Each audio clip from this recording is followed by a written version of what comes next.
all of the viewers who are with us on Facebook, Instagram, YouTube, and Twitter, as well all of the celebrated Kailashians who are joining with us from across the world in different time zones, in the different Kailasas, the de facto spiritual embassies, as well, and the different Devalayas, Annalayas, the Goshalas, Gurukuls, which are all across the world and joining us for this special program today. During this live event on this platform, I understand many of you are new. I welcome each and every one of you as well. I know that all of you are feeling an extraordinary yearning for something deeper in your life.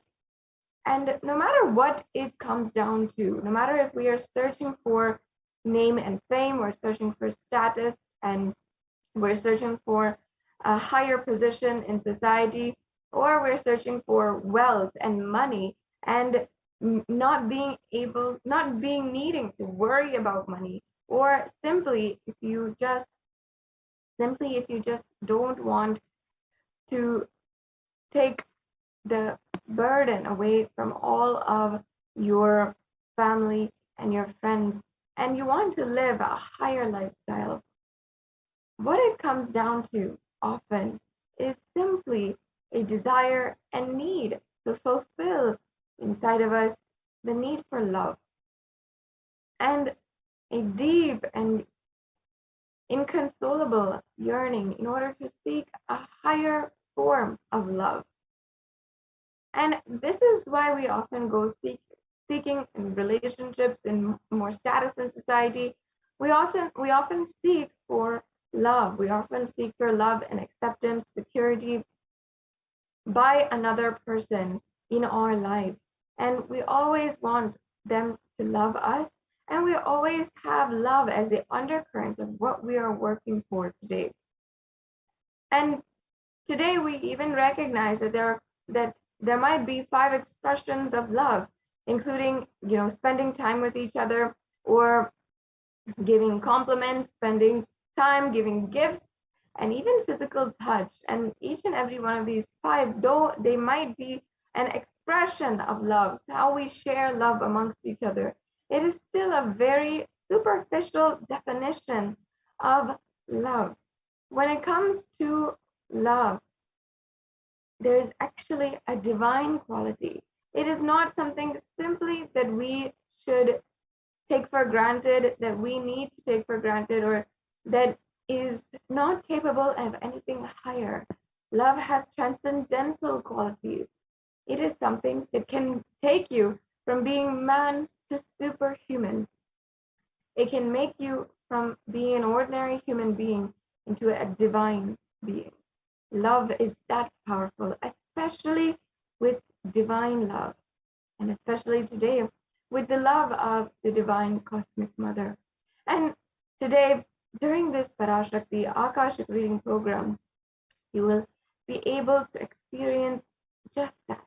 Now, Devi Parashakti herself has actually revealed to all of us the secret behind our actions today is love. Beautifully, she revealed Anbe Shivam, meaning love is God. And only those who have it in their hearts, love as the core foundation, as the armor that is strengthening their hearts, those are the people who will be able to survive during the pandemic in this day and age. Those are the people who will be able to even find a way to survive. That is how powerful love is. And that is how important love is to build inside of our hearts, inside of our inner space, and extend to others around us and share amongst ourselves. We are needing a transcendental quality of love, and we need to address that right now in order to eliminate different forms of violence in our society and in ourselves, which we often neglect and we don't even pay heed to. In this program, you will be able to experience all of what I had just described. experiencing the divine qualities of love, experiencing a way to absolutely eliminate all different kinds of violence in your life. Now, let us be introduced to the various different forms of this program and what you will be experiencing today. Today, just through imbibing the powerful cognitions of Devi Parashakti, you will simply start to understand and start to raise your frequency. And even in the level of understanding, when we have a higher understanding take over and start to function inside of ourselves more than a lower cognition, simply will start to function in a higher frequency and start to express the superconscious energy in that level itself. And not only that, we will be also imbibing the various different powerful cognitions and have the darshan and diksha of the Supreme Pontiff of Hinduism himself manifesting as Devi Parashakti to as the Nijavatara. And Devi Parashakti will be gracing us, guiding each and every one of us, giving us the opportunity and gracing us with for each and every one of us answers if we so seem fit to ask a question or ask a boon or request a prayer at the feet of Devi Parashakti.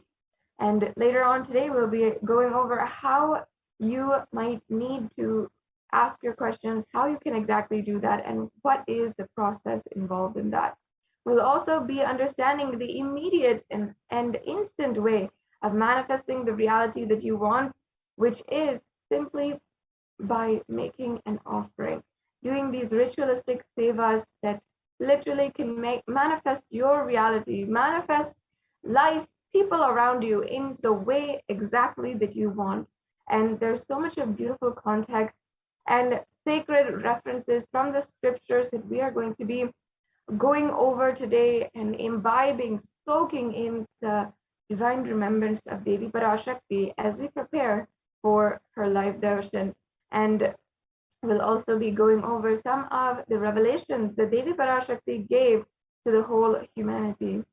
Now, before we proceed into the next segments in today's program, let us first understand the very being who is making this available today for us and without whom we would be absolutely lost, and Hinduism today would not even have one hope.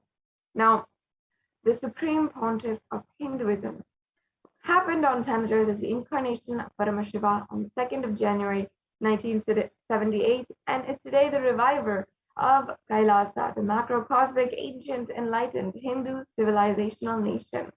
And the Supreme Pontiff of Hinduism was recognized from the very birth as the incarnation of Paramashiva, and since then had been surrounded by gurus, recognized by gurus, and the extremely esteemed, powerful, enlightened beings in India at that time.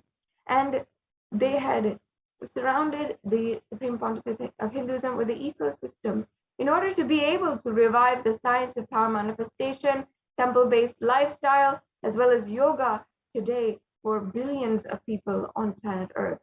And the Supreme Pontiff of Hinduism since then have been working continuously in order to literally bring us the super conscious breakthrough. The Supreme Pontiff of Hinduism is the 233rd Guru Mahasannidhanam of the Tonde Mandalam Adinam or the Kanchi Kailas Sarvagna Peetam, as well as the Supreme Pontiff of Hinduism is the incumbent emperor of the Surya Vamsa Surangi Samrajyam, as well as the Supreme Pontiff of Hinduism is the 293rd Guru Mahasannidhanam of the Madurai Adinam or the Kailashonanta Shanamala Pita Sarvagna Peetam, and the Supreme Pontiff of Hinduism is the Mahamandaleshwar of the Mahanirvani Akada, or the supreme spiritual head of the Mahanirvani Akada, which is the oldest apex body of Hinduism, as well as the Supreme Pontiff of Hinduism is the 1008th Acharya Mahamandaleshwar of the Atal Akada, which is another extremely esteemed position and responsible position in the oldest monastic order of Sanatana Hindu Dharma. And the Supreme Pontiff of Hinduism is the 23rd Guru Mahasannidhanam of the Dharmamukti Swargapuram Adinam. And finally, the Supreme Pontiff of Hinduism was elected as such with the title Supreme Pontiff of Hinduism by a congregation of 1,000 Hindu leaders in 2015. As well, the Supreme Pontiff of Hinduism has been today recognized and internationally acclaimed and has authored more than 300 books with in English, Tamil, and Sanskrit with translation in more than 50 different languages, and literally has been enriching and enriching more than 1 billion people. And digitally, the Supreme Pontiff of Hinduism has spoken and given discourse for more than 20,000 hours, and all that and more is available on the official YouTube channel of Kailasa, where you can find more than 7,000 videos of the different darshans, dikshas, the satsangs, everything that is associated with the Supreme Pontiff of Hinduism and his presence, that you can get connected immediately. And as well, the Supreme Pontiff of Hinduism has been the establisher of the Kailasa's Nithyananda University, the world's largest Hindu university, with more than 150 countries with satellite campuses. As well, the Supreme Pontiff of Hinduism is the reviver and founder of over 100 Sarvajna Pitas, and has literally been the commentator on various different Hindu scriptures, including the Brahma Sutras, the Yoga Sutras, the Jain Sutras, the Bhagavad Gita, the Upanishad, and much more. As well, the Supreme Pontiff of Hinduism has initiated more than 1 billion people into living this life supreme of super consciousness and reviving the temple-based lifestyle. Now, with this, it brings us to a conclusion to this segment where we introduced this program, and next is the exciting power manifestation segment of the whole program, which is one of the most exciting segments of today, literally where you can see the possibility that lies ahead of you just through the darshan and diksha of the Supreme Pontiff of Hinduism. So now joining with us are the Nithyananda Gurukul Balasams shortly, and they will be guiding us on the various different powers that you will be initiated into, and what you will be able to look forward to as your possibility. By the end of this program today, you will be able to start manifesting and start your journey in the path of living enlightenment and the path of these extraordinary powers. So now, after a very quick break, we will be able to proceed with the next segment, and you're joining with us is the Nithyananda Gurukul Balasams, who will be demonstrating for us the extraordinary Shaktis, and they will make you understand how these Shaktis work, what are the powers behind them, and how they can manifest through you. So once again, we'll be taking a short break, and we'll be right back with you.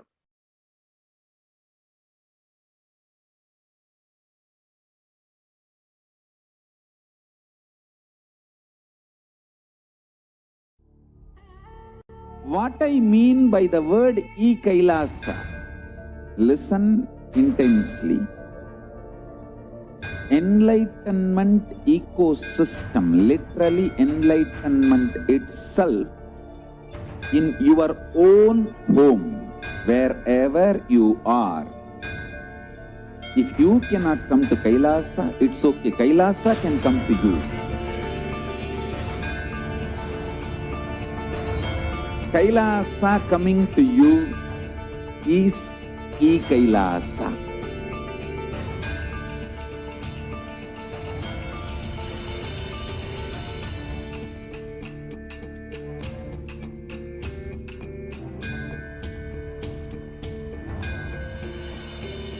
I will revive Hinduism. I am a Hindu revivalist, not by any revolution, but by evolution.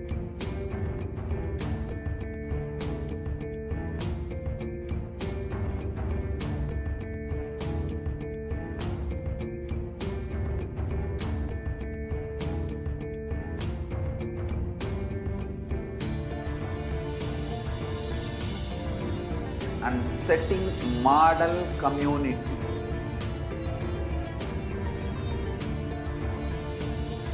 Kailasas, enlightenment ecosystems, Sarvanya Pitas all over the world.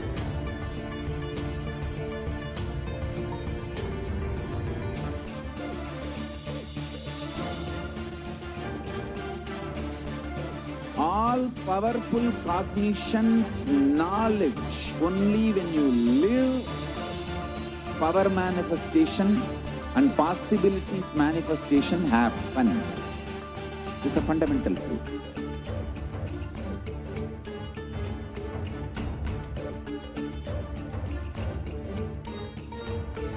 Hinduism cannot live exclusively as one sampradaya. No.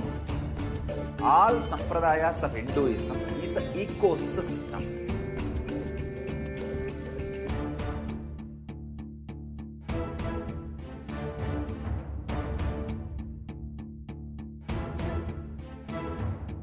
So don't keep quiet thinking that if one sampradaya is attacked, only that sampradaya is going to be affected. All of us are ecosystem.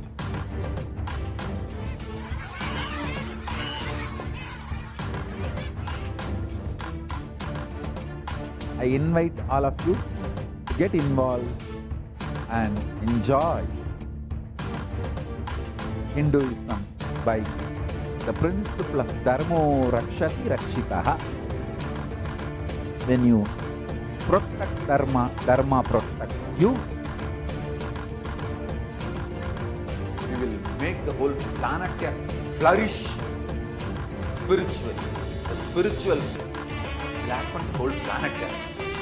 We all have to coexist together.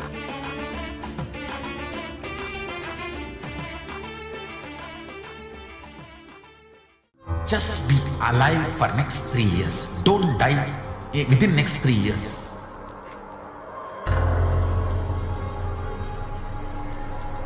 Just don't die within next 3 years. Be alive. Somehow be alive. I'm working sincerely. I will reach you somehow. Somehow I will reach you. It's my commitment to humanity.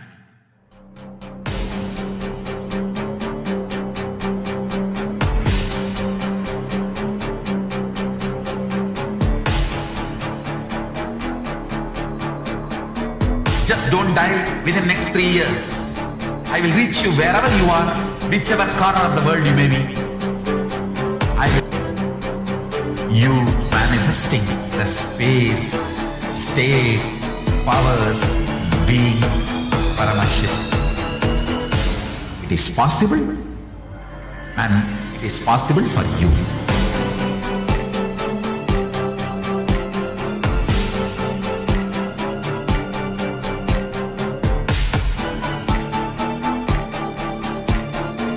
Paramashiva will reach you with enlightenment science. I know he is going to do the job. Just be alive for next 3 years. Nothing else.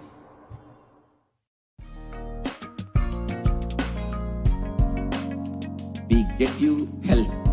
We get you ability to build beautiful relationships in your life. We get you direct spiritual support, and we make sure you become wealthy.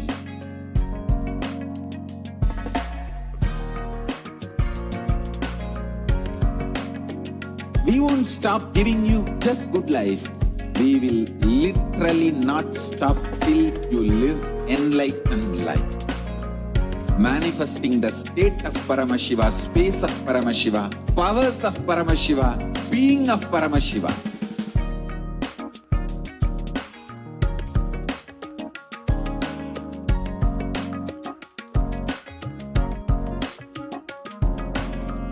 Whole world should become e-Kailashians.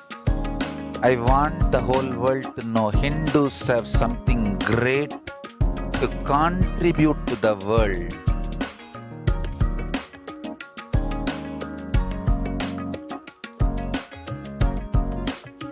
we have something great to contribute to the world. Let us do that.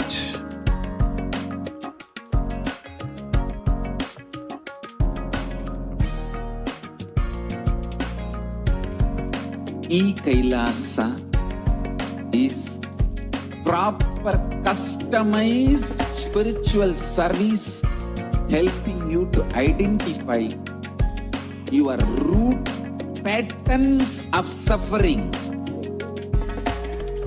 We have perfected the science of helping every individual from every cultural, religious, nationality background.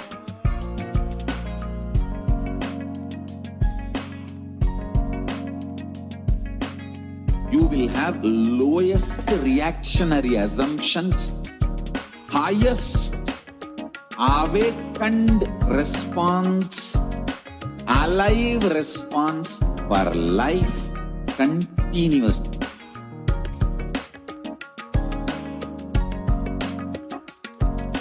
E-Kailasa is enlightenment ecosystem, literally enlightenment itself in your own home, wherever you are. Proper custom.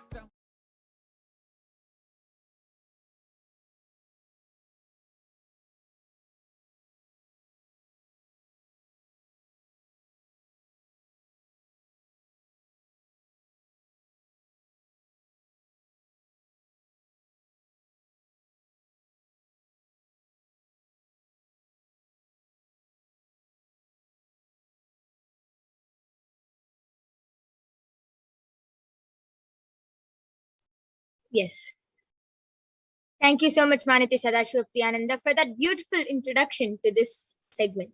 So, the next segment, which you all will be witnessing, is the power manifestation segment, where all of you will be witnessing the 463 plus extraordinary Shaktis of Paramashiva.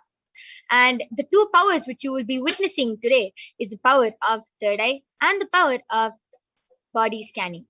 So the power of third eye is where one awakens the ability to see through the cosmic browsing center, which is located between the brows. And the second power, which all of you will be witnessing, is the power of body scanning, where one awakens the ability to scan illnesses, diseases, medically diagnosed issues, and any problems in the body. And not only that, reveal even solutions for the problem. And all of you will not only be witnessing this power, you will also be manifesting this power after the Bhava Samadhi Darshan. So let us first learn what are Shaktis before we enter into this power. Shaktis in the Veda Agamas, the ultimate source scriptures of Hinduism, Paramashiva reveals that every human being is capable and has a possibility of manifesting these powers and of manifesting these Shaktis just with Diksha or initiation.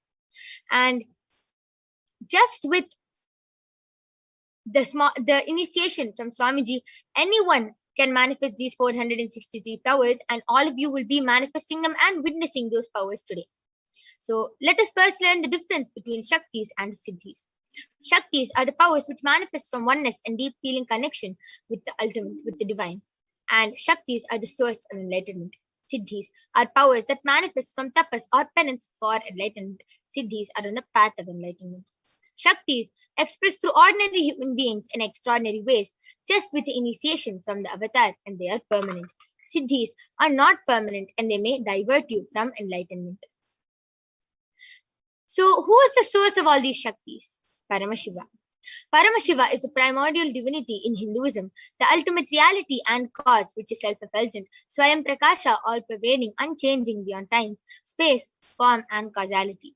As the fundamental base of Avyakta, the unmanifest, and Vyakta, the manifest existence, he performs the Panchakritya, or the 5 cosmic acts of Srishti, creation, Sthiti, sovereign rulership and maintenance, Samhara, rejuvenation, Drobhava, pulling out of delusion, and Anugraha, liberating rest for all living entities. And Paramashiva himself has incarnated in the form of the Supreme Pontiff of Hinduism, Jagadguru Mahasannidhanam, His Divine Holiness Bhagavan Nithyananda Paramashivam, as the 1008th living incarnation and representation of Paramashiva, and the reviver of Kailasa, the ancient enlightened Hindu civilizational nation, which is a great cosmic bodiless Hindu nation. Ever since the beginning of the civilization, the Sanatana Hindu Dharma has been the cradle of enlightened beings and highly advanced sciences. It was where the science of our manifestation, Shaktis, was taught and lived as a lifestyle. And for the first time in modern day, the Supreme Pontiff of Hinduism, Jagadguru Mahasannidhanam, His Divine Holiness Bhagavan Nithyananda Paramashivam, is transmitting it to the world at a record-breaking speed, which was never accomplished before. And Paramashiva, the Supreme Pontiff of Hinduism, was recognized as an incarnation at a very young age and was trained and taught these extraordinary sciences, and was taught to revive these sciences in initiations for billions to manifest the science of power manifestation from the disciplines of Vedanta, Tantra, Sri Vidya, Yoga, Yogic powers, Mantra Shastra, Siddha Vidya, science of Aushadha, Advaita, Bhakti Yoga, Paramashivoham, and Paramashivoham. You can see all the gurus of Swamiji, the Guru Parampara. You can see Mata Vibhudananda Puri, Yogi Raj Yogananda Puri, Tinnai Swamigal, Pundi Swamigal, Isakki Swamigal, Annamalai Swamigal. You can see all these gurus of Swamiji who have trained and taught Swamiji and to revive these extraordinary sciences. So all of you might be wondering, how do we awaken these divine Shaktis in us? Okay, it's possible for other people, but how can we do it within ourselves? Every ultimate truth, jnana, mapped into your consciousness, prajna, manifests as a possibility and a power of every being, prajnana. So let us now see a small video which explains science of initiation, how these powers are transmitted to us, and what impact does the Diksha have on us.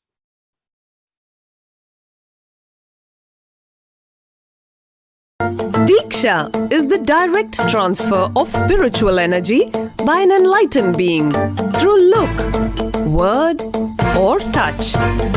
The traditional Vedic book Navaratneshwara states, Sarvasamapi Dikshanam Muktihi Phalamakhanditam Avirodhat Bhavantyeva Prasangyastu Bhuktayaha. The main benefit of all initiations is moksha, enlightenment. As a side effect, health, wealth, leadership, and well-being happen. And in Rudrayamala Tantra, Shiva says, Devi Diksha Vihinasya Na Siddhihi Na Cha Sadgatihi Tasmat Sarva Prayatnena Guruna Dikshito Bhavet. The one who is not initiated does not attain liberation nor a better future. So by all efforts, one should get initiated by Guru. What is the science of initiation? Neuroscience has proved that the process of initiation floods the brain with energy. This is the superconscious energy of Kundalini, our own highest inner potential energy. As the Kundalini flows from the thalamus to the cortex, it sets up a powerful energy loop within the brain, which awakens the latent non-mechanical parts which we have never used before. With increasing levels of coherence, the whole brain comes alive, turning into a superconductor of conscious energies that heal, empower, transform our lives, bliss and fulfillment. Initiation creates high awareness, visualization, creativity. It also slows the aging process and improves the immune system. Kundalini awakening, healing experience, levitation, teleportation, materialization. Experience the power of initiation through a range of exclusive programs conducted at the ashram. Nithyananda Dhyanapitham, Nithyananda Nagar, Biddi, Bengaluru. Contact 97422 03311 Visit www.nithyananda.org.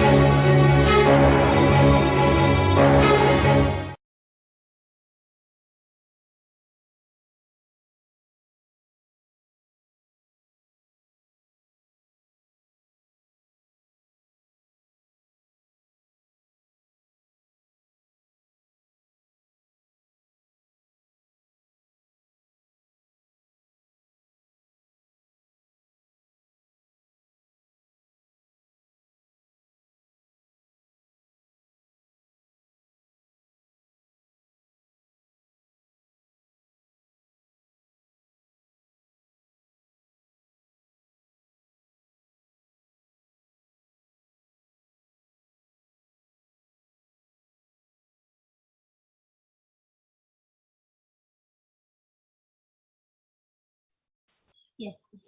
So let us now see how the science of power manifestation is authenticated through the four aspects of evidences or pramanas. The first is the Shastra Pramana, the eternal unchangeable truths that are revealed in the source scriptures.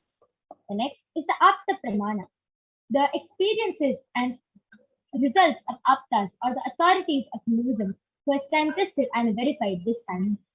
The third is the Atma Pramana, the experience of His Divine Holiness Bhagavan Nithyananda Paramashivam. This millennium's avatar's personal experience of power manifestation. And last is the Pratyaksha Pramana, the empirical evidence from observation and scientific experimentation.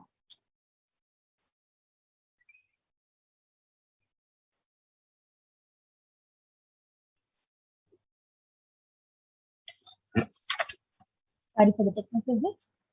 Now let us learn where all these Shastra Pramanas come from. Where do we get all these Shastra Pramanas, Apta Pramanas, Atma Pramanas from? From the Vedagama, which is a living applied science.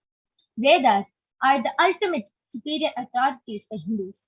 They are the pure science. And Agamas are the science which is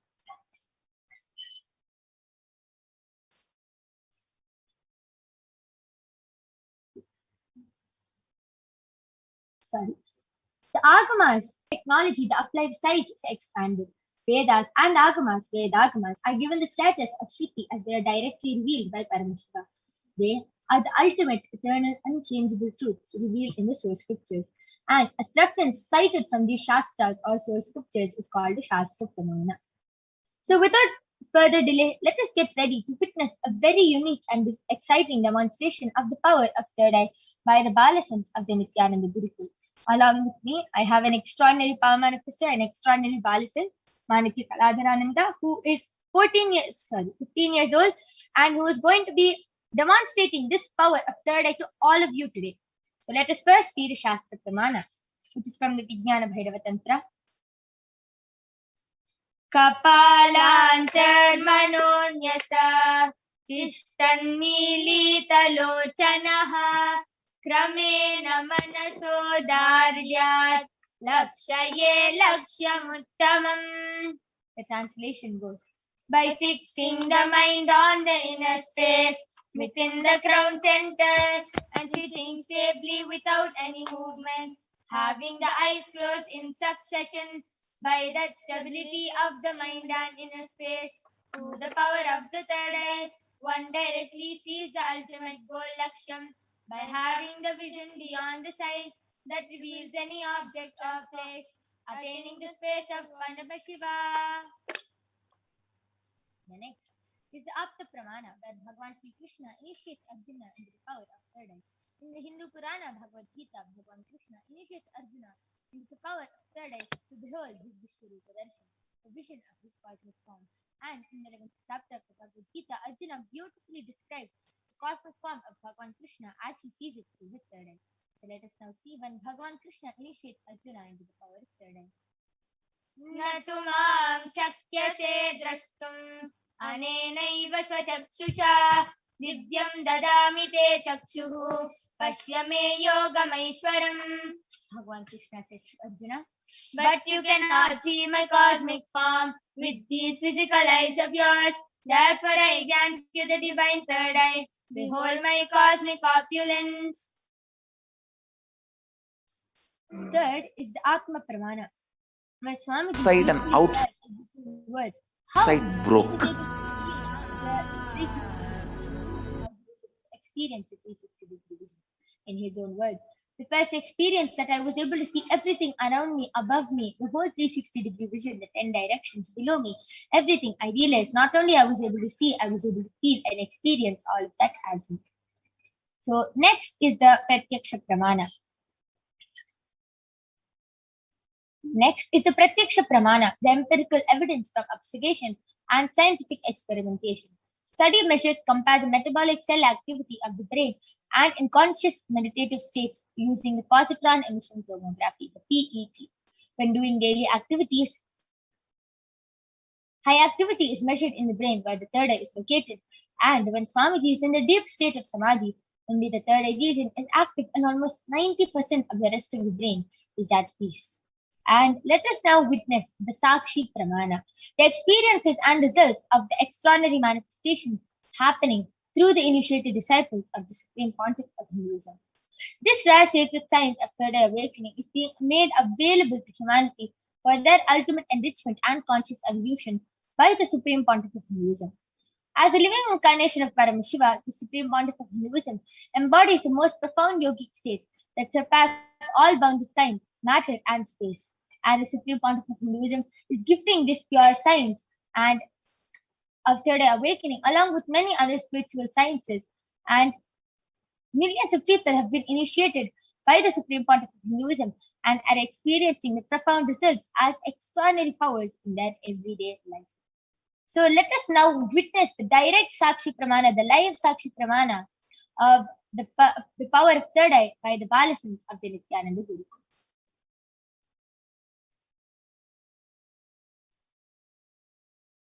I request the slides to stop being shared.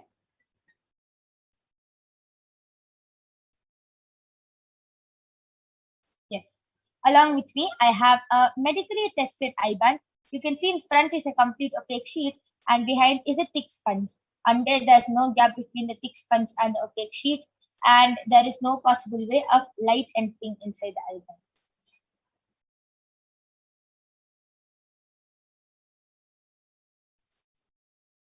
This is the eye band I'm going to be placing on Ma Kaladra's eyes now. So I'm opening the strap in front of all of you.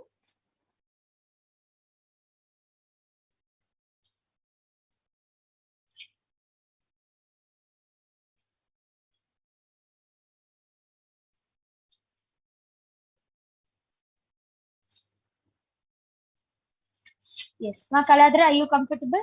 Yes. Yes. Ma Kaladra is comfortable. I request you to turn to your right.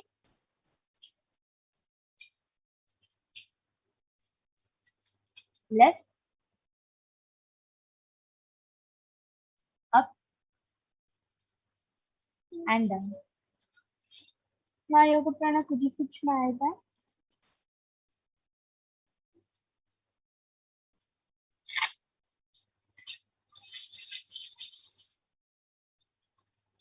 Yes. Now, are you comfortable? Yes. Yes. So, I request you to turn to your right again. Left. Up. And down. Yes, all of you can see there is no gap between Ma Kaladra's eyes and the eye band. Now, all of you can go ahead, post your comments in the Kailasa's HDH Nithyananda YouTube channel and the SPS JTM Bhagavan Nithyananda Paramashivam Facebook channel. Go ahead, post whatever you want in the comment section and Ma Kaladra will read it out live in front of your eyes.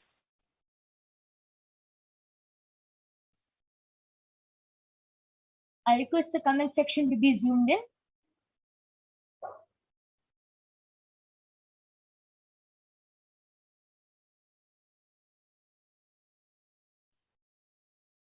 I request the comment section to be zoomed in.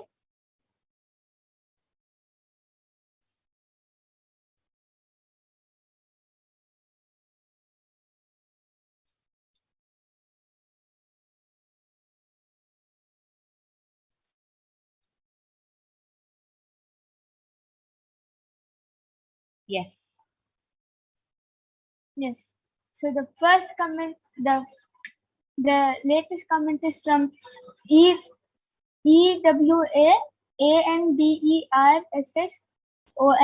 has posted Nithyanandam all, and before that, dear Kalabhairava, and he has donated some money for Kailasa. And yes, Ayya, thank you so much. And the entire thing is highlighted in green color, and there is an emoji of a speaker, or it's not in a oval, horizontal oval, almost oval shape. It's like it's a kind of a remote for playing games, and it keeps jumping, coming down, and closing its eyes open. It shown as if this remote has eyes, cheeks, eyebrows, mouth, tongue, hands, legs. And wow, that was beautiful. How Ma Kaladhara was able to see the how the remote has eyes, eyebrows, tongue, teeth, mouth, cheeks, hands, legs, everything. Beautiful. And how Ma Kaladhara was able to see that Dr. Kalabhairava has donated some money for Kalabhairava, for Kailasa, and Eva Anderson has, how she was able to read Eva Anderson's comment saying Nithyanandam all. Beautiful. That's a beautiful demonstration. Anyone else can post your comments. You can also post your comments in the Facebook. SPS JJ Bhagwan Nithyananda Paramashivam Facebook page. We'll be moving on to the Facebook page now.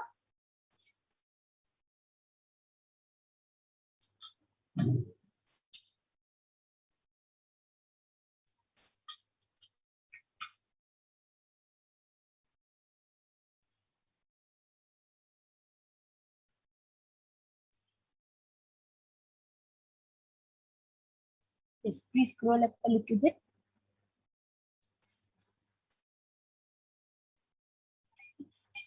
Kaladhara, you can go ahead and read. Yes.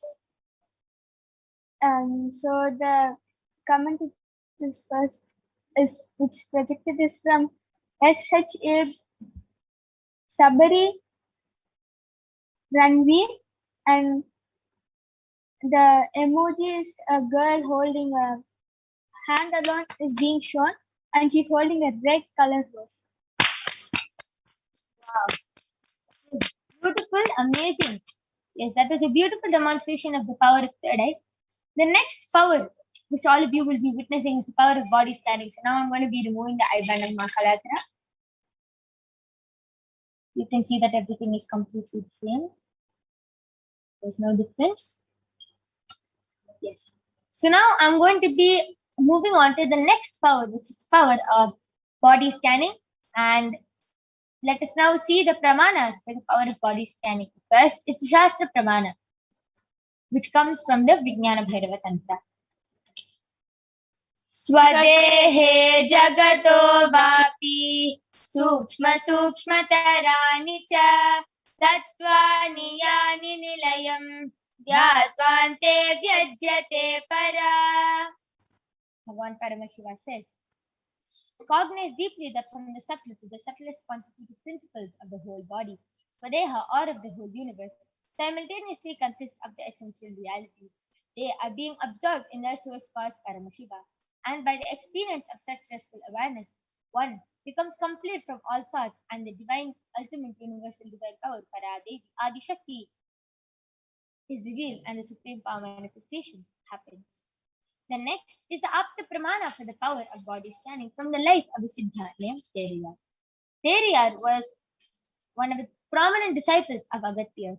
One day, a man suffering from a severe headache comes to Agatya for healing, and Agatya uses the power of body scanning and reveals that there is a small tere, a type of frog, sitting in the person's brain. And Agatya immediately instructs his disciple Teriyar to perform an open head surgery. And remember, this is more than 5,000 years back. And Agatya immediately instructs Teriyar to perform an open head surgery, and Teriyar successfully performs the open head surgery, and removes the frogs, thus gaining the name Teraya. The next is the Atma Pramana. The accounts from the Supreme Pontiff of Hinduism, Bhagavan Nithyananda Paramashivam's life, who also has time tested and authenticated this science.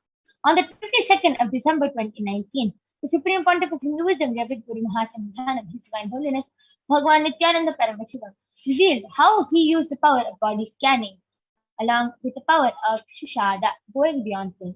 Swamiji beautifully shares, paraphrasing his words, only when I had a multiple compound hand fracture, I was forced to go for surgery and therefore for medical checkups related to that. At that time, they detected heavy metal quantity in different organs of mine, and it was revealed that I had been poisoned without our knowledge. I immediately used diagnostic methods instead of medical facilities to study the body condition due to the poisoning, and I found out what the problems and imbalances had happened and where the balance had to be done. Swami beautifully shares how he manifested both these powers and how he was able to go beyond it and was able to overcome the pain. Last is the Sakshi Pramana, the experiences and results of extraordinary manifestation happening through the disciples of Swamiji. So you can see the Paramashivoham level 2 participants who participated and who have manifested all these powers and have shared it in the Kailasas HDH Nithyananda.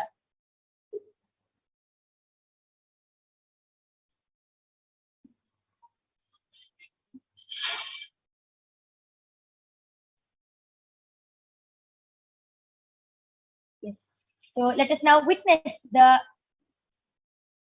extraordinary demonstration, the powers of Paramashiva, the power of body scanning, manifested by the Balasans and the Nithyananda yogis of Kailasa. So we'll be back right after a short break with the Balasans and the Nithyananda yogis. Please stay tuned. Till then, go ahead, post your comments in the Kailasas SPH Nithyananda YouTube channel and the Kailasas SPH JDM Bhagavan Nithyananda Paramashivam Facebook channel.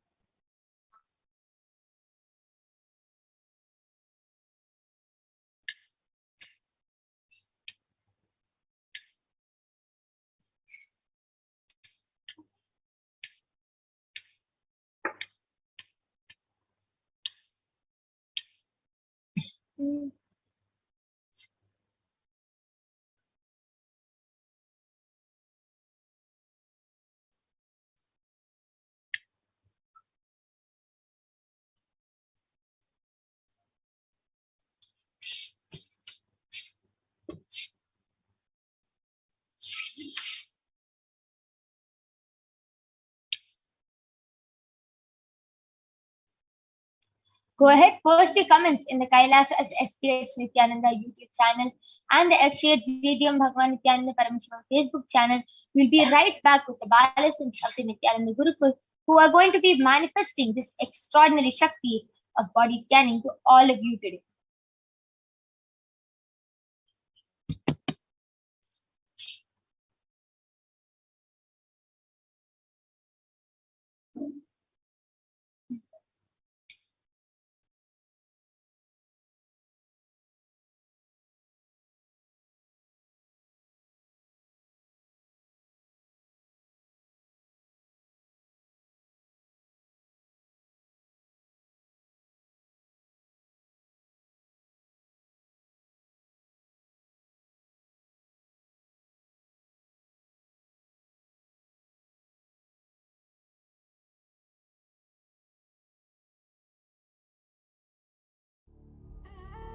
What I mean by the word e-Kailasa, listen intensely. Enlightenment ecosystem, literally enlightenment itself, in your own home, wherever you are. If you cannot come to Kailasa, it's okay. Kailasa can come to you. Kailasa coming to you is e-Kailasa.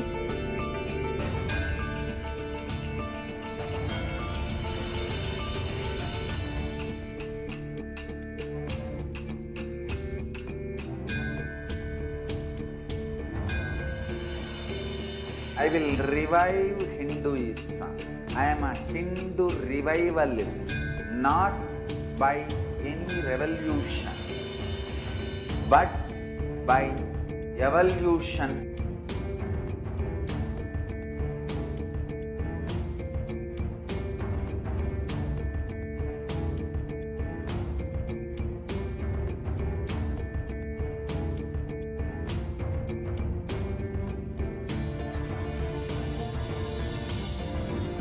And setting model community.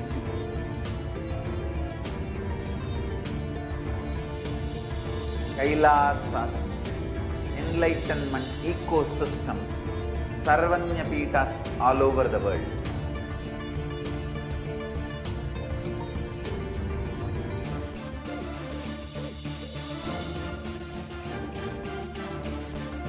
All powerful cognition, knowledge, only when you live, power manifestation and possibilities manifestation happens.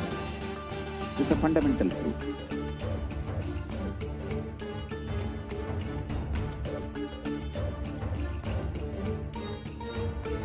Hinduism cannot live exclusively as one sampradaya. No.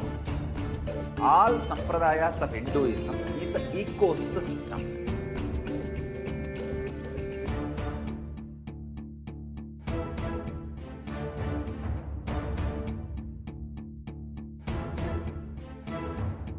So don't keep quiet thinking that if one sampradaya is attacked, only that sampradaya is going to be affected. All of us are ecosystem.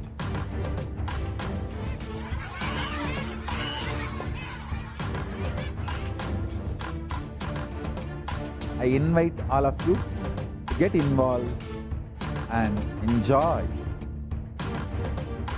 Hinduism by the principle of Dharmo Rakshati Rakshitaha. When you protect Dharma, Dharma protects you. We will make the whole planet flourish spiritually. The spiritual prosperity will happen to the whole planet. We all have to coexist together.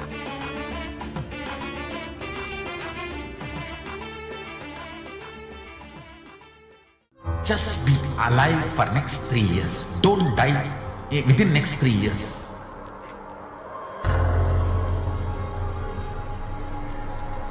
Just don't die within next 3 years. Be alive. Somehow be alive. I'm working sincerely. I will reach you somehow. Somehow I will reach you. It's my commitment to humanity.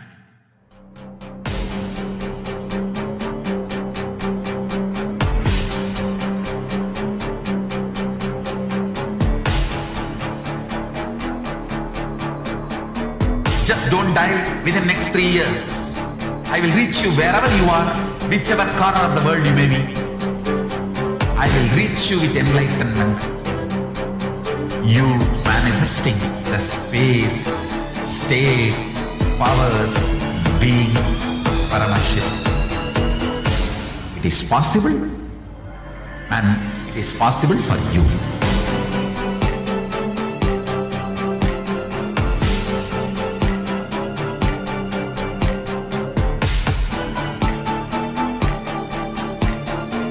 Paramashivoham will reach you with enlightenment science. I know he is going to do the job.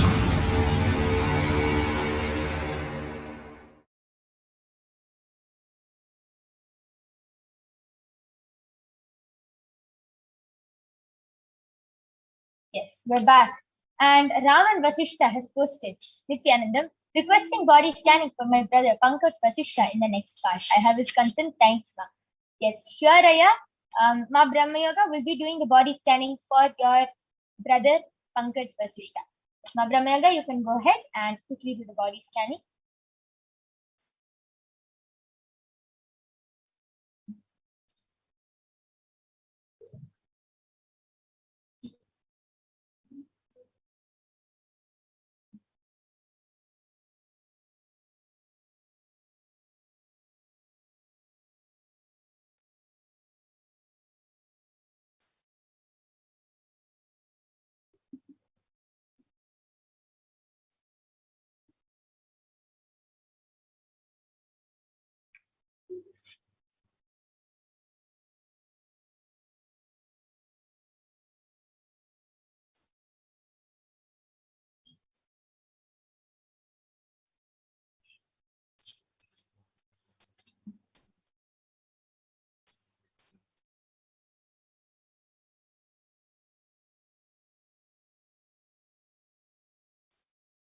Yes, so Raman Vasishtaya, Paramashiva revealed that your brother Pankaj Vasishtha, his immune system is really weak, and also the blood flow is not happening properly in his body, and that is especially affecting his head and his brain. So what he should do is every day he should do Siddhasana, which is the handstand.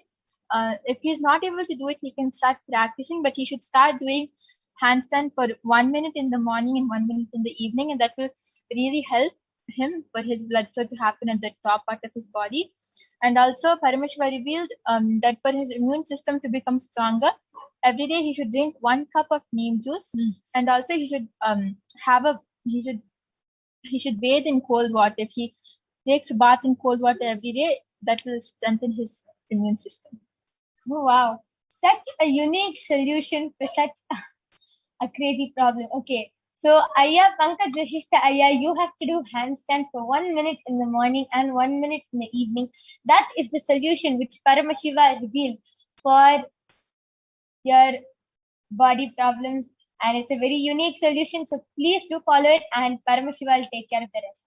And yes, we don't see any more comments, and we also have to conclude this session now. So we thank all of you for joining us. Thank you, Raman Vasishtaya, for requesting for a body scanning. Ma Brahmayoga has scanned and revealed the solution. We thank all of you for joining us in this power manifestation session. We'll be concluding this session, and please stay tuned for the upcoming segments where you will be learning about who is Devi Parashakti, what is the divine feminine consciousness, what are the Akashic readings, and much, much more. So we thank all of you for joining us. Thank you. Nithyananda.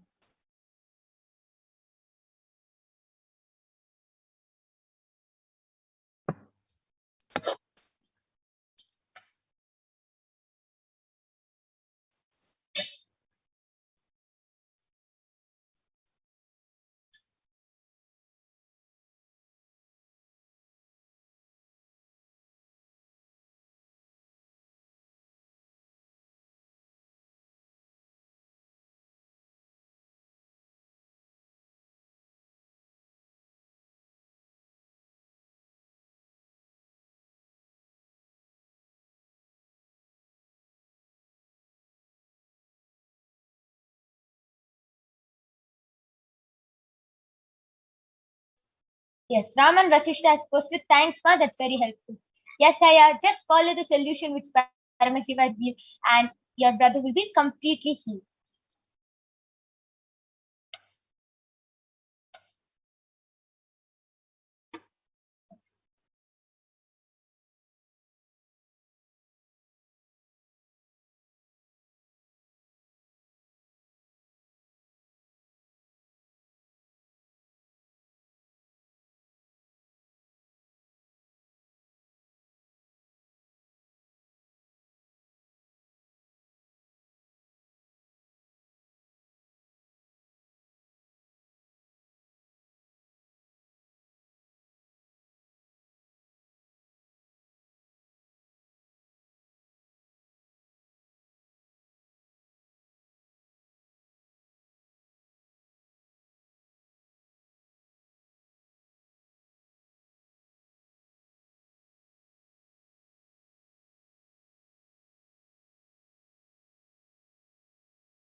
So we'll be having Ma Madhura joining with us, and you will be learning about the divine feminine consciousness. Who is Devi Parashakti and the power which she holds, because you are going to be receiving the initiation from Devi Parashakti today. So we welcome Ma Madhura.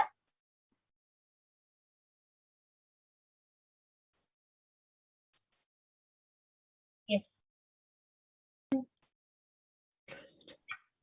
Yes, Nithyanandam everyone. So today we will be learning about divine feminine consciousness, about who is Devi Parashakti. I request the NTV volunteer to project the slides.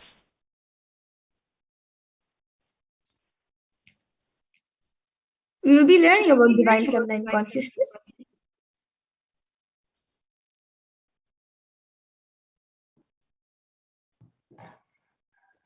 So we will be first looking at the Dhyana mantra of Devi Parashakti, which comes from the Lalita Sahasranama.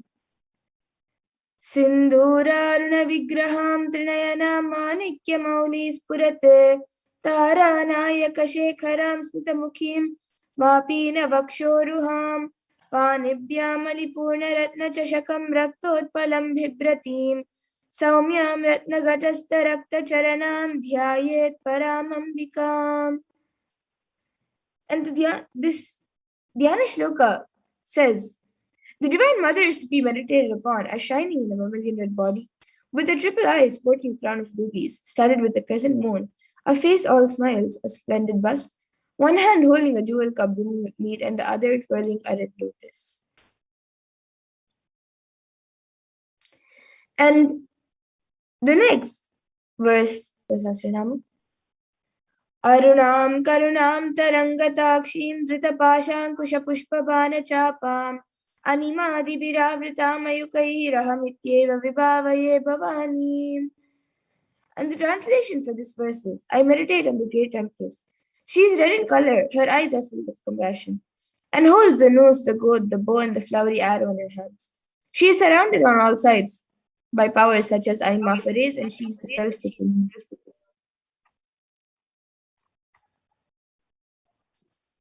Yes, we can go to the next slide. And the ultimate pure divine feminine consciousness, Parashakti, is the cosmic mother, and it is from her cosmic womb from which billions and billions of universes come out and go in. It is the source where the Big Bang and black holes go on.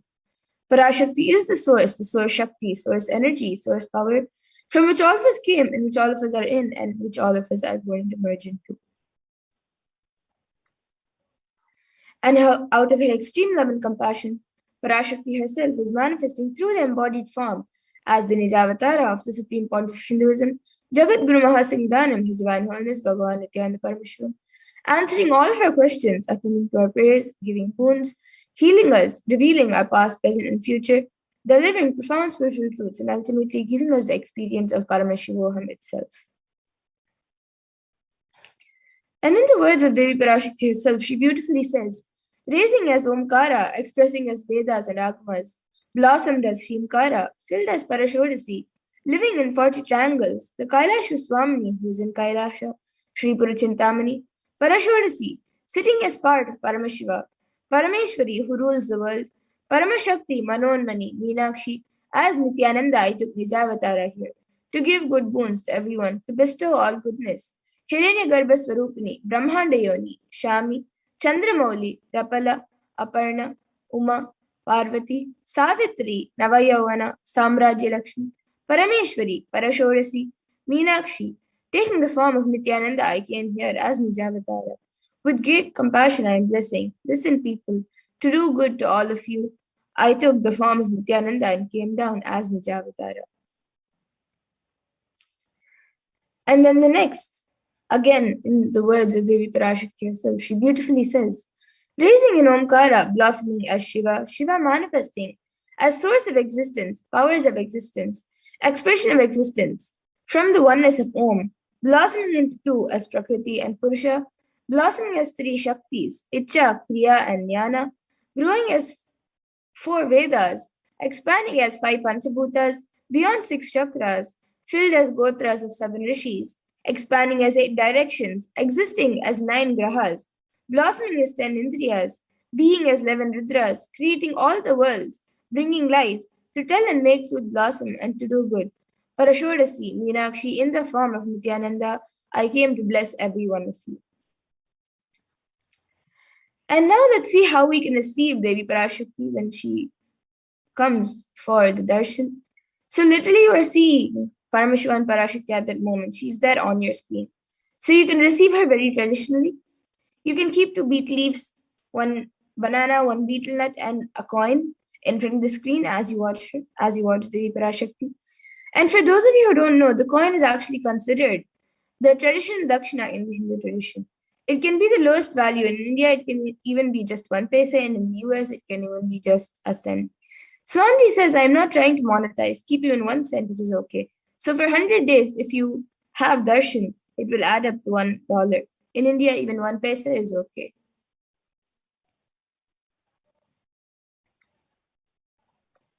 And you can offer that to Devi, and once the darshan is over, you can do namaskar and eat the banana, the betel leaf, and the betel nut, taking it as prasadam immediately. And the coins that you collect, you can send it to the LA temple for the further procedures. And many of you might be thinking, how this betel leaf and betel nut may benefit you. This betel leaf and betel nut may look too small, but in a few days you will see how much it adds to your sentiment that really she is there. You will not take the Devi darshans for granted. Rituals will break your monotonous unconscious mentality and lifestyle and remind you and raise you to powerful cognition. It will break your unconscious behavior. And now all of you can see how you can set up your tambulam, how you can set up the 2 betel leaves with the 1 betel nut, 1 banana, and the coin. You can set all of these 4 items up in a plate.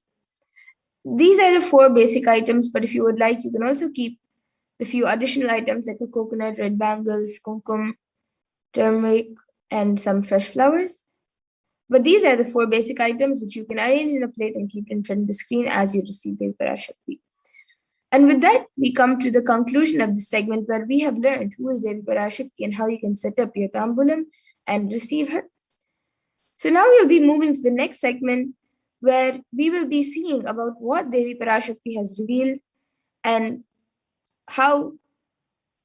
what she has revealed for the humanity, for us, and how important it is for us to follow. So we will be back in a really short break, after a really short break, to continue with the next segment.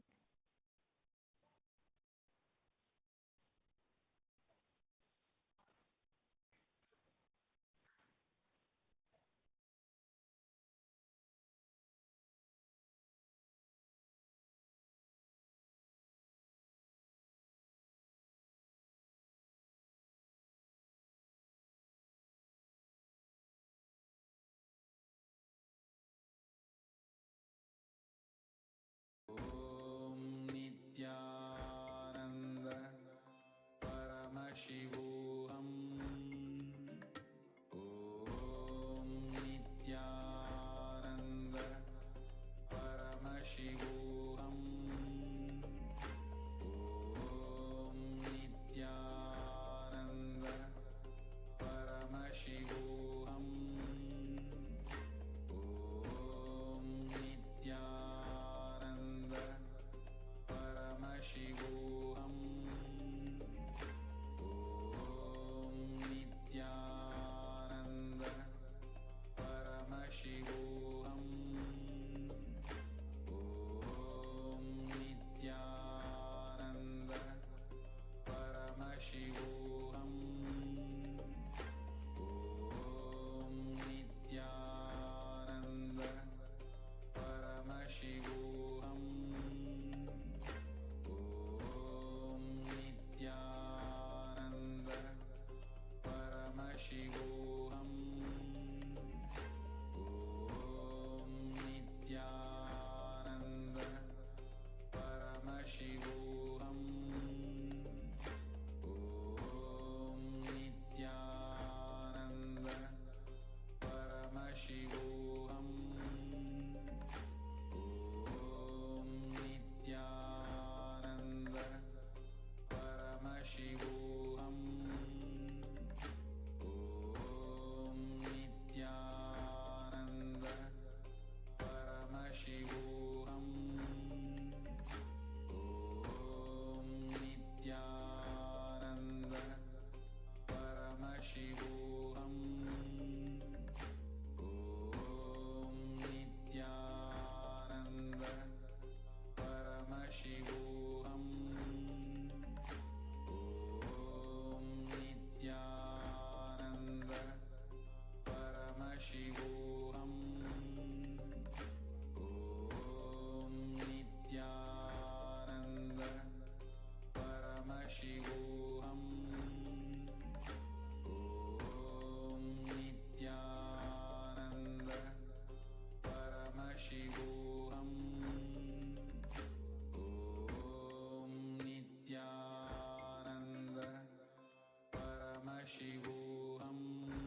Welcome back, dear viewers.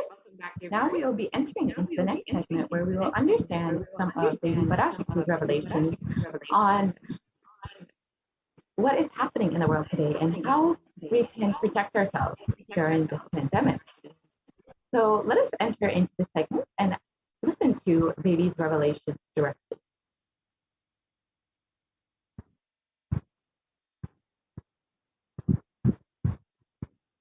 So the humanity is still suffering from the after effects of the cosmic flood, the pralaya. Thousands of deaths due to the global pandemic and emerging fungal epidemic, along with record numbers of natural disasters, have taken a huge toll on humanity's collective psyche, leading to an increase in poverty, malnutrition, depression, and mental health issues. So why did this happen? What caused this? Who is behind this? How could we have avoided this? What is the solution for this? In this segment, let us go through a analysis and understanding of Devi Parashakti's revelation on the cause and solution of this cosmic deluge.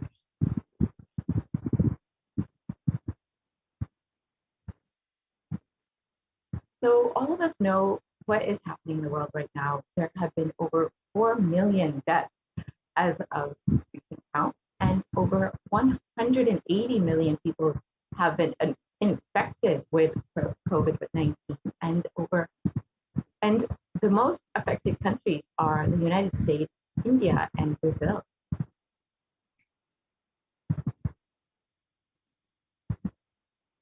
And India alone has suffered with over 29 million people being infected with COVID-19 and over 300,000 people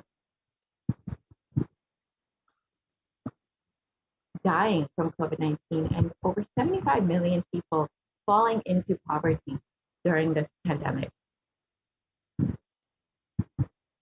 And India is not only suffering from this pandemic, but the epidemic of suicide and depression has been drastically increasing in the country since the beginning of this pandemic. 6.5% of the population has been suffering from some form of mental illness, and also with a suicide rate of 9 for every 1 lakh people. And the major cause of death among the group of 15 to 24-year-olds has been suicide, the #1 cause of death.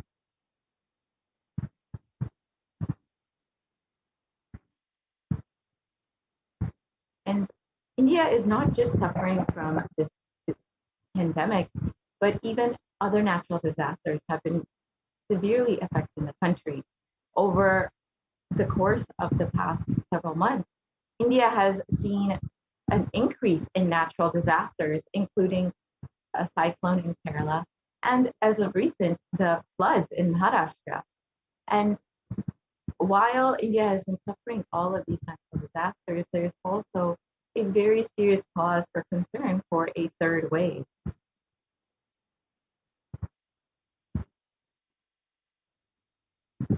So how could we have prevented this?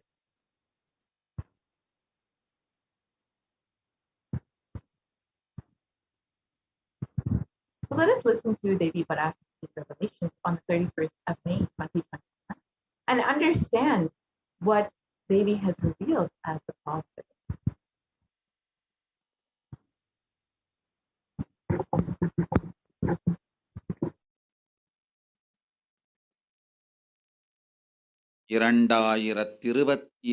வரை India செல்ல வேண்டாமா என்று கேட்கின்றாய். நன்றாய் தெரிந்து கொள், சொல்வதை புரிந்து கொள்.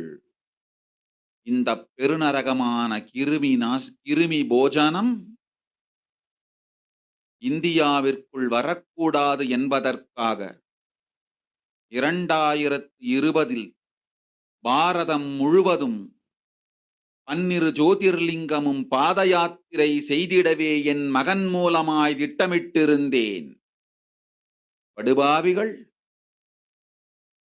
ஓடத்தின் மாலுமியை ஊர்விட்டு துரத்தினார்கள். என்ன நடக்கிறதென்று பார். முறையாக அகிலாய நாட்டின் தலைவனாக நிறை மரியாதையொடு நல் மதிப்பொடு என் நிஜாவதாரம் நித்யானந்தன் திருவடி மீண்டும் பாரதத்தில் பட்டு பாத யாத்திரை செய்த பிறகு மட்டுமே நீ அங்கு செல்ல வேண்டும். அதுவரை உன்னை காத்து செல்லாதே. ஓம் ஓம் ஓம்.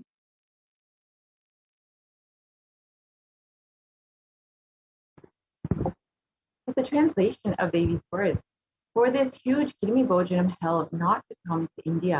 In 2020 itself, I had planned to do the Padayatra throughout India and the 12 Jyotirlingas through my son Swamiji. They chased the captain of the ship out of the country. See what is going to happen.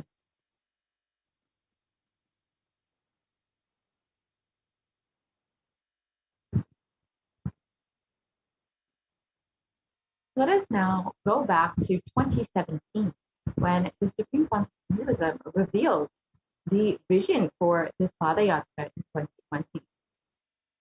Let us now watch this video.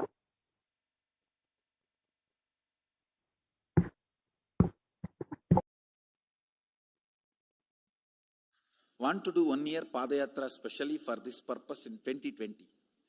2020, planning for a full year. I'm going to walk from Rameshwaram to Amarnath. 1 year with 10,000 people, just walking all over India to spend time with people. 2020, there will not be any program other than Padayatra and just spending time with people. Just walking. Of course, 10,000 people will be walking with me. Maybe 200 vehicles to carry our food and all the other items, transportation. Enjoying the river banks, forests, and time with nature. 10,000 people manifesting powers, walking from village to village. What do you think will happen?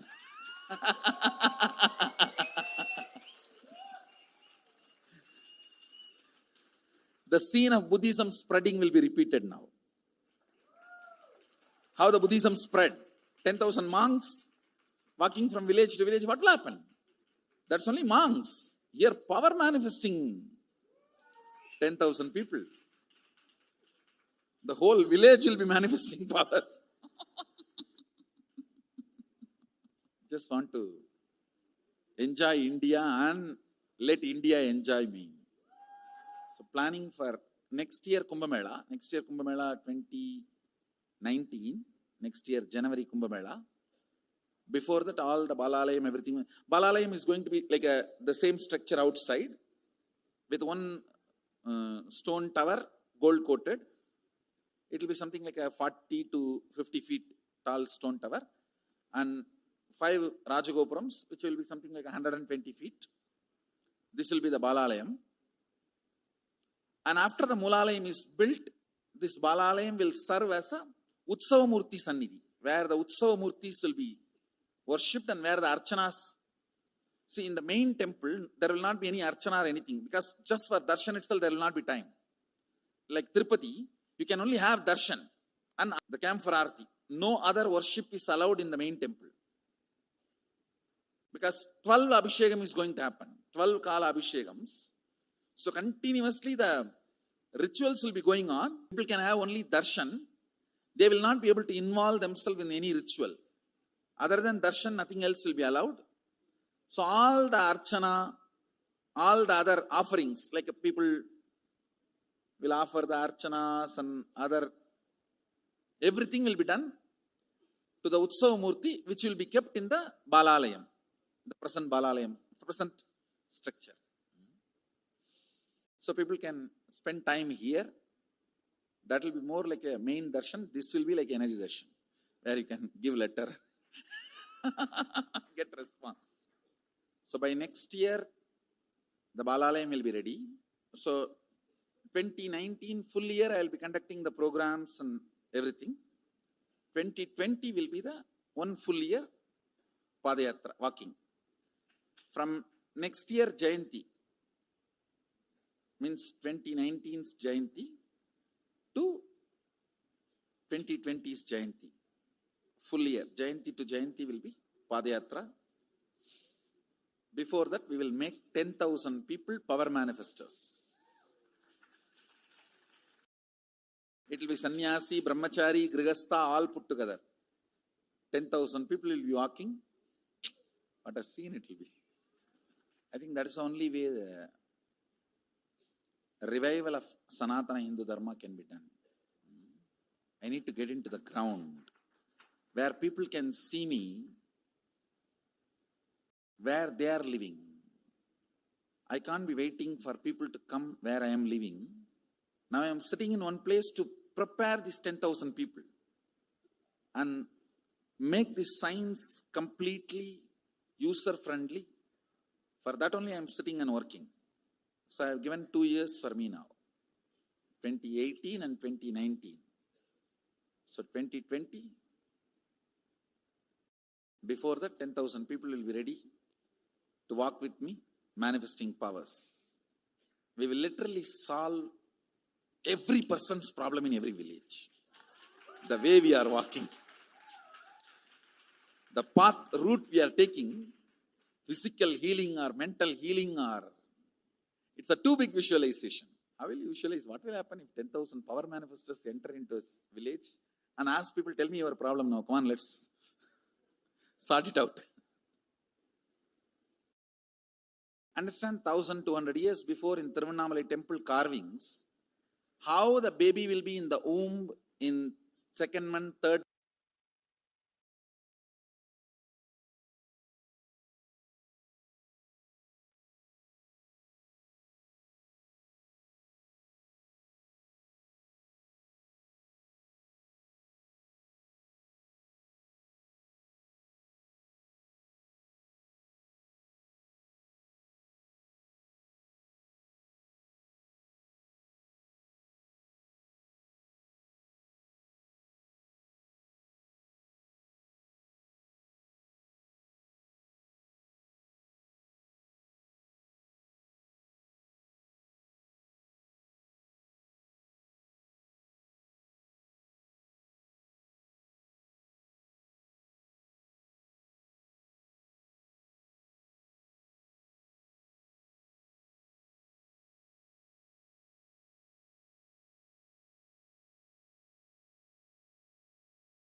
And since the age of 10, the Supreme concept of Hinduism has been enriching people and preparing them for this Padayatra to save them from this pralaya.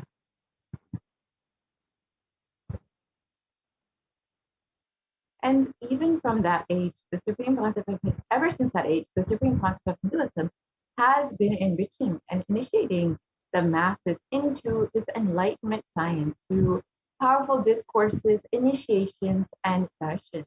And in the next several photos, you will see all of the different various programs that the Supreme concept of Hinduism has been conducting and blessing people with over the course of the last 27 years. So here you can see in Vellore, Tamil Nadu, the Supreme Court of Hinduism initiating thousands of people in Rasipuram, Tamil Nadu in 2005, and Namakkal, Tamil Nadu in 2005.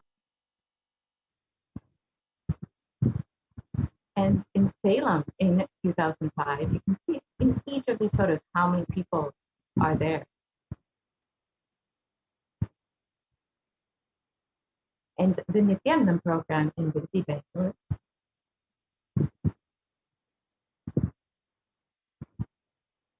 the birth star celebrations of the Supreme Bond of Hinduism in Tirunelveli in 2005, and the Jayanti celebrations in Adi Kailasha Satyajnapita in 2006.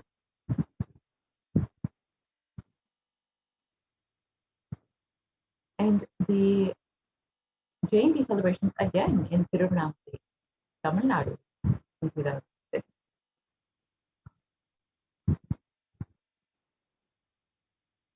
And the Nithyananda program conducted in Chennai in 2006.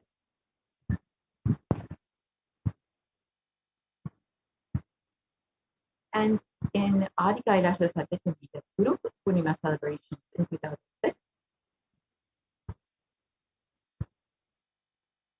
And the Jnana Swarna program that happened in 2000.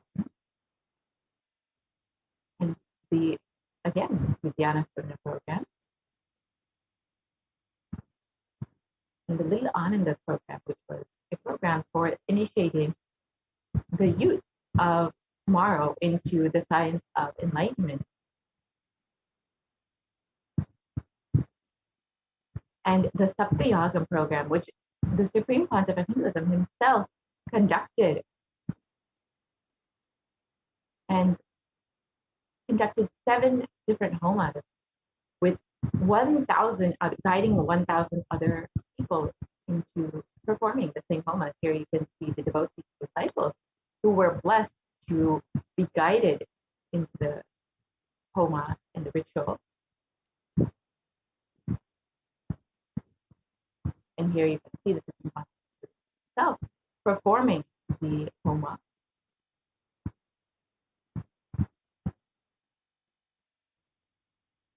Here are more photos of the Supreme Pontiff of Hinduism blessing the people during the Saptayaga program.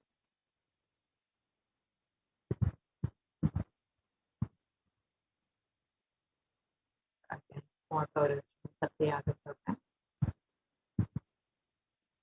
And the Nithyananda Purna program, which happens in Virdi, Bangalore.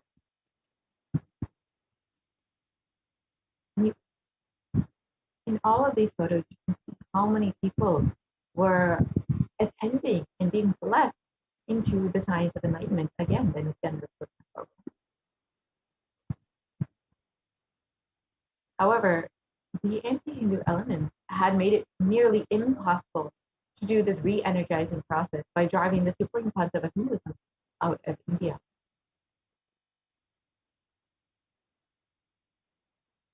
So let us listen to Devi Parashakti's revelations on the solution for this pandemic and this pralaya.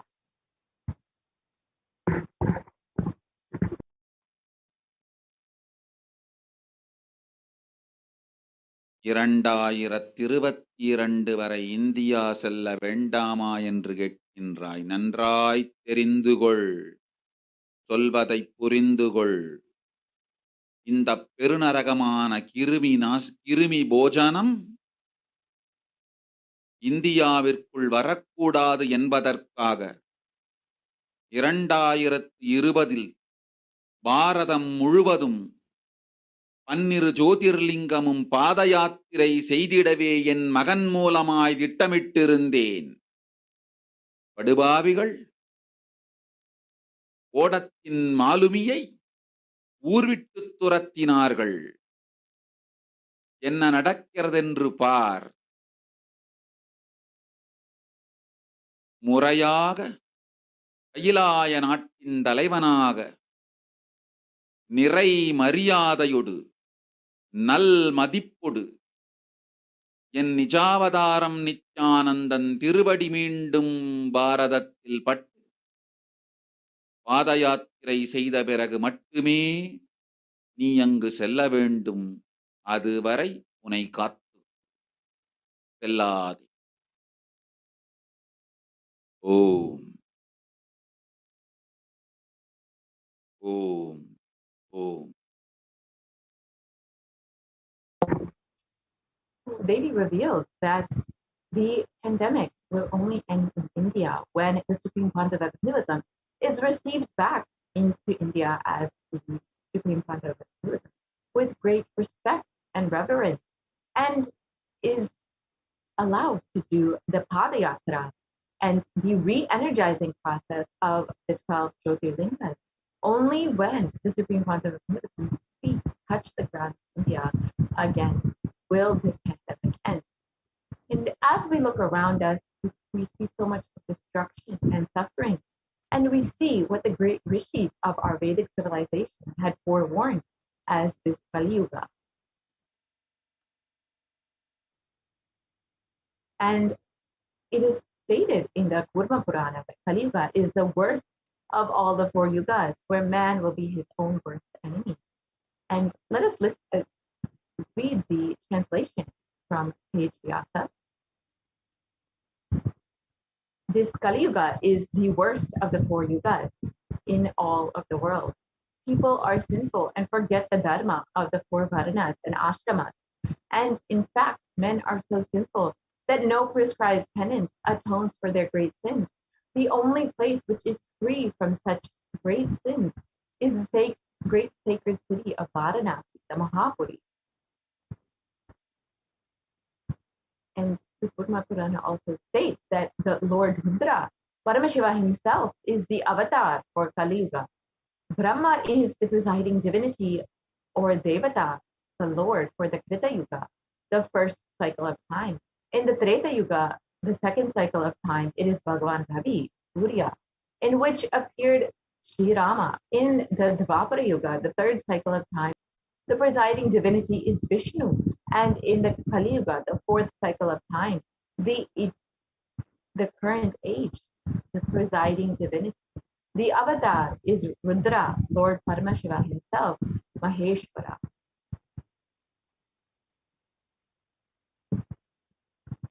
And out of his deepest compassion for humanity, Paramashiva himself descended into the human body in the form of this Nichavatara of the Supreme Pontiff of Hinduism, Jagat Guru Mahasanidanam, His Divine Holiness Bhagavan Nithyananda Paramashivam, on the 2nd of January 1978.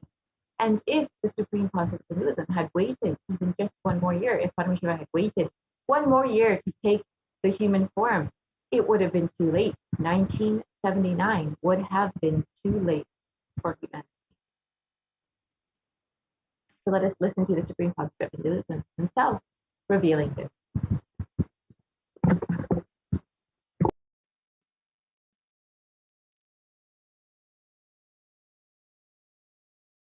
And I tell you, O Hindus, don't be afraid. I am back with the same signs. We are going to be rich.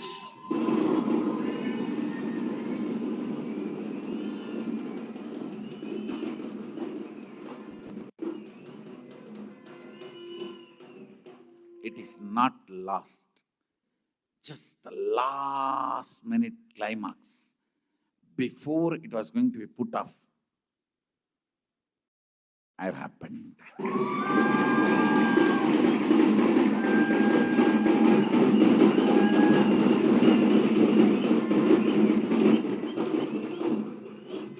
(1979) would have been late.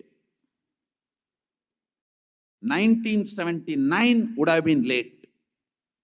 If I had time, I would have sent only ambassadors. Because no time, I have to get up and come directly.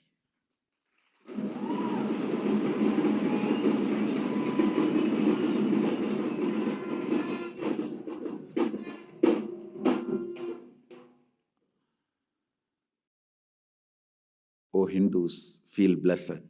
Science is not dead. It is available. I have everything needed to bring that science back to life and establish its legitimacy.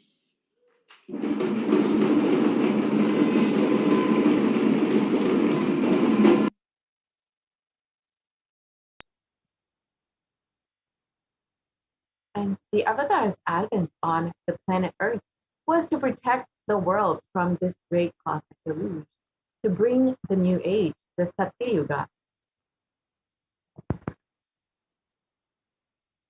And let us listen to Devi Parashakti's revelations on this.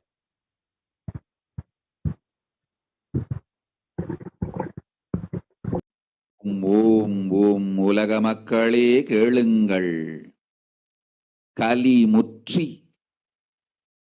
கலி கழிந்து புதுயுகம் சத்தியயுகம் புறப்பட வேண்டிய காலம் வந்ததனால் வந்திருக்கின்றது இந்த பெரும் பிரளயம்.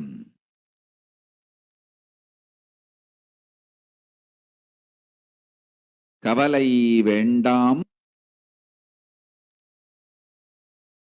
மக்களே.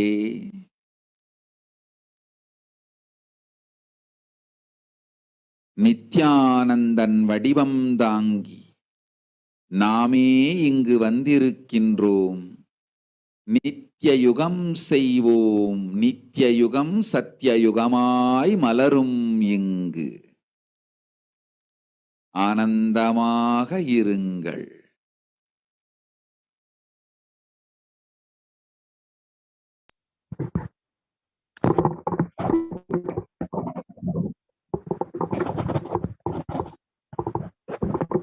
People of the world, listen, Kali Yuga has matured, and over time, it has come for Satya Yuga to happen. So this great pralaya has come. Don't worry, people. In the form of Nithyananda, I myself have come.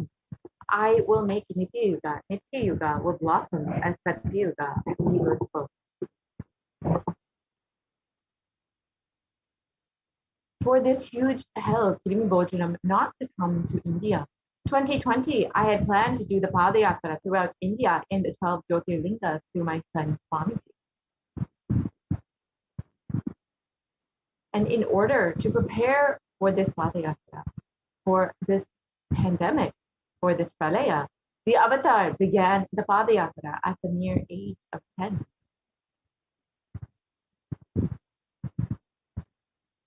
The Supreme Pontiff of Hinduism began enriching people one person at a time with the truth from the sacred scriptures and the secrets of higher living.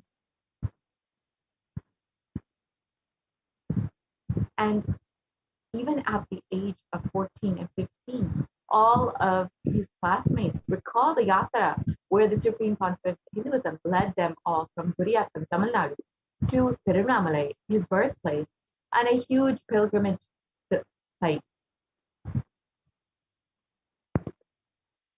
And when the Supreme Pontiff of Hinduism was just 19 years of age, all his fellow monks at the Ramakrishna Math recall the yatra where the Supreme Pontiff of Hinduism led them from Chennai, Tamil Nadu to Tirunamalai, his birthplace, and gave them an unforgettable pilgrimage experience.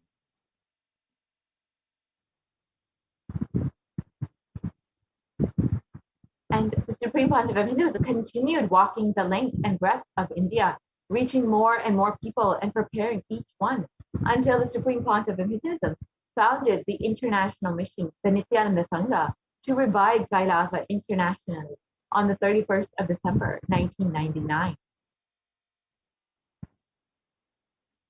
And the Supreme Pontiff of Hinduism established the first Kailasa enlightenment ecosystem in Tiruchendur, Tamil Nadu, in South India, on the 14th of April 2001. Here you can see the photos of the Supreme Pontiff of Hinduism during the inauguration of the very first Kailasa enlightenment ecosystem.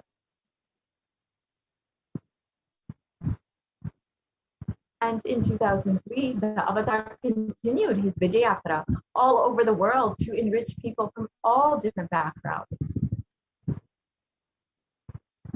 And with the Supreme Pontiff of Hinduism's intensity and dedication, even people who did not understand English were delighted and resonated deeply with the presence of the Supreme Pontiff of Hinduism. And here you can see how grateful each being was to receive the blessings and grace of the Supreme Pontiff of Hinduism. These are photos from Brazil and Guadeloupe, where most of the audience did not even speak English. And in 2004, the Avatar led his disciples on the first Himalayan Yatra, visiting temples, delivering satsangs, and initiating them into the superconscious breakthrough. And subsequently, the Avatar personally organized and led yatras yearly and guided individual souls, not just to physical spiritual sites, but to supernal spiritual realms. And in 2006, the Padayatras were taken to the next level with the Kodikan Padayatra, with crores participating and impacted by Nithyanandeshwara and Nithyanandeshwari, who traveled from city to city, blessing people. And here's just a very small clip of the Kodikan Padayatra in 2006.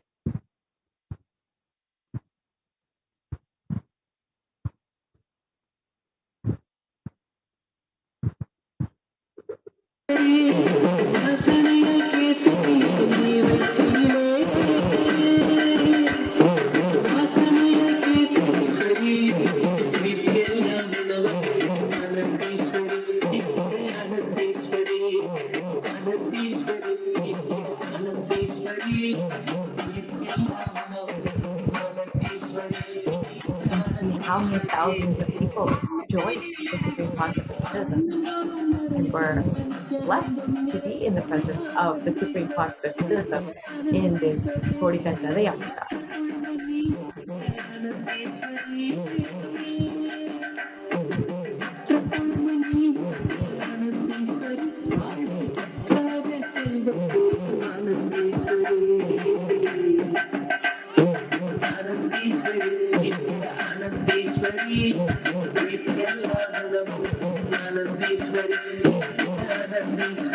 You can move to the next slide, please.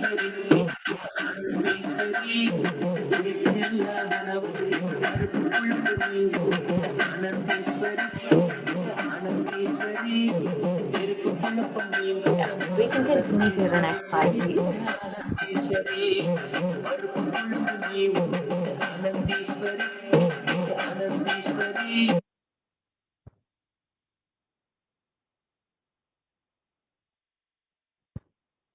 And the Kodikan Padayatra culminated with the consecration and inauguration of the Garbha Mandir, the Sanctum Sanctorum, in the Nithyanandeshwara Paramashivam and Nithyanandeshwari Parashakti, and the Swayambhulinga in Adi Kailasha Sarvanya in Bangalore, South India. Here you can see the Supreme Pontiff of Hinduism performing Abhishek for the Swayambhulinga. And the deities were energized.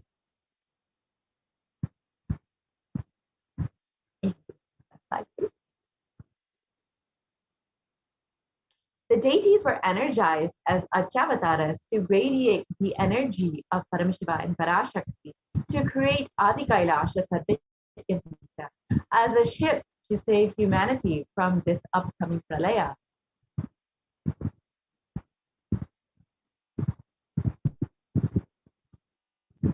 The Supreme Pontiff of Hinduism created innumerable spiritual energy centers in India as safe havens during the Great Deluge. Here are a few of those energy centers: Kailasa in Tiruchendur, the Adi Kailasha Sarvanya in Bangalore, and Kailasa in Hyderabad. And in 2008, the Avatar created and energized the Nithyananda Vaidya River with the Anandalingam, which would protect anyone who bathed in its water from this deadly COVID-19 disease. Here you can see the Supreme Pontiff of Hinduism performing Abhishek for the Anandalingam. गिरिशाय वजिपि विष्टाय च नमो ईढुष्टमाय च शुमते च नमो स्रस्वाय च वामनाय च नमो बृहते च वर्षीयते च नमो वृद्धाय च संवृद्धने च नमो Here we अप्रियाय continue च प्रथमाय च Parashakti. नमः आशवे च जिराय च नमः शीघ्रियाय च शीघ्राय च नमः ऊर्ण्याय च वस्वन्याय च नमः स्रोतस्याय च दीप्त्याय च नमो ज्येष्ठाय च कनिष्ठाय च नमः पूर्वजाय च परजाय च नमो मध्यमाय च पगल्भाय च नमो च गण्याय च बुद्ध्याय च नमः सोऽभ्याय च प्रतिसर्याय च नमो याम्याय च क्षेम्याय च नमः उर्वर्याय च खल्याय च नमः श्रोत्याय च अवसान्याय च नमो वन्याय च कक्ष्याय च नमः श्रवाय च प्रतिश्रवाय च नमः आशुषेणाय च आशुरथाय च नमः शूराय च अवभिन्दते च नमो वर्मिणे च वरुथिने च नमो बिल्मिने च कवचिने च नमः श्रुताय च श्रुतसेनाय च नमो दुन्दुभ्याय च हनन्याय च नमो धृष्णवे च प्रवृषाय च नमो दूताय च प्रहिताय च नमो निषङ्गिने च बुद्धिमते च नमस्तीक्षे च वेजायधिने च नमस्कार उधाय च सुधन्वने च नमस्कृत्याय च Yes, we can वत्साय च continue नमः to the next slide, पाट्याय च please. नीत्याय च नमः सूत्याय च तदस्याय च नमो नाद्याय च वैशन्ताय च नमः कूप्याय च वट्याय च नमो वर्ष्याय च वर्ष्याय च नमो मेघ्याय च विद्युत्याय च नमः ईर्ध्याय च तप्याय च नमो वात्याय च रेश्म्याय च नमो वास्तव्याय च वास्तुपाय च ओम नमः सोमाय च रुद्राय च नमः ताम्राय च अरुणाय च नमः शृंगाय च वसुपतये च नमः उग्राय च भीमाय च नमो अग्रे वधाय च दूरे वधाय च नमो हन्त्रे च हन्म वृक्षेभ्यो हरिकेशेभ्यो नमस्ताराय नमः शम्भवे च मयोभवे च नमः शङ्कराय च मयस्कराय च नमः शिवाय च शिवतराय च नमः तीर्थ्याय च कूल्याय च नमः पार्याय च वार्याय च नमः प्रतरणाय चोत्तरणाय च नमः Yes, आतार्याय we च can move on to the लाद्याय next च slide, नमः please. सस्याय च धेन्याय च नमस्ति कत्याय च प्रवाह्याय च नमः इरण्याय च प्रपत्याय च नमः किगं शिलाय च क्षयणाय च नमः गोष्ट्याय च गृह्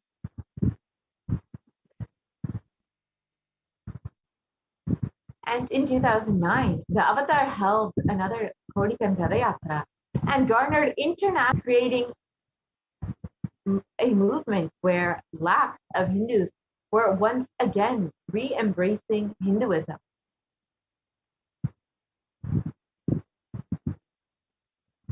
We can continue on to the next slide.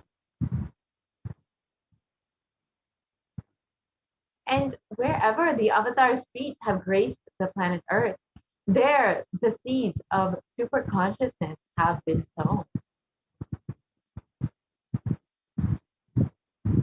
And here you can see the thousands of Kailasa enlightenment ecosystems that the supreme concept of Hinduism has established for serving over 1 billion people worldwide.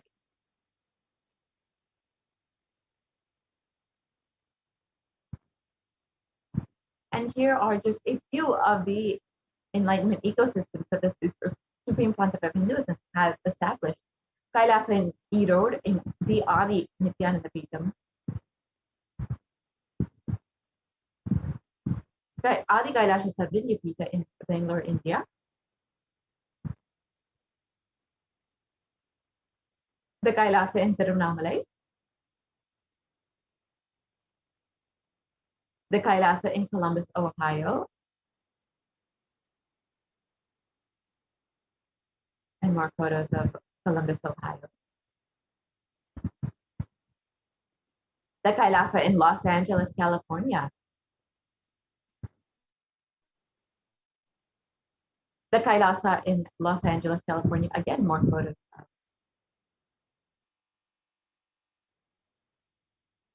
And the Kailasa in San Jose in US. And more photos of the Kailasa in San Jose.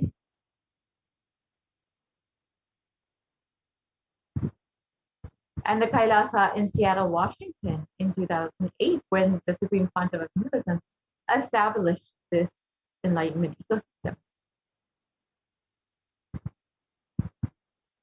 And more photos of the Kailasa in Seattle. And the Kailasa in Houston, Texas.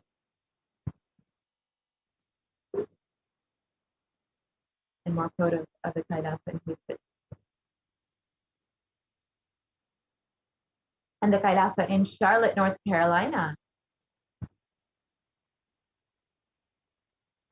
And the Kailasa in New York.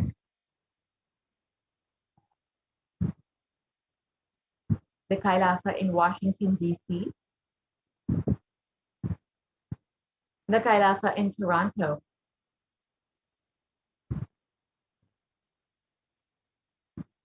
and more photos of the Kailasa in Toronto.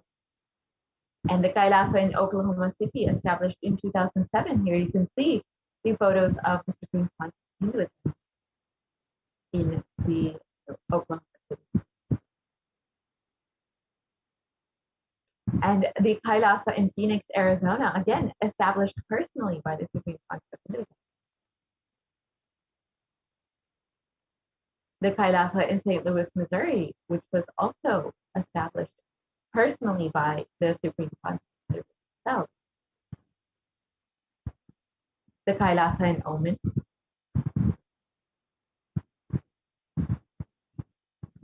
Kailasa in Dubai,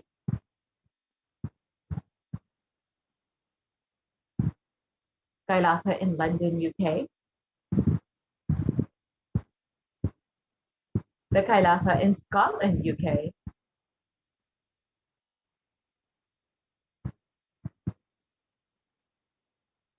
the Kailasa in Netherlands, the Kailasa in Slovakia, the Kailasa in Belgium,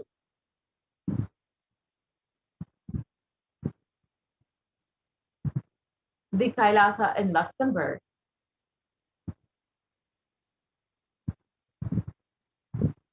the Kailasa in Austria, the Kailasa in Germany, the Kailasa in Italy, Kailasa in France,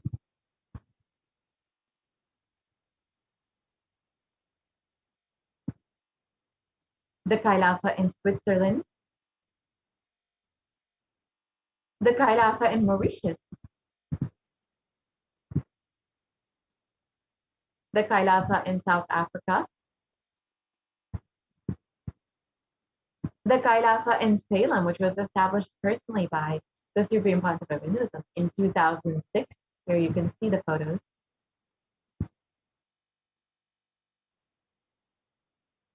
And again, more photos of the Kailasa in Salem. And the Kailasa in Hosur, established in 2008 by the Supreme Concept of Hinduism. And here you can just see the various Kailasas in Tamil Nadu. Is the Kailasa in Patnam, the Kailasa in Varanasi, the Kailasa in Rajapalayam, established in 2008, one of the important energy centers of Kailasa. And here you can see the photos of the Supreme Concept of Hinduism conducting programs and inaugurating the Kailasa. And the Kailasa in Hyderabad,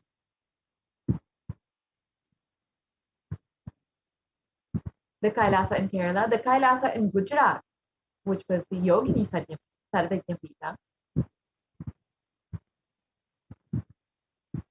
and the Kailasa in Thiruvanmur in Chennai, the Kailasa in Alankulam,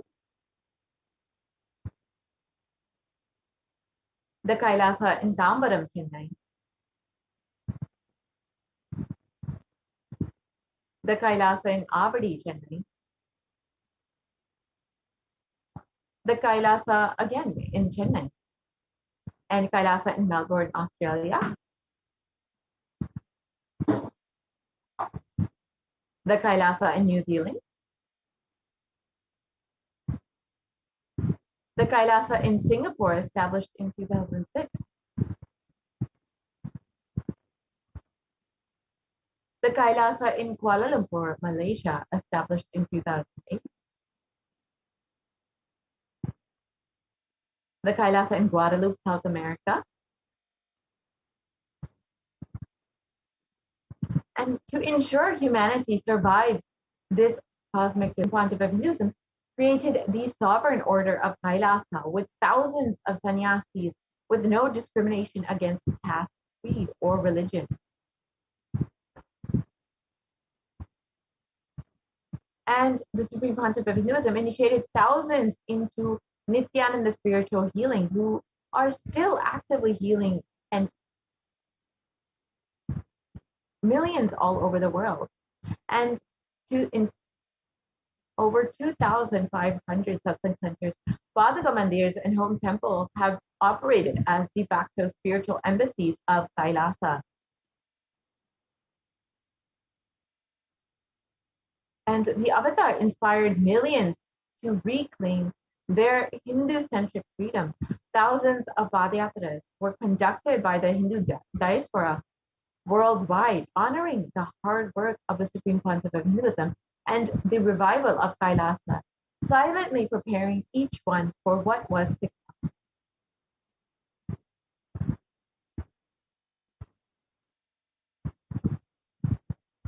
And in 2017, devotees in Malaysia planned a Padayatra and executed it successfully, with thousands participating and the dying Hindu population in Malaysia being reinvigorated. For every major festival, devotees from all over the world have been doing Padayatras out of their sincere devotion for the Supreme Pontiff.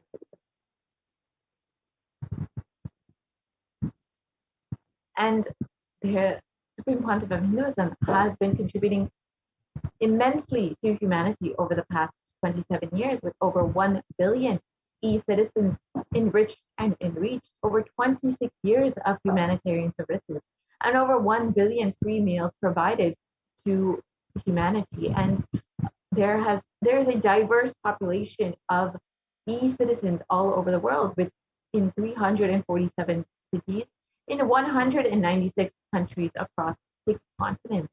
And Kailasa has established the world's largest Hindu university, established in the US, Canada, UK, Slovakia, Switzerland, and France.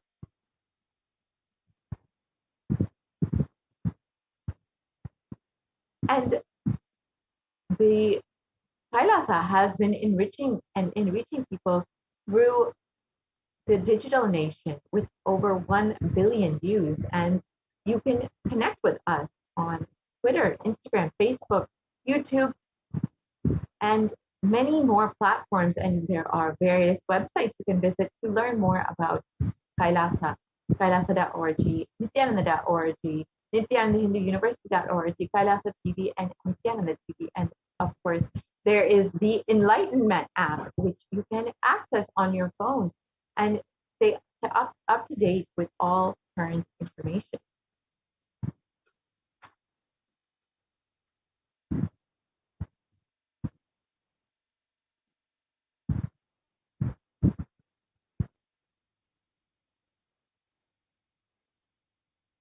And here you can see the various cities and countries that have e-citizens, and the successful communities have formed in these various countries.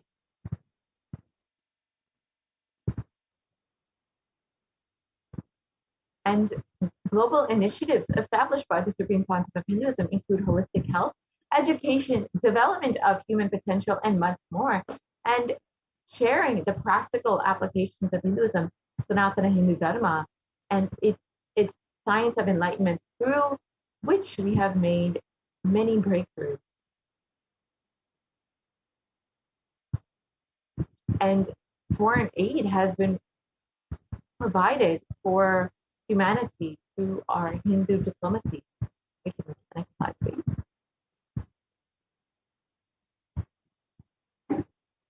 And here are the various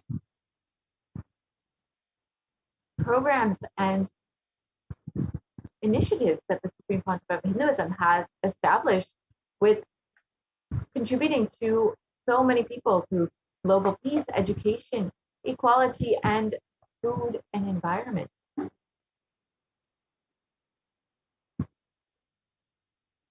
And free education has been offered in over 150 countries. And the Nithyananda Hindu University is the world's largest Hindu university.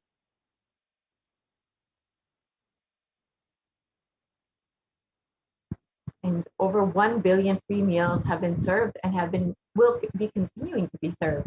And Kailasa, with the vision of no hungry home, has initiated multiple services, including Annadan, organic agriculture, and much more. We have offered over 1 billion free meals and are continuing to do so.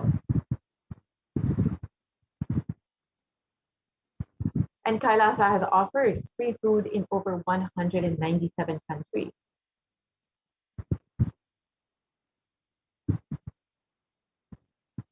And 3.5 billion people do not have access to safe medical care, and Kailasa has made available free medical services for millions of people all over the world.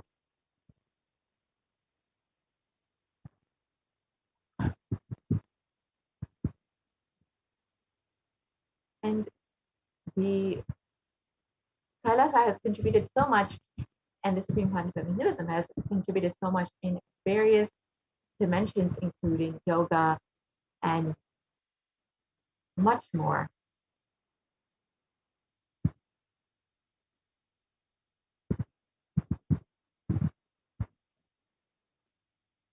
And Kailasa has initiated the revival of the most ancient sciences of Hinduism and has revived the science of temple and ritual.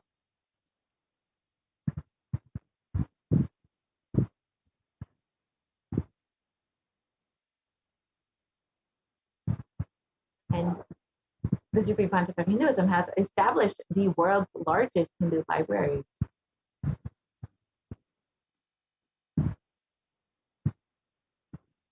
And with the Supreme Pontiff of Hinduism's sincere hard work in the past 26 years, inspiring millions of people, one person at a time, has prepared each one to stand and to protect humanity during this Pralaya.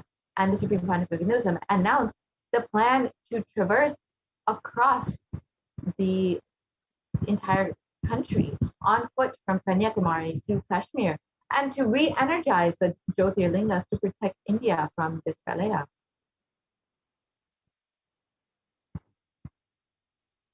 And in 2018, the Supreme Pontiff of Hinduism began the re-energizing process of the 12 Jyotirlingas and visited each temple to prepare for this process.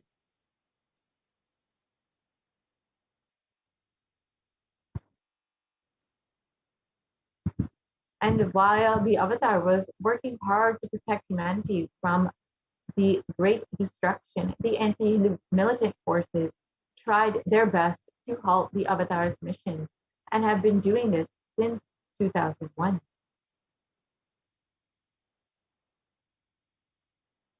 And after years of pouring energy into making one of the only ship that would save humanity, the captain was driven out of the ship.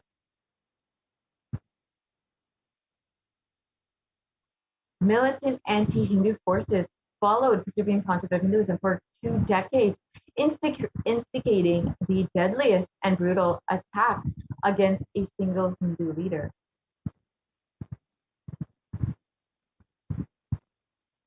And since 2009, the Supreme Pontiff of Hinduism has survived over 70 assassination attempts and incessant lawfare and repeated attacks against him and his disciples.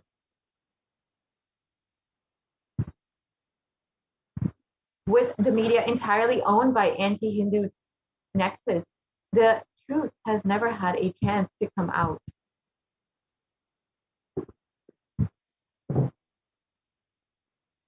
And 14,000 hours of hate speech have flooded the internet and have broadcast on media to incite hatred and character assassination of the Supreme Pontiff of Hinduism.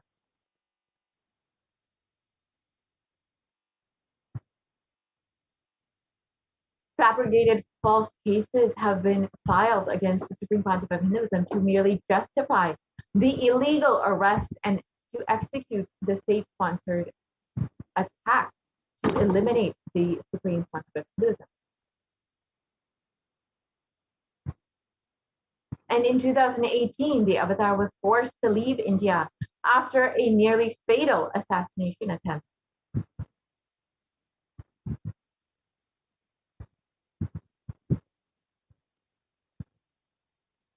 In his absence, India and Indians have been suffering the repercussions of their unconscious actions.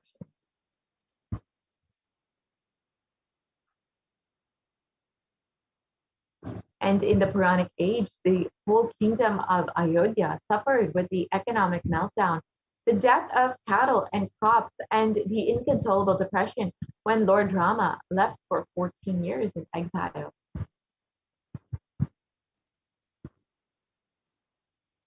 And in the same way, the economy has fallen in the 2 months after the avatar left India, and today India faces the most brutal effects of the pandemic with no end. And despite being driven out of the country, the Supreme Pontiff of Hinduism continues to be the last hope for humanity by providing continuous services for humanity during this pandemic.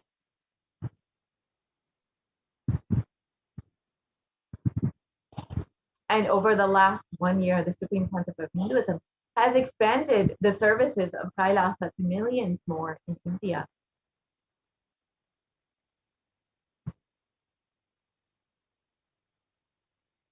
And with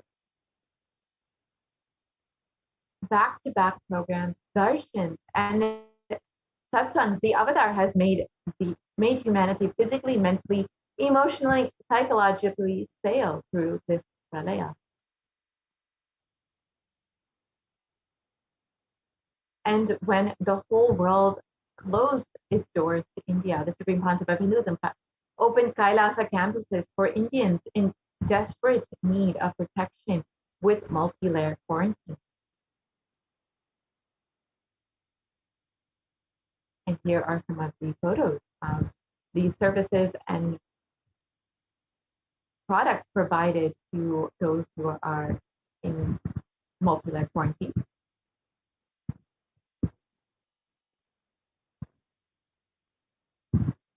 And here is the organic agriculture that the Supreme Pontiff of Hinduism has been providing for having stocked the food for all of the residents of Kailasa.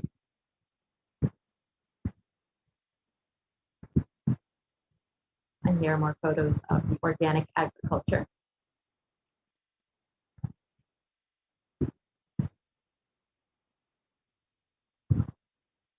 And the Shastra Pramana from the Guru Gita translates, salutations to Guru, whose 2 lotus feet remove the pain of duality and who always protects one from calamities. And again, from the Kulanarva Tantra, if remembered, this Paduka provides protection against diseases, great disturbances, great evils, great fears, great calamities, and great sins.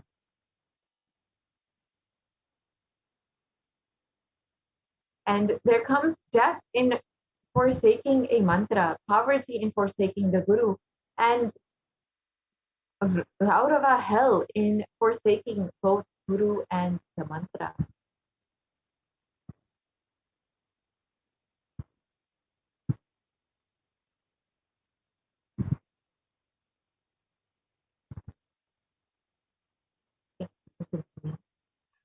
We must realize that the pralaya will end only in India when the divine feet of the Supreme Pontiff of Hinduism walk on its soil once again.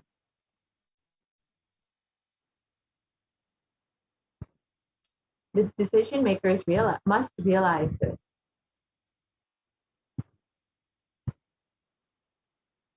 We must realize that the pralaya will end in India only when the divine feet of the Supreme Pontiff of Hinduism again walk on its soil.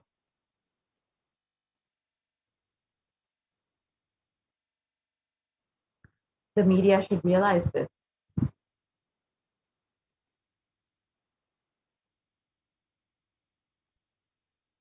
Every citizen should realize this. It is in our hands now to make this happen.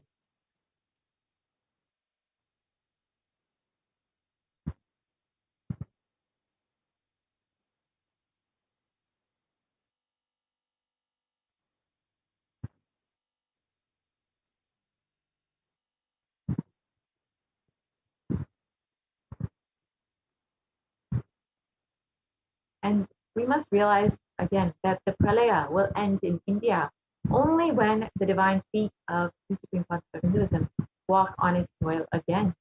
It is our decision now to make this happen. So with this, we will conclude this segment of the program, and we will be moving into the next segment where we will learn about some of the offerings that we can make to Devi Parashakti. We will be right back after a very quick break.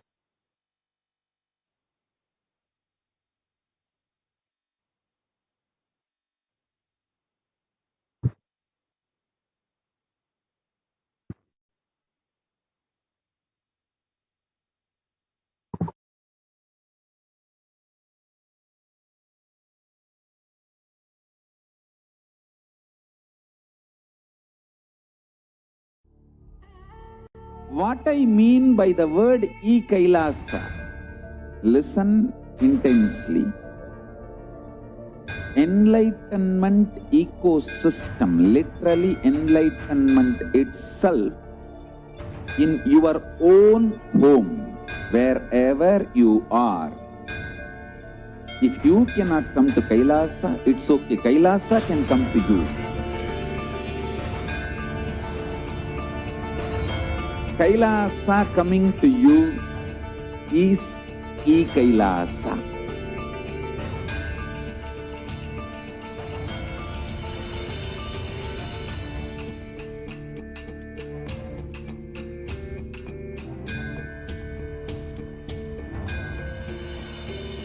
I will revive Hinduism. I am a Hindu revivalist, not by any revolution, but by evolution.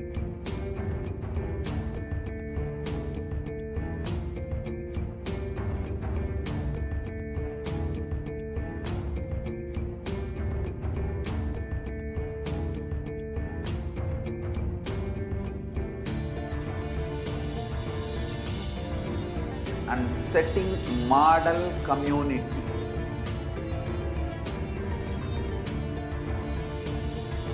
Kailasas, enlightenment ecosystems, Sarvanya Pitas all over the world.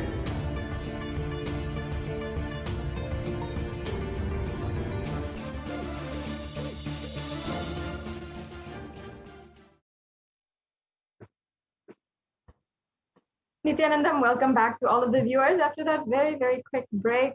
And I hope each and every one of you who are joining us today is available and excited for the next segment on the offerings that you can make to Devi Parashakti.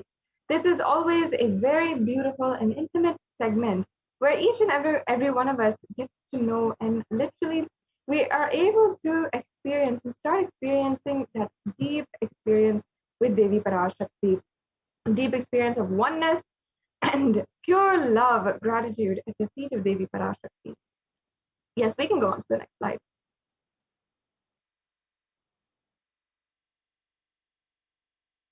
So, an offering in the Hindu tradition is very important, and many of you know that offerings are often given as ways that you can simply offer your gratitude and also invite the divine presence of God and goddesses into your life.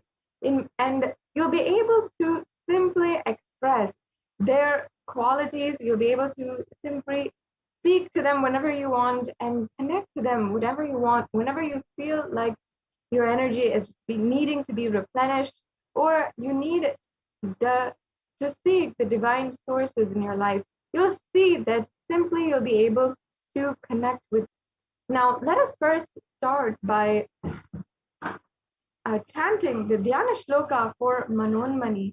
This is the Dhyana Shloka for the form of Devi Parashakti, who is seated on the very lap of Paramashiva. And she is the embodiment of compassion, grace, and everything that you feel like you'd fall in love with on the first sight. So let me now chant the Dhyana Shloka for Devi Parashakti.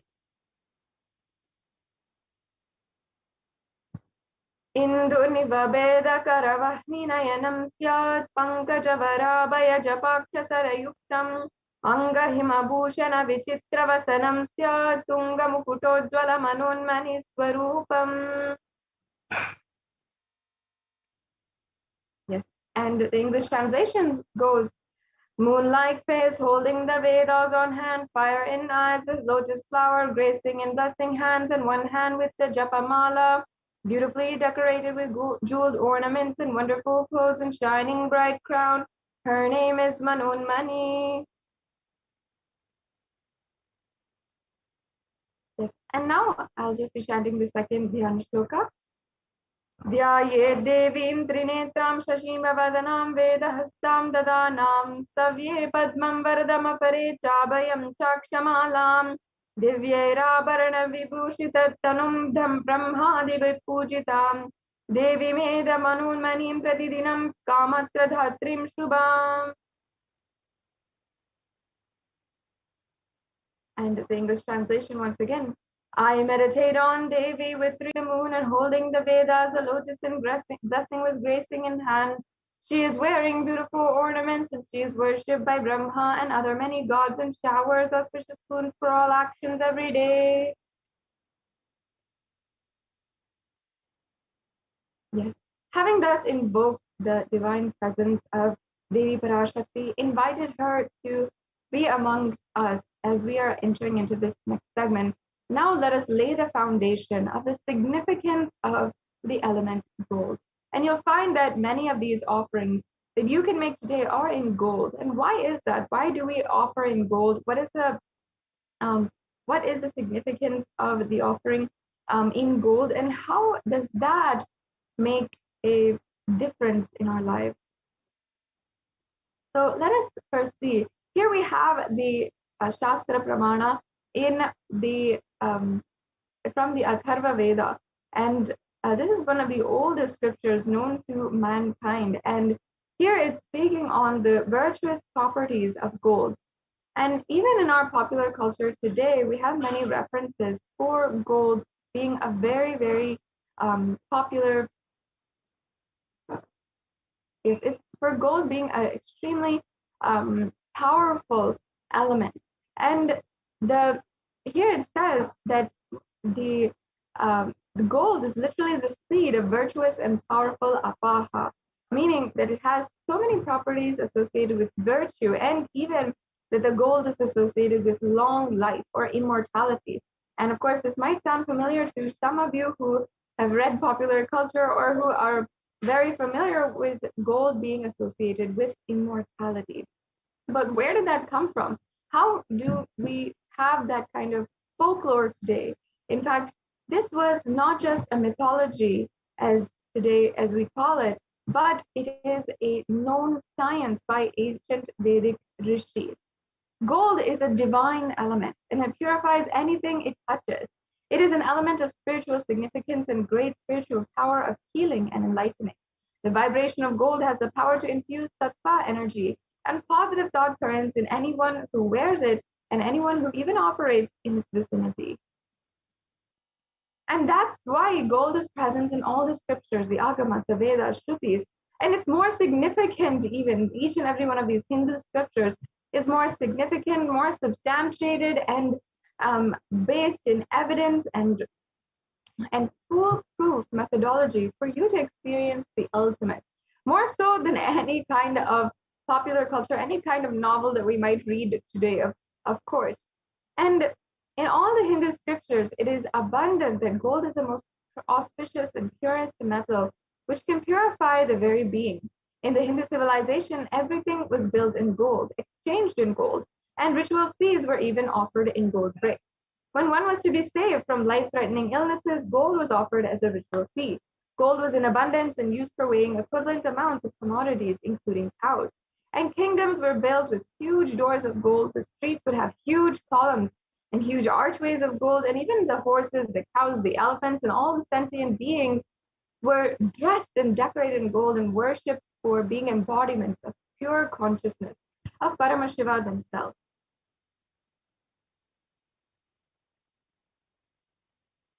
The Hindu civilization thrived on the banks of rivers of gold. Even the Indus River was called the Hiranyamaya in Rigveda, and the river Saraswati was called the Hiranyavartani in the Atharva Veda. Gold is a supreme element for offering gifts to the ones you love and revere, and temples are constructed and paved in gold. Deities are made in gold and decked and adorned in gold because it preserves the enlightenment energy for thousands of years. It literally lasts forever.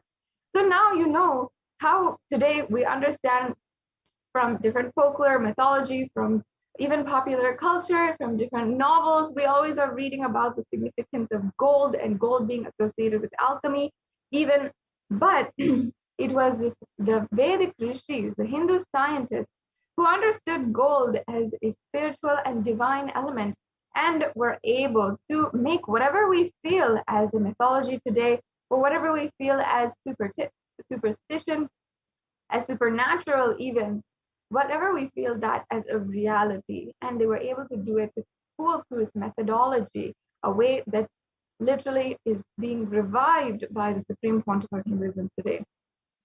So many of these offerings are able to literally do that, are able to, with one touch, be able to simply make you into gold, immortal, and simply make you able to radiate the state, space, and powers of Paramashiva. And that is why we offer gold to the divine. Now let us enter into all of the different offerings that we have today. We have an array of different offerings, and you'll find that each and every one of you will be able to see any one of these offerings as a possibility for you. And it might be the Ihundi offering, which you can offer for any amount or any donation, or a more substantial offering, the Pratyaksha Pada Puja, or the other offerings that we have available for you today. And whatever it is, see how you can make it happen in your life, how this is a possibility for you. An offering is a way that until you are able to manifest your reality as you want it, we will manifest it for you. So don't feel that somehow it might be insufficient or somehow you might be incapable of making an offering today. You can somehow in some way make an offering and start being able to experience that Shaktini Bhada in your life today, the feeling connection, the oneness with Devi Parashakti.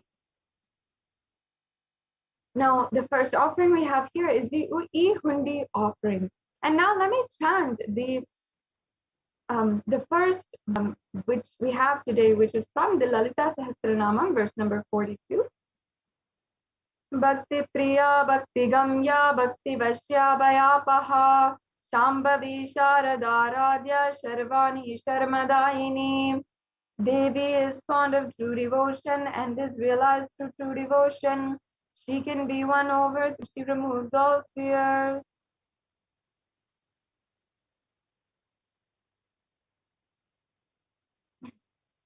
And if there is any fear in the minds of a devotee, such as yourself, you can be assured that Devi Parashakti will simply remove that fear. And she doesn't have any vested interest in anything. She is not asking for any conditions. If she gives you something, she will simply just accept whatever devotion you have, whatever offering you can make, whatever it is, even if it's just a few coins. In the Hindu tradition, many of you know that when we go to the temple, we often offer just a few coins at the feet of Devi Parashakti in the hundi, or also in the plate of the Devi, the plate of the pujari. This is a custom that we have, and Devi Parashakti literally she literally accepts that, whatever it might be, and gives that to us. And that is just our simple and humble offering to Devi Parashakti for making herself available. That is the ultimate gift that she is giving. Just as today the Supreme Pontiff of Hinduism has gone to so many lengths just to make himself available to the whole humanity, give himself continuously, and literally allow the whole world to have his darshan, to have his grace. Parashakti is making herself available through the Supreme Pontiff of Hinduism, and just because of that, and making herself available, answering our questions, revealing to thousands of people the past, present, and future, giving boons, giving healing, whatever it is, she is simply making her presence available. And for this, we can offer our gratitude to Devi Parashakti through this Ihundi offering. And so yes, you can offer this offering in gratitude and devotion to Devi Parashakti. Now, the next offering is the Sankalpa chanting. The Sankalpa is the conscious resolution. It's an elaborate mantra from the Vedic tradition that is always offered before we proceed with any ritual. So the Sankalpa itself is an offering. And you can offer this, and the Pujari will be chanting this Sankalpa on behalf of you, chanting your name, your family members' names, and on any one of the people on behalf of whom you want to offer this Sankalpa. This conscious resolution has the power and energy to align all your energies inside of you in order to make the reality which you want to manifest come true, literally. Make your dreams into reality.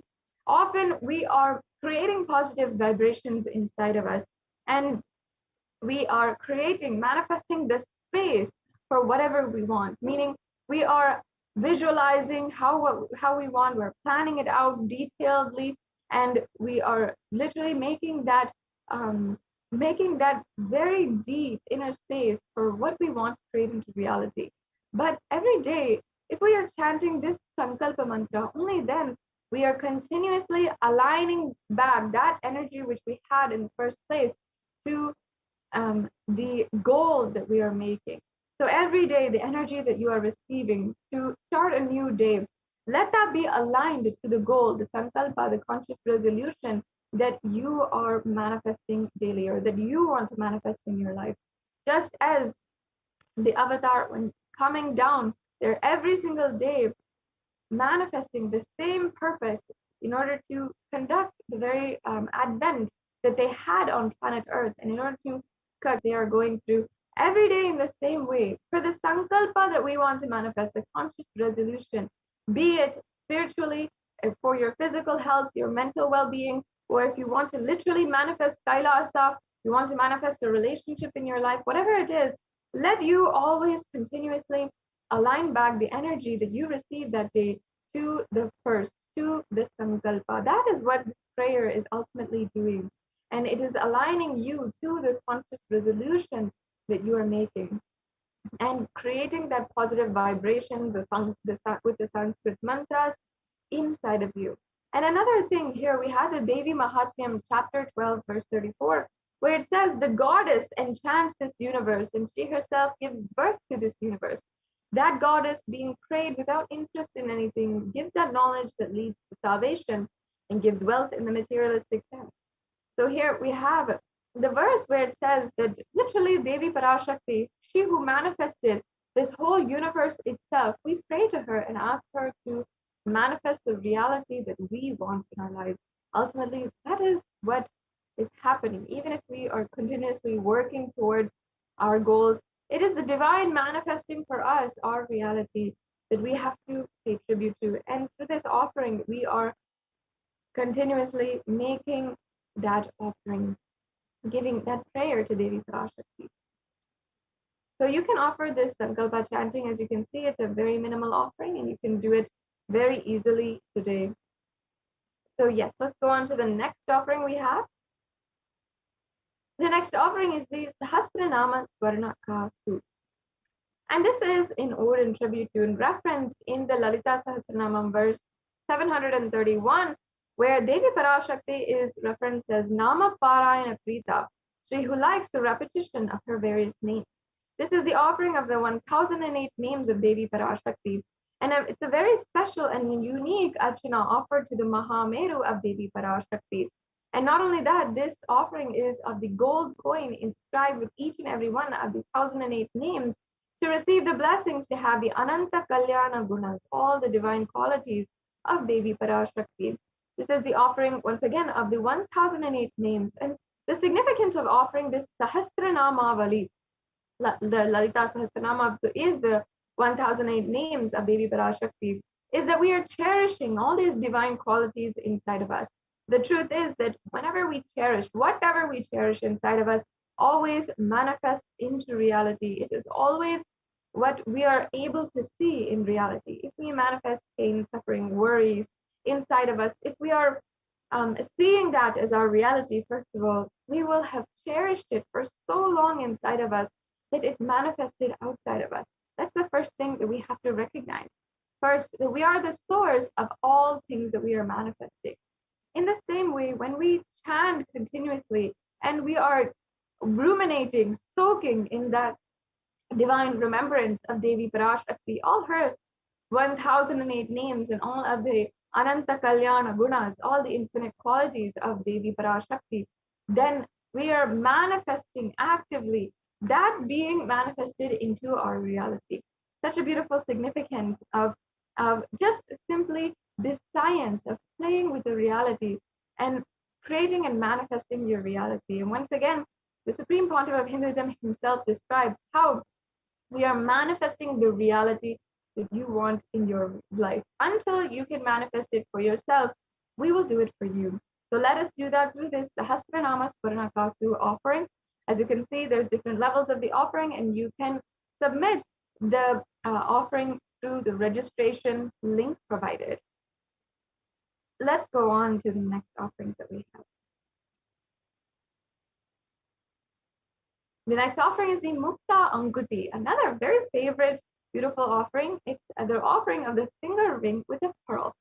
And this offering has so much of significance in Sanatana Hindu Dharma, and especially because it is the finger ring with a pearl. The pearl is a symbol of compassion.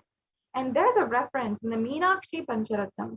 Meenakshi is the incarnation of Devi Parashakti, and she literally has manifested for each and every one of us and incarnated on planet Earth thousands of years back. So let me first chant the Meenakshi Pancharatnam verse number 1.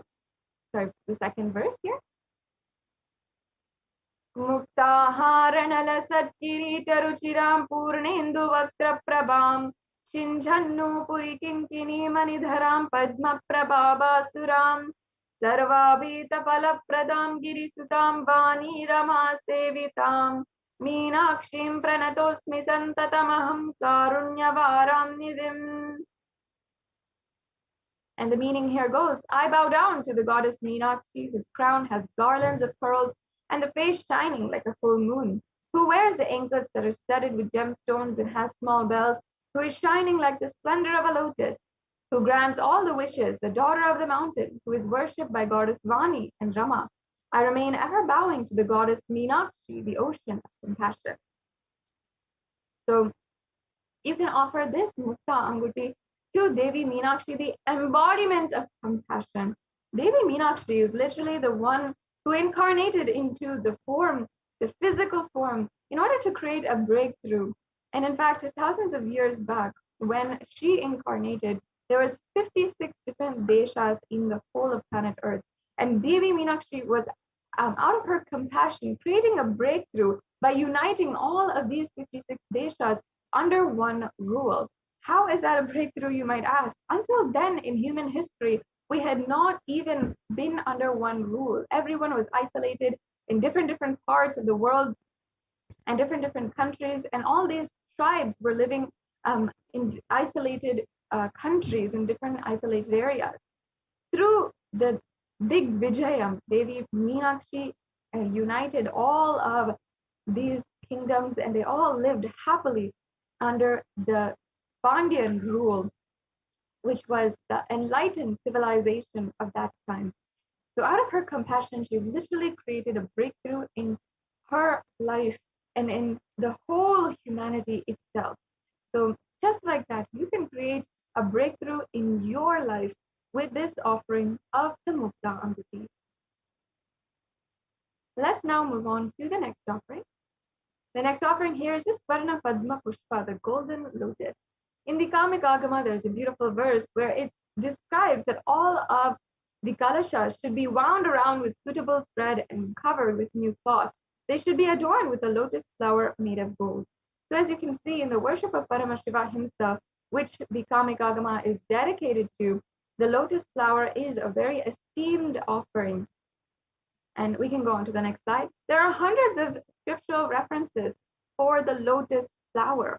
And there's so many different uses of the lotus in the worship of Paramashiva. You will also be able to recognize that even in the arts and architecture, the yoga, in every single different aspect, even the science of consciousness through all the various different chakras that are represented by the lotus, there's so much of symbology in Sanatana Hindu Dharma for the lotus.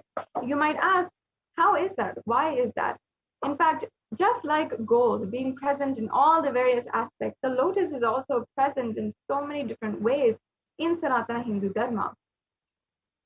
And that is because lotus is considered as a divine flower. And just as the ancient rishis do so very often, whatever is considered divine, they distribute it to the whole humanity, the whole world itself, because we believe essentially that the whole world itself is divine. So the lotus flower is considered divine because of its quality of being able to radiate elegance, resilience, radiance, and beauty, even despite any kind of background it might be in, meaning it might be in polluted waters, it might be in the different types of waters, whatever it is, the lotus flower retains its qualities. And that is a very subtle quality of incarnations themselves and Devi Parashakti herself. So you can offer this Parina Padma Pushpa in order to have that beautiful quality and manifest that in your life throughout any adverse situation that you might be going through. This is a quality that should not be underestimated, because no matter what adverse situation we might go through, we can never guarantee how we react or how we retain our good qualities. So once again, you can offer this through the link provided, and we'll be going over how you can do that in the end of this segment. The next slide, please.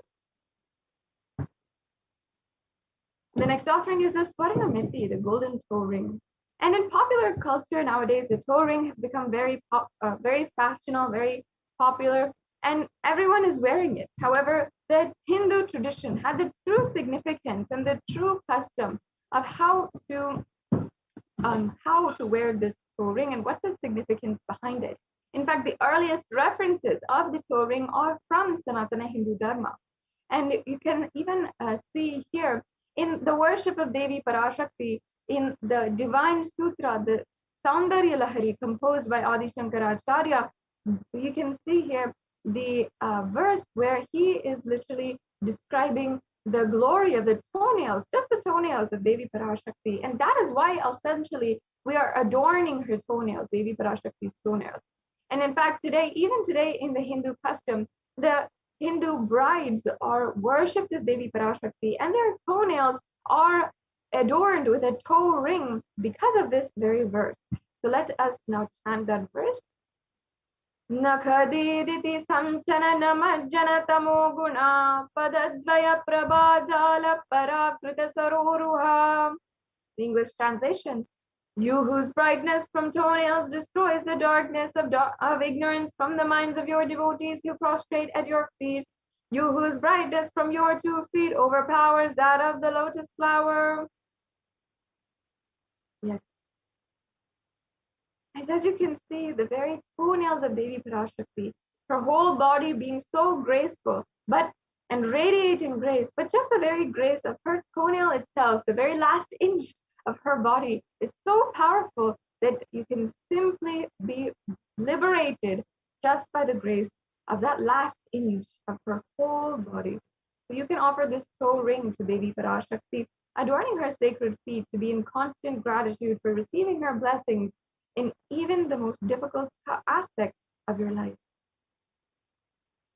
Let's go on to the next offering. We have the Swarna Mang Tika, another extremely significant offering the head dress or the head jewelry, where it's the hairline jewelry or the forehead jewelry that you might be accustomed to seeing in popular culture also, again, and it's also in many different types of jewelry, different lines of jewelry. But again, this piece of jewelry has its source in the Sanatana Hindu Dharma. In fact, in the verses it says that Devi Parashakti is considered as Shuddha Sarabhi Varshini, meaning she who makes the nectar flow in all of our verses from Sahasrara, and she who also gives a very pleasant experience of the ultimate. And what is that nectar flowing represented by? Gold. Once again, the gold is literally the representation of the nectar, which is flowing from the crown center and oozing down. And that is why the elaborate head dress is worn in Sanatana Hindu Dharma. And you can see even in this picture, Devi Parashakti wearing the hairline jewelry. And that shows literally the beautiful way that nectar is flowing from her Sahasrara Chakra, meaning that her Sahasrara Chakra is open. And that is the enlightenment experience. And that bliss, costless, blissful experience, which is exactly what you can experience through this offering to Devi Parashakti of this Swarna Mangtika. Yes, we can go to the next slide. That brings us to a conclusion of the offerings to Devi Parashakti. We also have the Pratyaksha Pada Puja as well, that you can offer to the Supreme Pontiff of Hinduism as Jagat Guru, as the Guru for the whole universe. Especially during these times, it is a very significant offering that you can make. And with Navaratri coming up at the end of this Chaturmasya, and it being Chaturmasya itself, this is a very important time for you to start manifesting the Pratyaksha Pada Puja in your life. Start planning for it right now, and let us, each and every one of us, start having the divine remembrance of our Guru and offering our gratitude towards the Guru. So we have many events coming up where you can offer the Pratyaksha Pada Puja, even Krishna Janmashtami, Ganesha Chaturthi. So let's start planning for the Pratyaksha Pada Puja offering that you can do as well. We also have the Vastra Seva in the next offering. We can go on. The Vastra Seva is also another offering that you can do, which is the offering of the sacred cloth. Yes. Now this brings us to a conclusion of this segment in today's program. So let us, in the last, we can see a full summary of all of the offerings. And once again, there's no need for you to feel any kind of incapability or insufficiency in any of these offerings. You can offer whatever you want, and you can even start manifesting the offering that you want. For example, the Pratyaksha Pada Puja or the Swarna Mangtika, which might be more substantial offerings, maybe something that you cannot do right now. You can still start to manifest these offerings.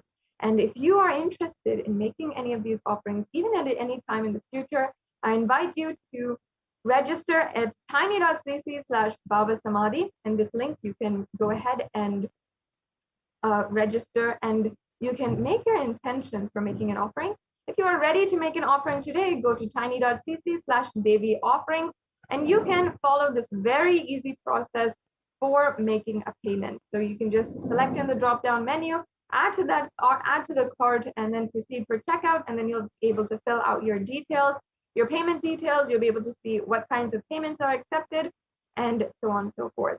For the e-hundi offering especially, we also have another option, which is to pay through the YouTube super chat. And even right now, many of you who are watching through YouTube can go to or you can go to YouTube right now to make an offering. It's a very simple offering where, first of all, you can join as a member of Kailasa's HDH Nithyananda YouTube channel, and then you can also make an offering through the super chat.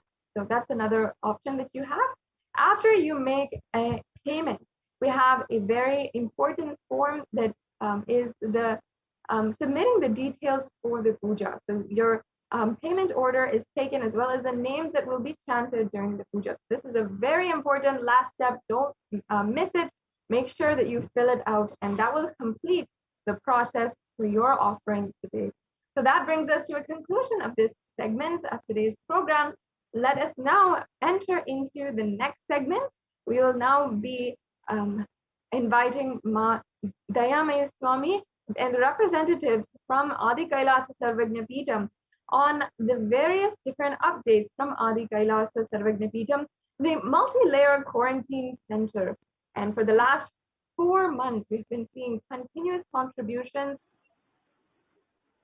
from Adi Kailasa Sarvagna Peetham on the various different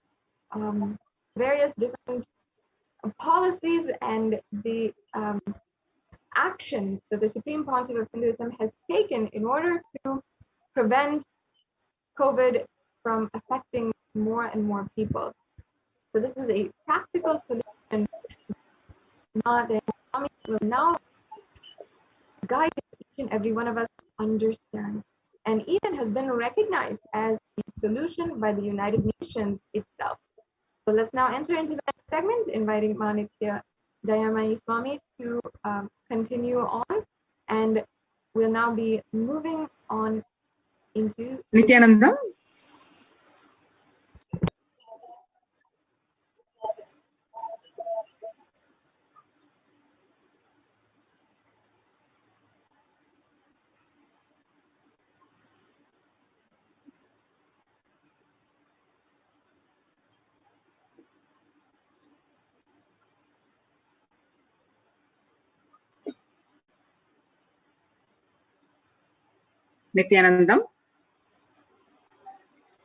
Nithyanandam, everyone. Thank you, Masada Shrupriya. So, welcome back to this session of the Adi Kailash session.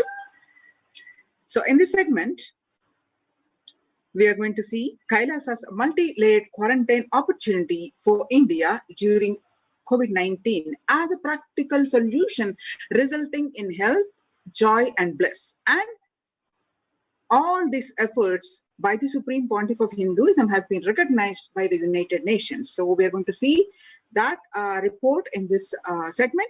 So with the blessings of the Supreme Pontiff of Hinduism, Jagadguru Mahasanidhanam, His Divine Holiness Bhagwan Nithyananda Paramashivan's blessings, let's start with the Sadguru Vandanam. Nithyanandam Paramasugadam Kevalam Jnanamurtim Dvandvatitam Gagana Sadrusham Tattvamasyaadilaksham Ekam Nityam Vimalamachalam Sarvadi Sakshibhutam Bhavatitam Triguna Rahitam Sadgurum Tam Namami. The Kailasa's Department of Enlightened Civilization present the segment. On 5th June, Devi Parashakti revealed about the mental health of the people, which is affecting across the world, across continents, which results in their anxiety levels and stress-related depression, especially in the young adults.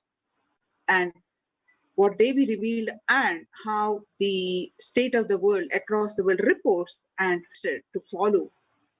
And the Supreme Pontiff of Hinduism successfully implemented these in these Kailasa's de facto spiritual centers. Now let us see that. On 5th June 2021, Devi revealed that not only people dying in crores, financial and mental retardedness, you will also see minds getting collapsed. Freedom from all this suffering is the life of living enlightenment. First, prevent yourself from this deadly corona. O people, do the job of saving your life as a first priority. Listen properly, people. The only way to protect yourself from this overflowing cosmic pralaya and from the demonic people who search for destruction for themselves and for others because of pralaya, go to Adi Kailasa.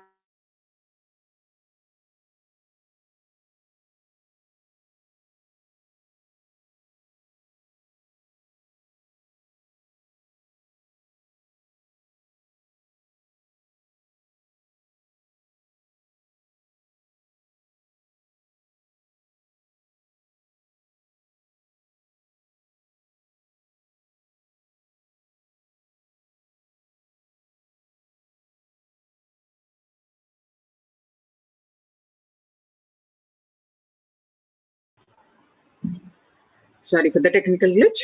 Yes. Save yourself from corona and death, economic crisis, and mental collapse that is formed because of corona. Save yourself and move towards living enlightenment. Move towards Paramashiva Paramparun, doing yoga and tapas. Doing seva to all the devotees of Paramashiva, live a good life. Just for that, I have opened the doors of Adi Kailasa for all those in the universe, not only human beings, as even siddhas, jnanis, and yogis have come and are doing penance in Adi Kailasa. For everyone who come, goodness, prosperity, jnanam, and yogam will overflow. Do not have fear, bliss is there, and do not have worry, I will protect with goodness. Just for that, I have opened the doors of Adi Kailasa for all those in the universe, not only human beings, as even siddhas, jnanis, and yogis have come and are doing penance in Adi Kailasa. For everyone who come, goodness, prosperity, jnanam, and yogam will overflow. Do not have fear, bliss is there, and do not have worry, I will protect with goodness. Happiness is there, enlightenment is there. Do not have fear, bliss is there. I am solving sufferings. I am the Samayapurattu Kanatal who comes and helps at the right time. So what Devi revealed on 5th June 2021 and the media articles confirming the same on 6th June 2021. According to the new study, the neurological symptoms and the psychiatric symptoms like depression and anxiety are also showing to be a common in those who have contracted COVID-19, even in mild cases.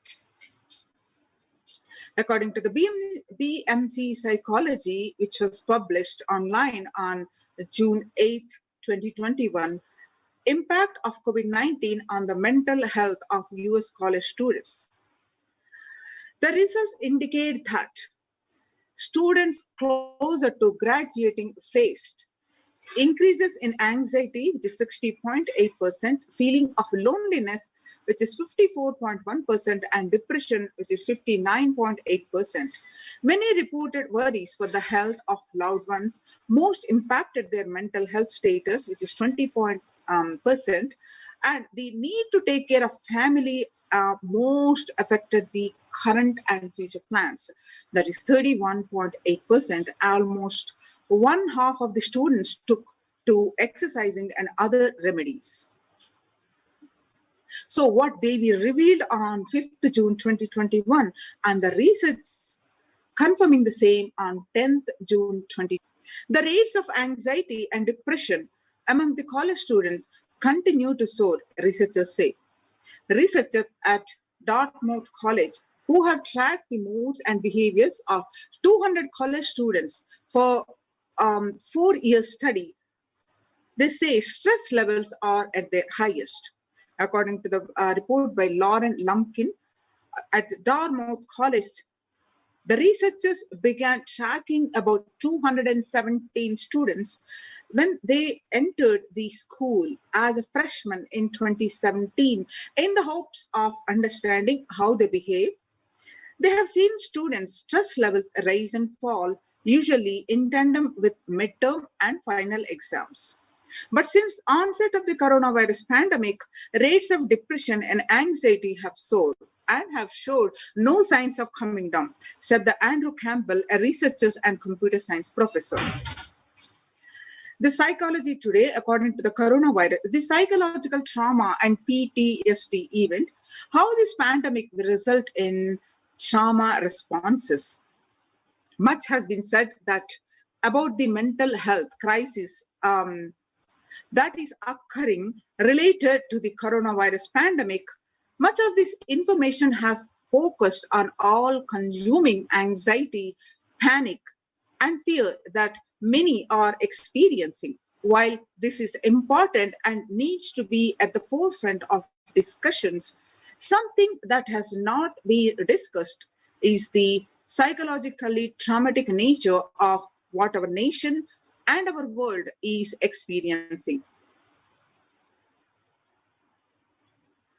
The increased prevalence of post-traumatic stress disorder, that is PTSD, is expected to emerge as a primary factor driving the growth of the global post-traumatic stress disorder. The therapeutics market over the period of assessment from 2019, what it used to be, and over the period of by 2027, expected to grow this market about 11.91%. According to the CNN from the United Nations, reports that there is a high prevalence of mental distress in countries across the globe due to the coronavirus pandemic, especially among healthcare workers and children. According to the United Nations and the World Health Organization, the impact of the pandemic on people's mental health is already extremely concerning. The World Health Organization Director General Tedros Adhanom released in a news release recently. It is now crystal clear that mental health needs must be treated as a core element of our response to and recovery from the COVID-19 pandemic, Tedros added to the CNN news. Yoga greatly improves mental, spiritual, and physical health. People who practice yoga experience less anxiety, less depression, and fewer symptoms of post-traumatic stress disorder. Yoga also improves well-being, including the increased gratitude, relatedness, acceptance, centeredness, empowerment and self-esteem, compassion, self-awareness, and hope.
Sorry for the technical glitch. We are all equipped with the innate coping strategies for responding to stress, but sometimes our stress response can become out of balance. We are living in a world that regularly activates our sympathetic response, the body's way of responding to stress, sometimes called fight or flight. That is balanced by our parasympathetic response. That is the way our body helps us to rest and relax. Yoga can help us bring our parasympathetic response back online and allows us to find balance. Activating our parasympathetic response brings us into a more restful space and allows us to find calmness, connection, and compassion. The deep, mindful breathing of yoga and meditation stimulates the vagus nerve, which activates the parasympathetic nervous system and supports self-regulation and stress management. Yoga can be a valuable tool for self-care, especially in challenging times. Yoga is now being used as an empirically based treatment, often in combination with other interventions, with benefits for both physical and mental health. Many clinicians are recommending yoga as it may help support the effectiveness of the traditional treatment approaches. According to the psychology today, when we actively choose a tool of self-care, we better equip ourselves to survive and seek resilience in different circumstances. While it is but one tool, yoga offers the potential for connection and well-being, even in these challenging times.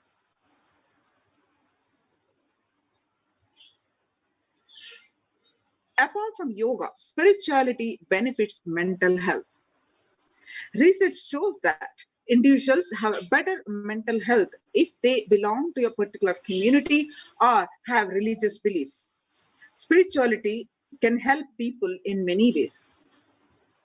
First and foremost, spirituality or religion can help people find meaning in their lives, which is instrumental in improving one's mental health. Spirituality can perhaps help you connect with your divine self. In addition to endowing meaning to your life, it has the potential to improve mental, physical, and emotional well-being as well. It has been a source of relief and comfort from various challenging issues for thousands of years. Now, let us see the revelations to the world by the Supreme Pontiff of Hinduism, Jagadguru Mahasannidhanam, His Divine Holiness Bhagwan Nithyananda Paramashivam, on 22nd May 2021. Paramashiva is very clear, active, and mind is obsessive compulsive reaction. It is nothing but a bunch of unconscious reactions.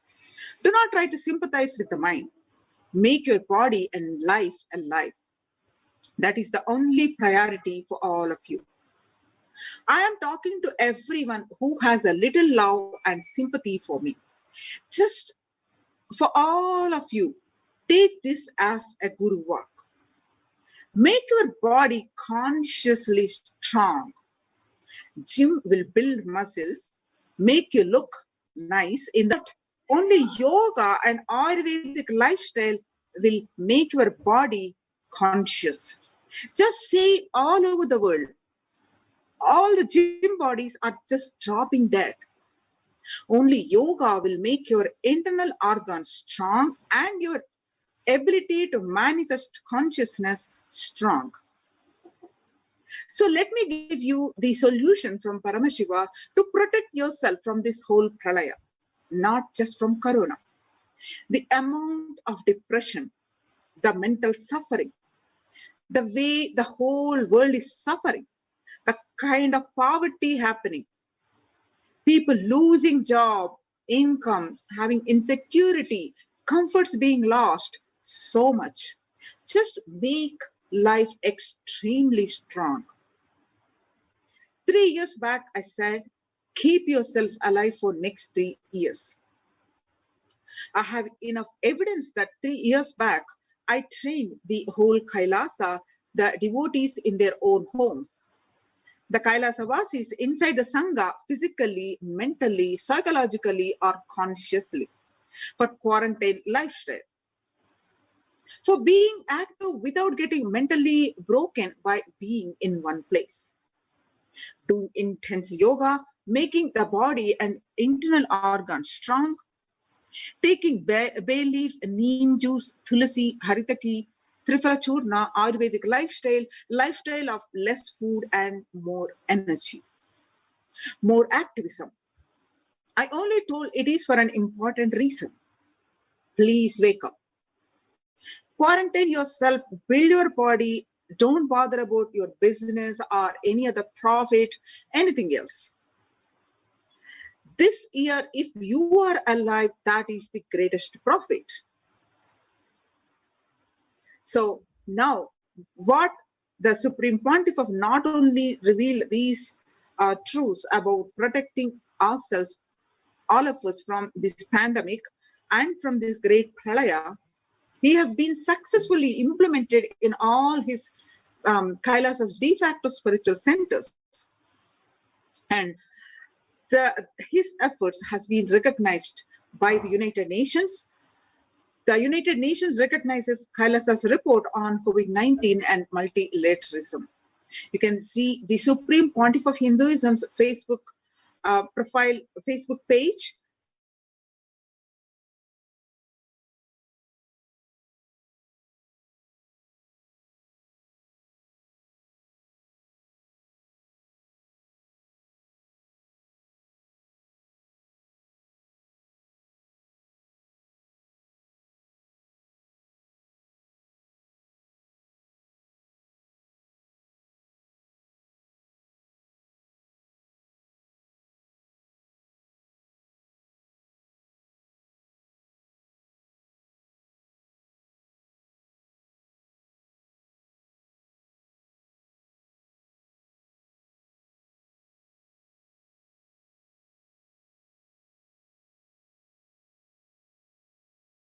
Some more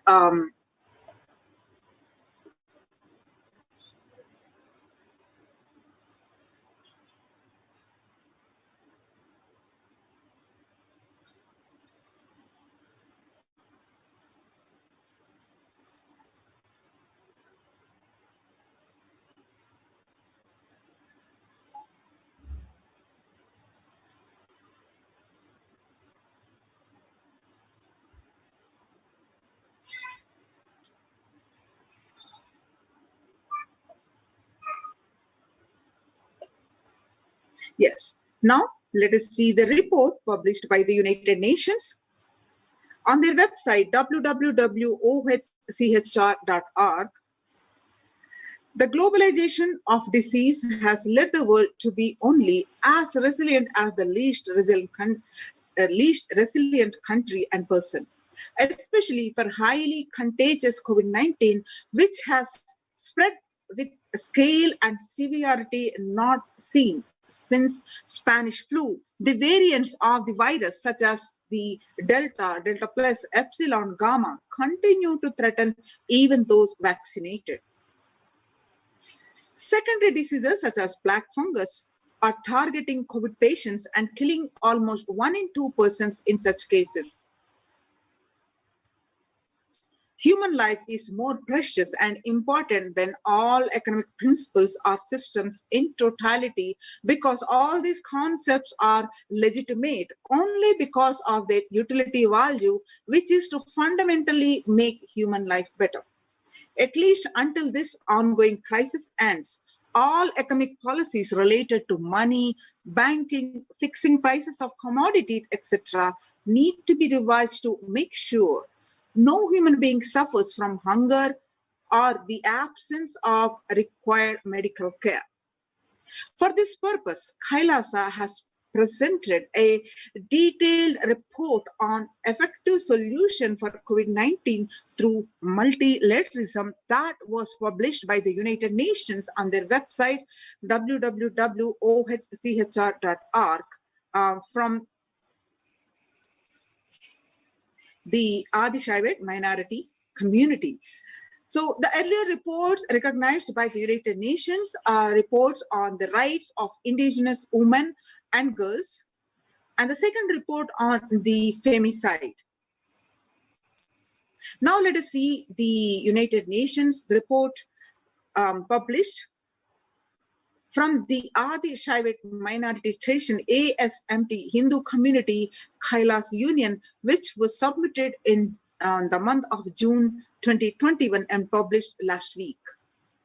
The detailed report, the key points presented as an introduction is, the first point is globalization of disease has led the world to be the only as resilient as the least resilient country and person, especially for highly contagious COVID-19, which has spread with a scale and severity not seen since Spanish flu.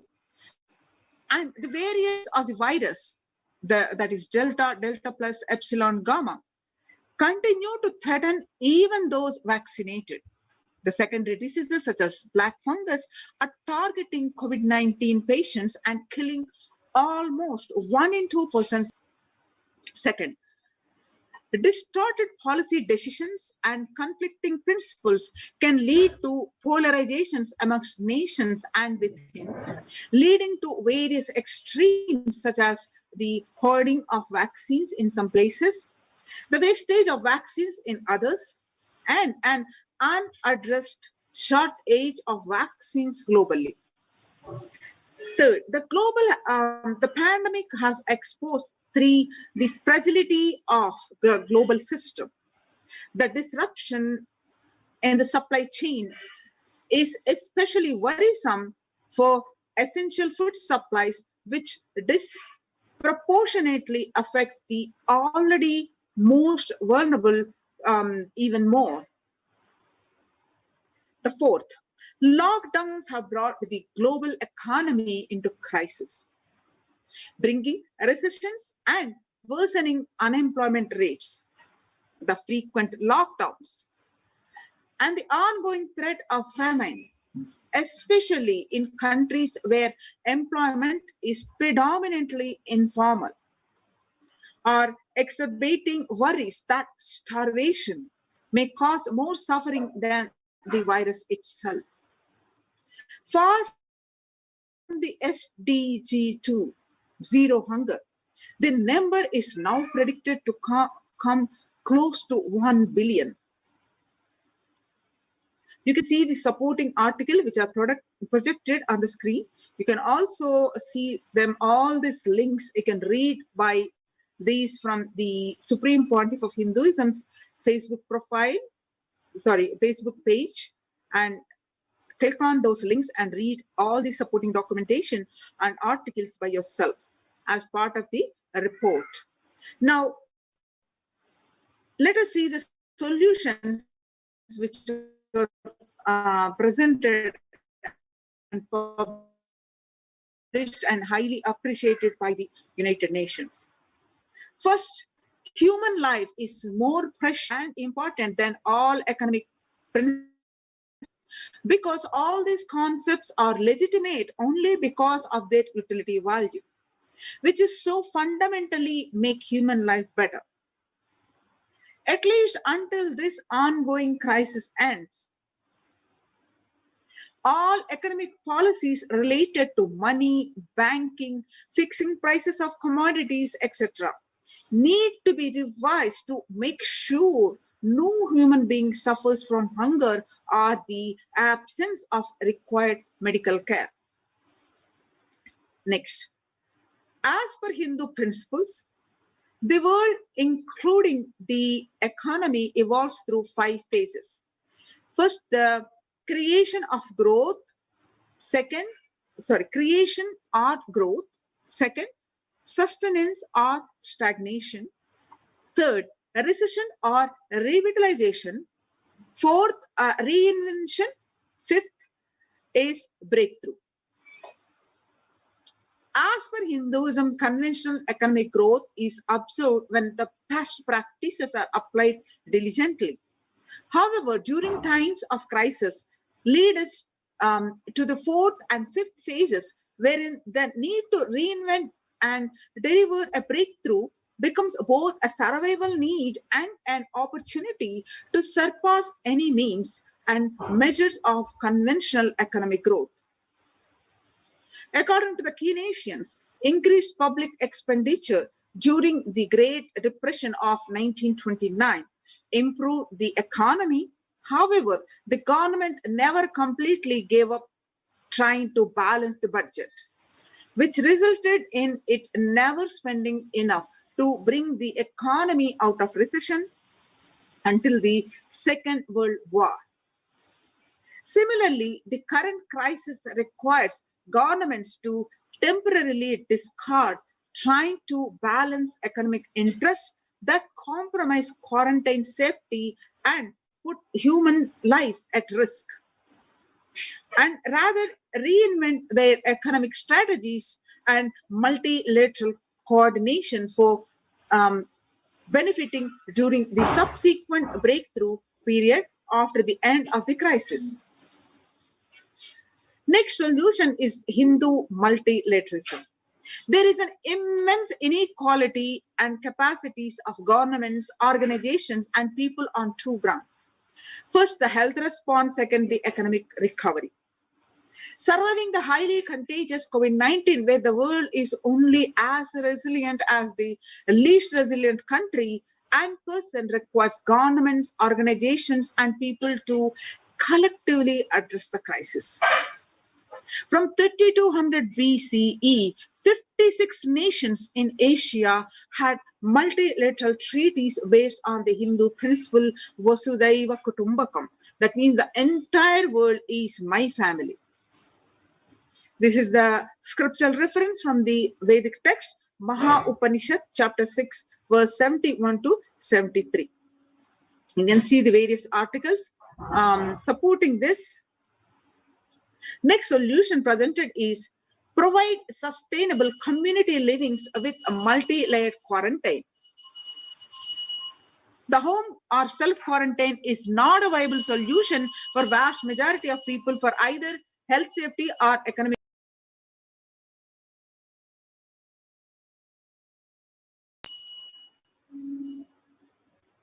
In Assam,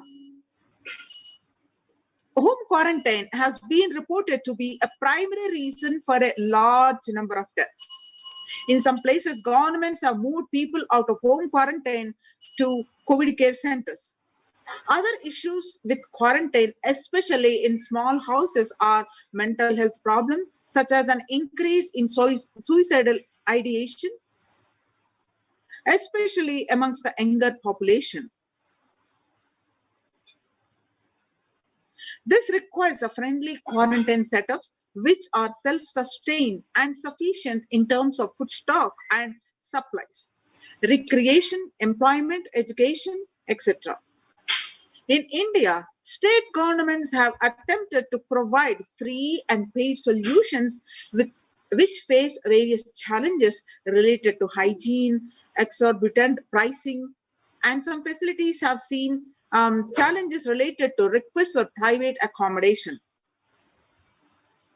Experimental townships such as Araville have demonstrated a fair amount of success in creating a friendly, safe, and compliant quarantine facility.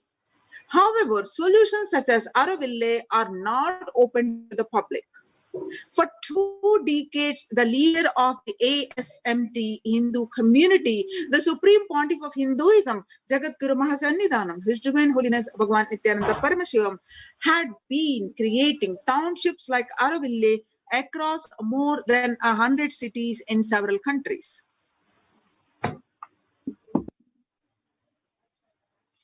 Most of these townships are such as the ASMT Monastery, India, Bangalore, have been open to offer multi-layered quarantine as a free public service with free food, accommodation, free internet to work from home, that is monastery.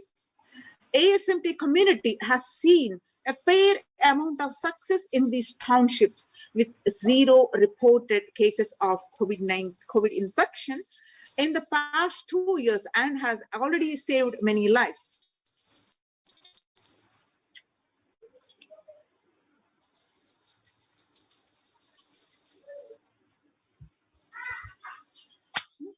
The Supreme Pontiff of Hinduism, Nithyananda Paramashivam, has urged citizens worldwide, especially when reached by the pandemic, to protect themselves as the topmost priority to avail these free quarantine facilities that the community has created, especially as home quarantine has failed for many and is known to be a primary reason for a large number of deaths in many scenarios.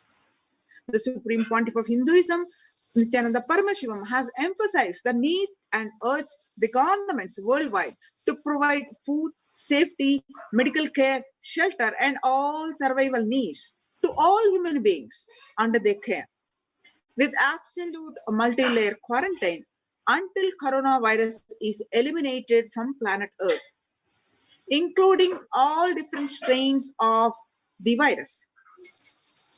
Now you can see the supporting articles here, which are part of the report. The next solution presented are educate citizens on individual pandemic. Unlike previous pandemics, the current era provides active, real-time and visual information about fatalities. Underreporting of this data may give false hope and make people reckless. Exaggerations in reporting can also make people reckless, and as they may feel eventual death due to a coronavirus is inevitable. Proper education is extremely crucial as it will dramatically reduce the number of deaths and reduce the challenge on the healthcare systems. Alcohol-related deaths have hit a record high during this pandemic. And long post-lockdown liquor lines are some extremely worrisome issues regarding which people need to be educated. As a top priority, people need to be given confidence in their life and security about their future for them to stop behaving recklessly or fall into depression and commit suicide. Leveraging best of different economic systems based on charity, barter, and money. Ancient Hindu economic treatise by Paramashiva, the primordial Hindu divinity, describe three kinds of economic systems and their principles. For things that do not perish by sharing, such as education and knowledge, Paramashiva recommends that no fee be charged. For survival needs such as food and healthcare, barter and charity are recommended. Third, for all other infrastructure development works, services, and commodities, gold and conventional currency-based transactions are allowed. These systems are still in practice in the modern day, but grossly overlooked and not sufficiently studied with their close relation to mainstream economics. The World Health Organization and GISAID provided early access to data regarding the virus.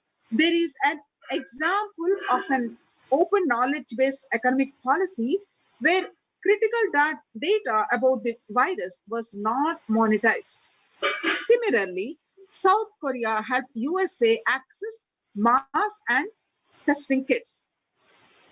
And there was a hope that this would lead to a reciprocal arrangement in terms of vaccines, which is like a barter-based model allowed in food and healthcare. Next solution presented was Hindu policies for food security. A highly effective concept for ensuring food security in ancient Hindu nations was that of food grain banks. These were prevalent until the 18th century. The elderly in the villages would start food grain banks, which with the seed capital of grains collected by fundraising. If any person met with a crisis such as a crop failure, the food grain banks would lend them grains in exchange for an interest, that is, compound interest was prohibited in grain banks. When the debtor was expected to return with the principal gain amount during the next harvest, the bank would expand its resource of food grains based on interest earned and donations. At the time of severe crisis as famine, the entire village would be able to withdraw these grains. And if required, all such grain loans would be written off on humanitarian grounds. In Hindu temples, food is shared for free as a policy. This was the case in both ancient times and in the modern times. For 27 years, every month, Hindu ASMT community has served more than 3 million free organic meals in religious gatherings to everyone without discrimination and has served over 1 billion free meals in total. Such private and public efforts are crucial to ease the threats of starvation, which is estimated to hit 1 billion people worldwide. The next solution presented are monitor global health.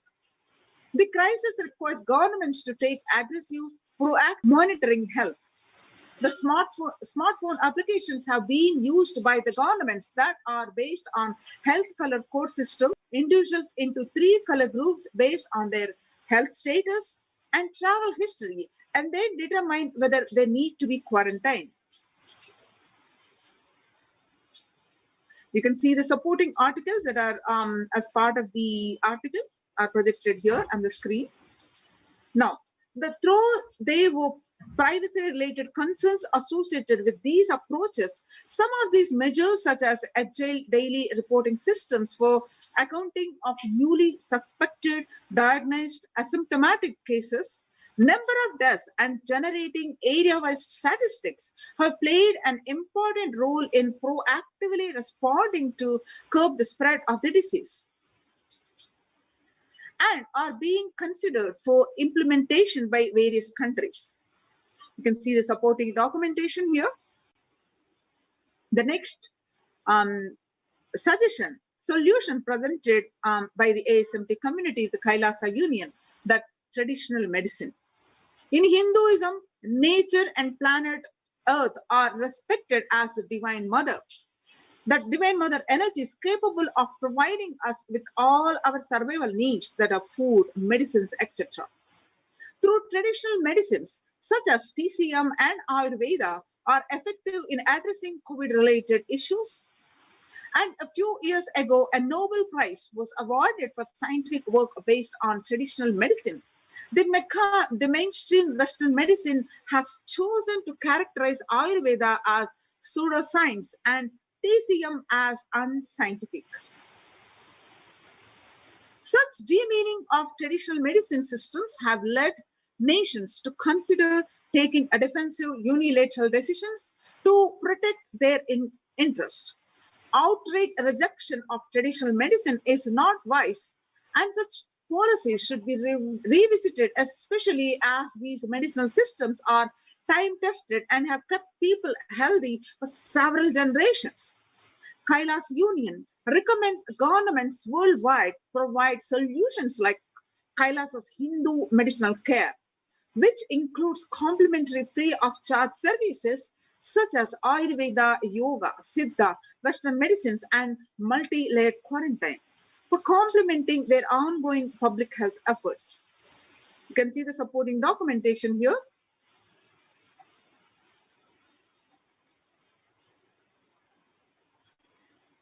In a gist, the sovereign order of Kailasa, the worldwide, inspired and guided by the vision of the Supreme Pontiff of Hinduism to save lives.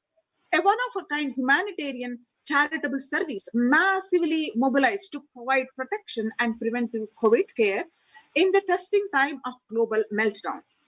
Through this initiative, Kailasa has been consistently supporting people through free food banks, that is Annadanan, free medical care, and many more services. And lack of spiritual strength during a humanitarian crisis are often difficult to assess and inflict lasting damage. To assure this, Kailasa is offering spiritual programs, temple events, and spiritual healings online. So now the Kailasa's recommendations on COVID-19 and multilateralism to be presented at the United Nations General Assembly and Human Rights Council.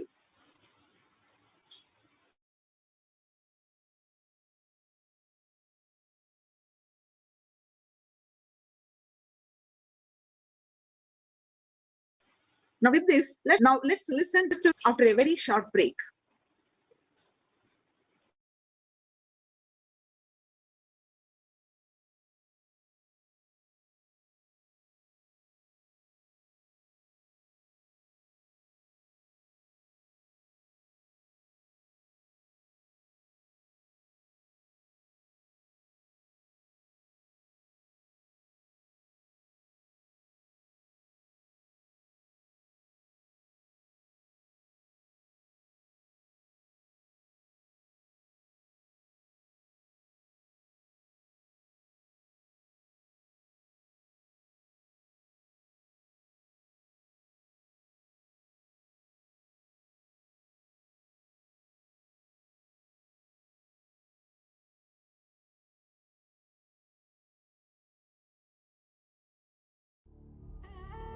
What I mean by the word e-Kailasa, listen intensely. Enlightenment ecosystem, literally enlightenment itself, in your own home, wherever you are. If you cannot come to Kailasa, it's okay. Kailasa can come to you. Kailasa coming to you is e-Kailasa.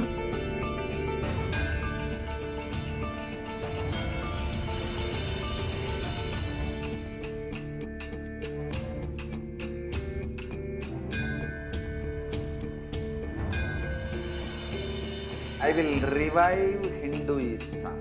I am a Hindu revivalist, not by any revolution, but by evolution.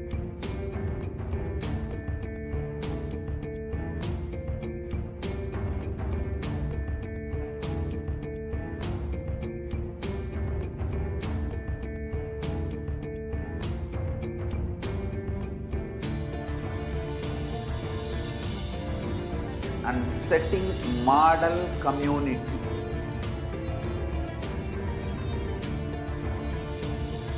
Kailasas, enlightenment ecosystems, Sarvanya Pitas all over the world.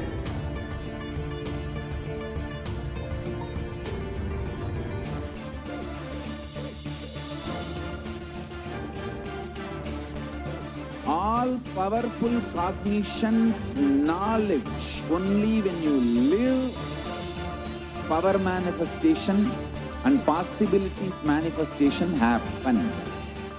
It's a fundamental truth.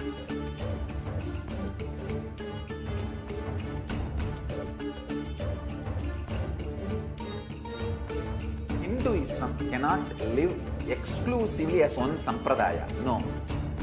All sampradayas of Hinduism is an ecosystem.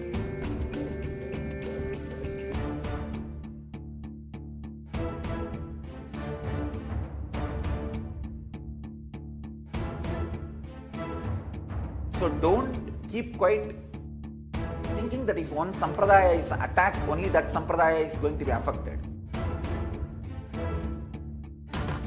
All of us are ecosystem.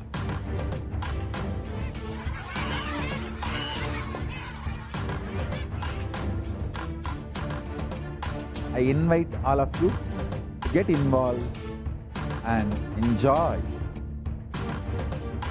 Hinduism by the principle of Dharmo Rakshati Rakshitaha. When you protect Dharma, Dharma protects you. We will make the whole planet flourish spiritually.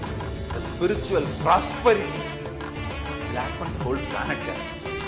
We all have to coexist together.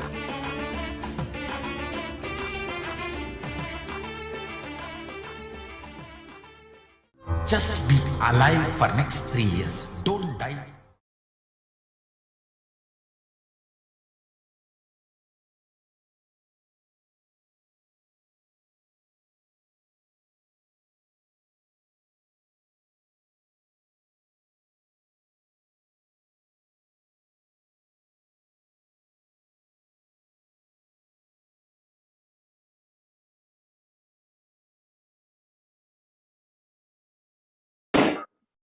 Yes. Nithyanandam, everybody.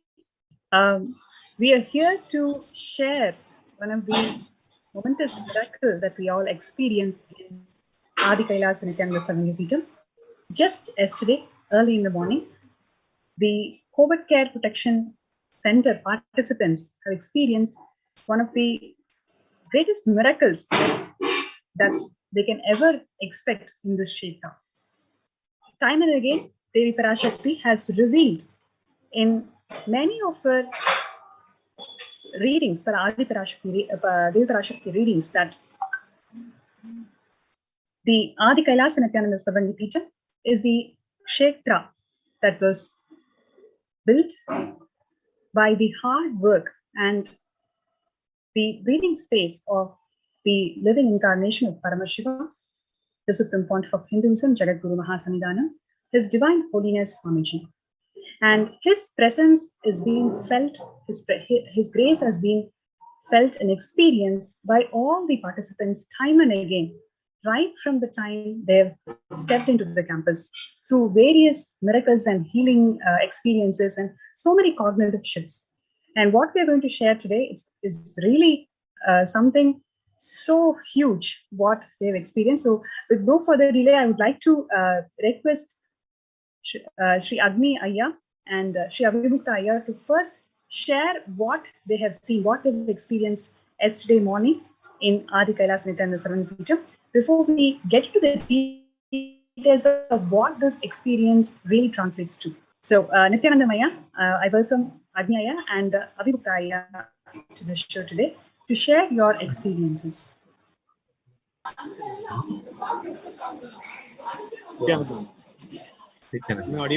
Yeah, thank you. Yeah, thank you very much, Ma. So I think it's really a very exciting news that give us an opportunity to share this in the live and for NTV viewers. And yeah, the first thing is I wanted to just give a brief of what has actually happened yesterday, and then probably I will share how exactly the miracle that we are really experiencing. So yesterday, what happened? There was some kind of a power. This one in the entire the other areas where in the Bididi section where the power was not available, and that has like almost like 4 or 5 villages nearby was also not there, and the Bididi also the power, the government of Karnataka, some related to some kind of a railway department has by mistakenly has done some cable or something, so the power was not there basically.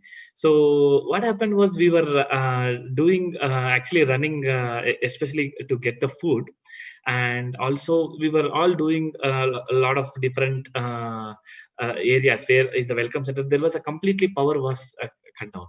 So it was happened in yesterday evening, and while we were actually taking the we know that even though there is no power and there was the space in which we were there is like so powerful, where we didn't feel that it was like a kind of a power failure or nothing like that. And even when there was also heavy rains actually, and while we are actually taking the food, I think maybe Avimukta Ayya can also explain. So we literally saw Swamiji Darshan. Actually, when Avimukta Ayya took a picture, and we can see Swamiji standing right in front of the welcome center where his Paduka was there. And that was actually a kind of a big joy. I would say it was kind of maybe I can share that screen, and then maybe Avimukta Ayya would like to add some more details probably. Yeah. So you can see here. Yeah. So this is actually yeah. So what? Just I will give you the little context of it. Of course, there is no power and heavy rain, and we have to do the food distribution. So food has come here, and there is a verification place where we sit up and distribute the food and all. So Agniya was putting all the raincoats and just going out. So I was with 1 or 2 people in the welcome center. I think the place currently where I'm sitting. So, if possible, I'll try to put a camera there. From which angle I have taken this photo, I don't know whether you could able to see that or not. Yeah, it's in the zoom. Yeah, more or less it's the same place. So this is the place I was sitting, and it's a complete darkness. So outside, I mean, now its light is there, so you could be able to see that when the light is there, this is what you're seeing. Okay, and there is a zero light. Okay, and only the car with the headlight was standing there. I mean, just it was there. So just I have taken this photo for to somebody was asking a question in WhatsApp that whether current is there in welcome center or not. So as a funnily, I just say we are in a complete darkness. That's what I intend to say. I just clicked this photograph, posted in the group. Honestly speaking, till someone identified this all there, even I have not seen the picture because I was in a complete dark. I just took this photo and put it. Then we were doing the work, and then today morning, of course, then due to the long power cut, our mobile phone was not charged and all, we had little here and there an issue. Then once the current comes and people started seeing this picture with a little more deeper look, we were amazed. Okay. To just put the incident in the context, this has already happened. We all know that in Tiruchulam, this is the way Swamiji has made this kind of an appearance. And apart from this appearance, all these masters, like for example, if you take Yogananda, his Guru Lagari Maharshi has done so many times this kind of an appearance for him. And we have seen this in some of the Nine March stories also, how Shiva has appeared and all these things we know. But Adi Kailash is a place, Swamiji is a person who always not only say Hinduism is real, and he keeps just giving this kind of an incident to make us, give the, I won't say a spiritual shock. Yes, it's a mild shock, so that we come to the more clarity and reality that yes, Hinduism is real and this kind of things are real. Just if you could be able to see the photograph and if you enlarge it, you see. So morning after this photograph come, we were just thinking in a many ways. So I was sitting in the same place and trying to see whether I can replicate it without light, and so many, normal logical flow we were trying to interrupt. Trust me, nothing is possible. I mean, none of the way. I mean, this whole, just a car and dark, nothing was there in the backside. So if you could be able to enlarge the picture and see, you will see the Vishwarupa of Swamiji. Okay, complete a Vishwarupa of Swamiji with a huge figure and completely grounded there. I think you want to see that. Yeah, so that's the thing. I mean, to show that we are in the darkness, so Swamiji want to give a message, hey, whether you are in dark or light, I am there. So that's a message I'm getting it. It's so beautiful.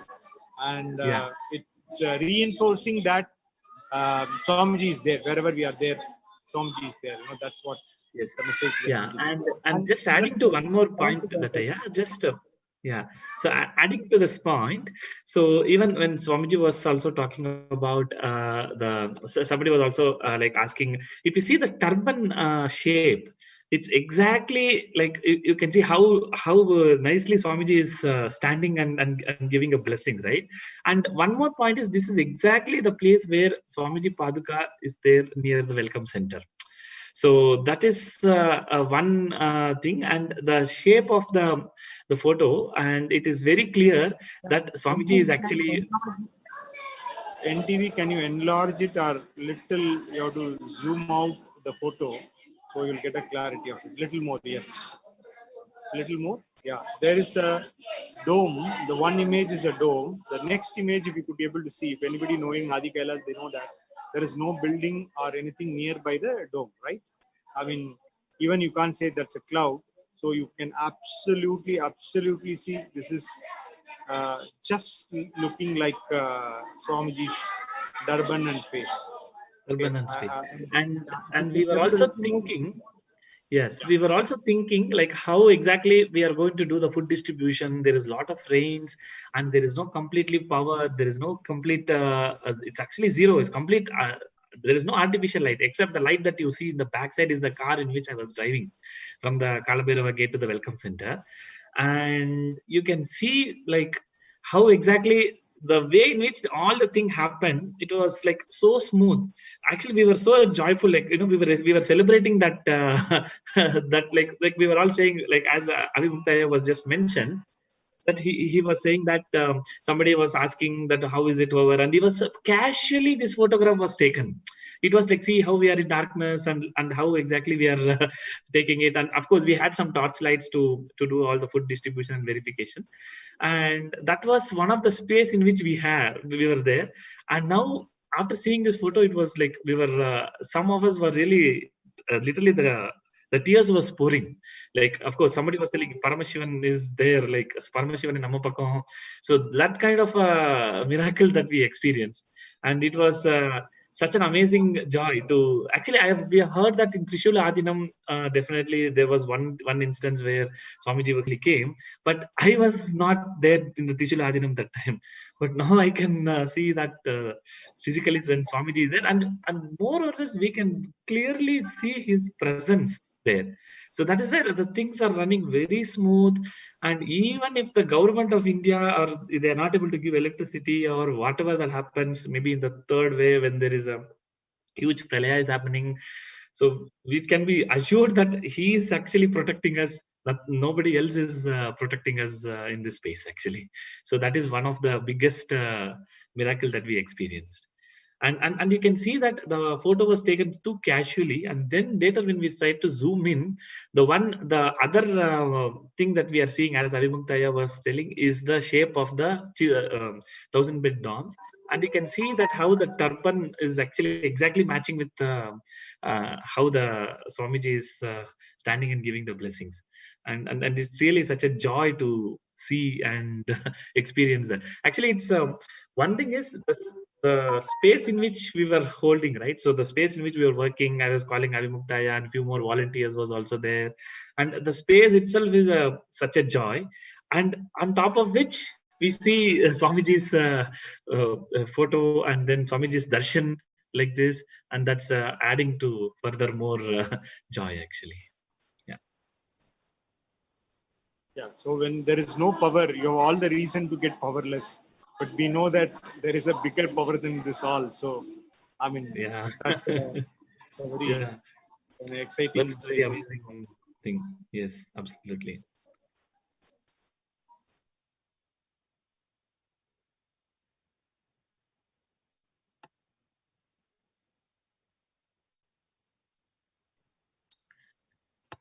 Nithyanandam, I would like to share with the viewers.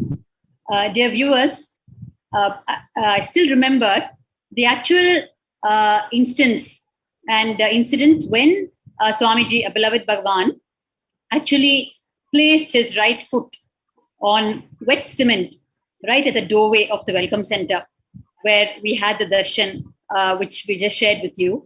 It was around, I think, around August 15, 2013, if I'm not mistaken. And the enriching temple, from where all the Kailasa enriching activities happen, where there's a huge team sitting and receiving calls from all over the world and giving people healing over the phone, giving them spiritual counseling and helping them with their day-to-day life. And, passing on Bhagwan's blessings to them and making the huge difference in people's lives. That is the enriching temple. That is where the enriching temple used to operate from in the year 2013. And Bhagwan used to actually spend literally the whole day in the enriching temple. He, as we all know, his entire life is under public eye, and he's recorded literally, except for about maybe 3 to 4 hours, he's literally on record the rest of the day. And so he used to be sitting there, attending to all his spiritual, administrative, all his complete end-to-end activities and responsibilities. And except for a little rest at night time, he used to literally be there with the whole group in the enriching temple. So it was one of those days. And on that particular day, he pointed out that, yes, this is where I want the main entrance to be to the enriching temple. It will have multiple doors, but this particular spot will be the main entrance. And when he got up from the sofa to just exit the enriching temple, he just, for want of a better word, playfully stepped on wet cement that had just been laid to fix the door. And he pressed his right foot on the wet cement and made an impression and said, "Here, take my blessings." So that was how that foot imprint is there. And from that moment till date, worship is offered at that spot where Bhagwan's foot imprint is there. And today what we're sharing now with the world is so beautifully, it needs to be connected and told to the people how it all started. So the blessings was given around the 15th of August, 2013. And today we're talking about live darshan there, live darshan there at that very spot. It just goes to show Hinduism is real, too good to be true. And we say too good to be true because we have moved so far away from the reality of Hinduism. That is why we find it even difficult to digest. Our Rishi ancestors would have never said it's something is too good to be true. It was their lifestyle. Parakaya Pravesham and such powers were their lifestyle. Darshans were their lifestyle.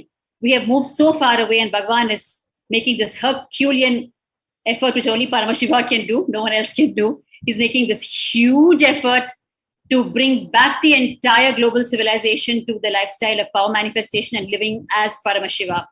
And all these are part of what we are experiencing in that whole effort of Paramashiva himself, so that we once again start living a life and lifestyle of power manifestation royally, regally, like the rishis of ancient Kailasa. And soon we will stop using the terms too good to be true, because we will start experiencing every moment as a power manifestation, which is what ancient Kailasa was all about, which is what, as human beings, we are wired for, which is what Bhagavan is conveying every day through the live satsang in different ways, exhausting his lung power for the sake of humanity, untiringly, helping us understand what our original intent is, what we are hardwired for, helping us understand we are Paramashiva, helping us understand what our original lifestyle is, and that power manifestation is what we are meant for. So there's so much more to share with the viewers, not just in this one incident, but also like to share regarding what happened in Trishulamadinam in Chennai. If any of you have anything to share before that, or else I will go ahead.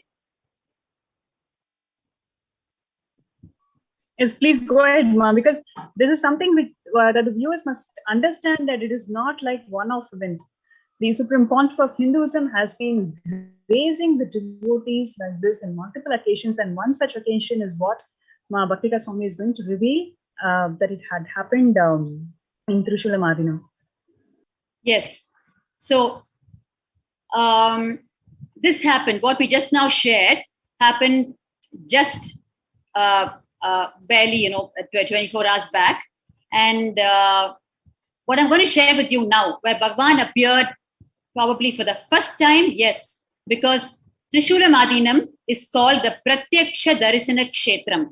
Basically, Trishulamadinam is one of the Kailasa monasteries, temple monastery complex in Chennai, which is a leading metropolitan city in South India. And there, on the 5th of July 2017,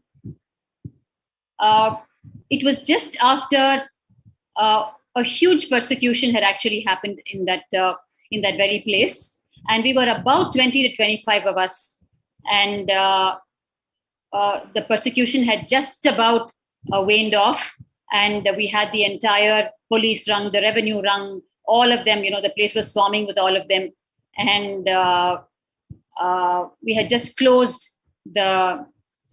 We had just more or less come out of the persecution and trying to, start the regular Kailasa lifestyle. Of course, even during the persecution, I must share here that we barely missed our morning routine. The attacks were continuing to happen, and we were continuing to have our morning routine. That is the greatness of Bhagavan's impact on our lives. Nothing stops us, and we have lost touch with our original biological genes, which would not have allowed us to face the persecution or adhere even during the persecution to our spiritual routine. It would have put us in a completely different mental setup. But with the impact of Bhagavan in our lives, with us literally living enlightenment, even during the persecution, the entire group adhered to the spiritual routine prescribed by our beloved Bhagavan, the Kailasa's morning routine. And so the persecution had just waned off, and the whole group was continuing to do the morning yoga, which starts during the Brahma Muhurta time, which is the most auspicious early morning time, conducive for conscious growth, for superconscious breakthrough. So anything that you do towards the body, mind, spirit at that time will help you take that leap towards superconsciousness. And the Brahma Muhurta time is therefore so sacred in the lifestyle of Kailasa. And it is a lifestyle gifted to us by our Rishi ancestors, of course, originally prescribed by Paramashiva himself, practiced by our Rishi ancestors, the great inner world scientists of Kailasa, and passed down generations after generations through the Gurukul system of knowledge transmission. And today, this Brahma Muhurta routine has taken a huge proportions across the world due to the effort of beloved Bhagavan across the world. It's such a joy to see the people waking up in Brahma Muhurta. Dear viewers, you need to know there is a huge section of people across the world who wake up actually at 3 o'clock in the morning, Brahma Muhurta, every day, irrespective of whatever time we go to sleep the previous night. It can be 12, 1, 2, it doesn't matter, but we're up at 3 o'clock and we do the Panchakriya, that is the traditional washing of the eyes, of the nose, the bowels, the Panchakriya, the 5 cleaning methods. And then we have a bath because we have to do yoga after that. And yoga is a ritual as per the Hindu tradition. Therefore, you need to clean yourself before you do it. So we have a bath and then we start the yoga. So this whole group was doing yoga early morning in Trishula Madinam. And dear viewers, for those of you who are joining us just now, we are actually sharing with you from NTV Kailasa. Just, yesterday, we had the darshan of the Supreme Pontiff of Hinduism, Jagadguru Mahasannidhanam, His Divine Holiness Bhagavan Nithyananda Paramashivam, right at the Welcome Center entrance in Adi Kailash in Bangalore, South India. We all know that the Supreme Pontiff of Hinduism has withdrawn from Adi Kailash since 2018, and he is in a location for the safety to continue serving humanity. But we had his darshan at the Welcome Center, at the very entrance, at the doorway, where he had left his foot imprint, right foot imprint on wet cement and made the impression there in the year 2013, and which has been worshipped since then, that particular spot where the foot imprint was left. And exactly at that spot, with his 2 feet on that imprint, we had the darshan of Bhagavan, and it has been captured in a photograph. And the entire group in Adi Kailash have experienced this miracle and blessing from Bhagavan. So we are here actually sharing this unique blessing with all of you, helping you all also to understand the ways of the cosmos and what Hindu tradition teaches and how real it is and how it happens in everyday life. And we're also about to share with you how we had a similar darshan in Trishula Madinam, which is one of the Kailasa monasteries in Chennai, South India, where we had a similar and even more, it was in 3 color, in 4 color, full color, because the ground lights were on. So therefore we could see it in full color. So I'm just about to share with you that similar incident. So let me continue. So here we were doing the yoga on 5th of July 2017 in Kailasa and Trishulam, Chennai. And we were about 20 to 25 of us. It was dark, of course. It was 4 o'clock in the morning, but the ground lights were on. And we usually take photographs of the entire spiritual routine and post it in social media to help people understand its importance and to inspire them also to follow the same in their life. So as usual, one of the sannyasis took the photograph. And as soon as the session was over, we continued to Guru Puja and Shiva Puja, which is the next part of the morning routine. And then the sannyasi who had captured the photograph, she started looking over the photos to post it. And at that time, what she saw, she was just completely shaken, because there, along with the yoga group, was Bhagavan himself, our beloved Swamiji, the Supreme Pontiff of Hinduism, actually standing facing the mountain. There is actually, it is at the foothills of the mountains in Shulam. So he was there facing the mountain in his full 6-foot form. Every part, inch of his body from the Sahasrara to his feet was completely visible, like live, like you're seeing me just now. And his long jatas, everything was visible. Every bit of it was visible. He was just standing facing the mountain. And that was captured in the photograph. I'm actually getting goosebumps now as I share this with you. And immediately she just shouted out to the whole group. And soon all of us just crowded around her. And we just couldn't believe our eyes, what we saw. And we immediately conveyed the same to Adi Kailash. Swamiji was at Adi Kailash at that time. It was 2017. And we immediately conveyed it to the team that is usually with Swamiji. We just couldn't contain the excitement.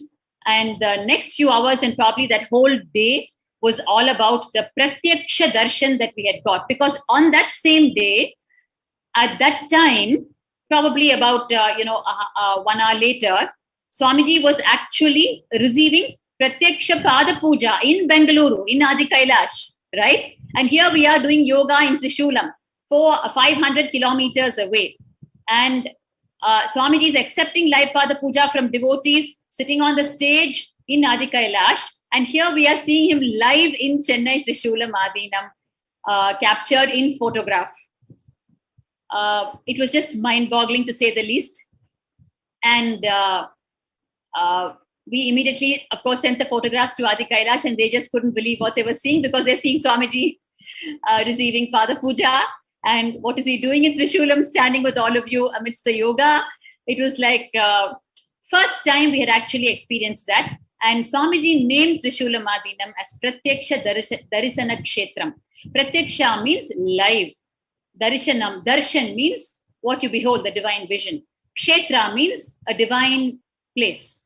Of course, the Kailasa monastery is a divine place, right? It's a sthala, kshetra.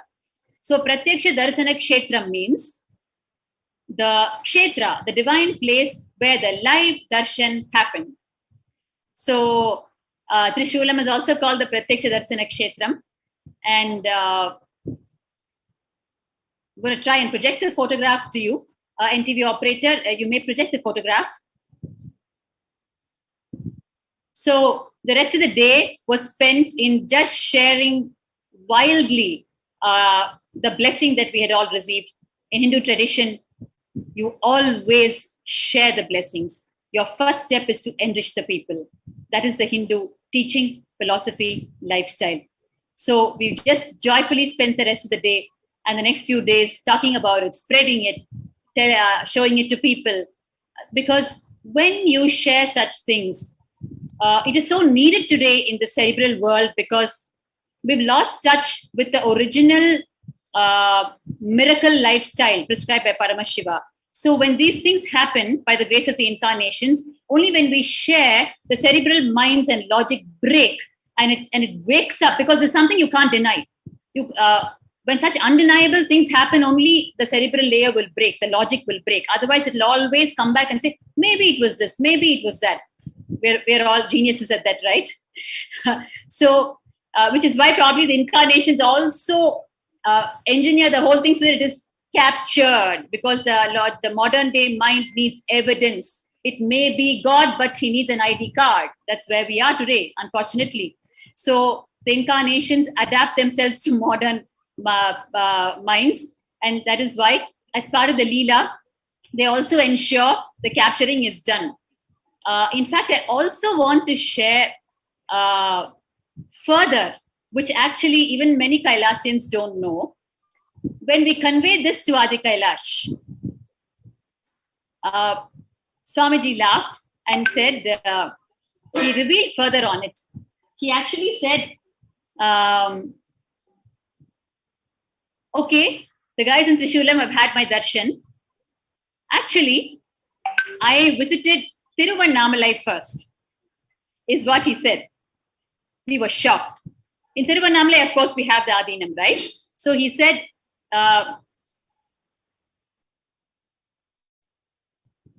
sorry, there's a slight technical. Yes. So he said, I visited Tiruvannamalai first. And then we called the Tiruvannamalai Kailasians and asked them what was happening. Of course, this was later, not on the same day, probably the next day. He said, I visited Tiruvannamalai, but those guys missed it. So we didn't know what was happening. We asked them what exactly happened on the same day.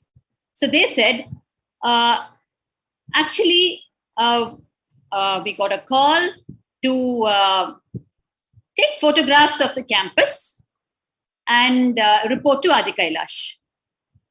Actually, in Trishulam, we had not got any instruction. We took the early morning yoga session like we do every day, right? We had not got any special instructions. We were up and about, and the group was so integrated to the morning yoga.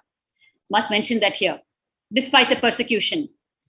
But as in Tiruvannamalai, apparently, the small group that was there, they said we received a call, and they said, take photographs of the campus and please report to Adi Kailash.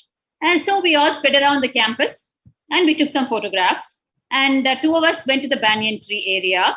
We all know the banyan tree is the energy hub of all Kailasas, which is Paramashiva himself in the Kalpa Vriksha form. That is the boon-giving banyan tree form, right?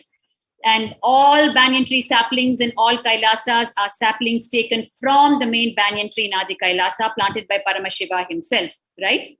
All right, so coming back. So we also went to the banyan tree area, but when we went there, these guys were explaining to us from Tiruvannamalai. When we went there, it was still dark and there was a kind of a rustle noise. And we got a little afraid. So it was two of us who went there. Two female sannyasis have gone there. We got a little afraid. So we just thought, okay, let's skip it. Let's photograph the other areas. And then we just took a spot decision and hurried away from the banyan tree area.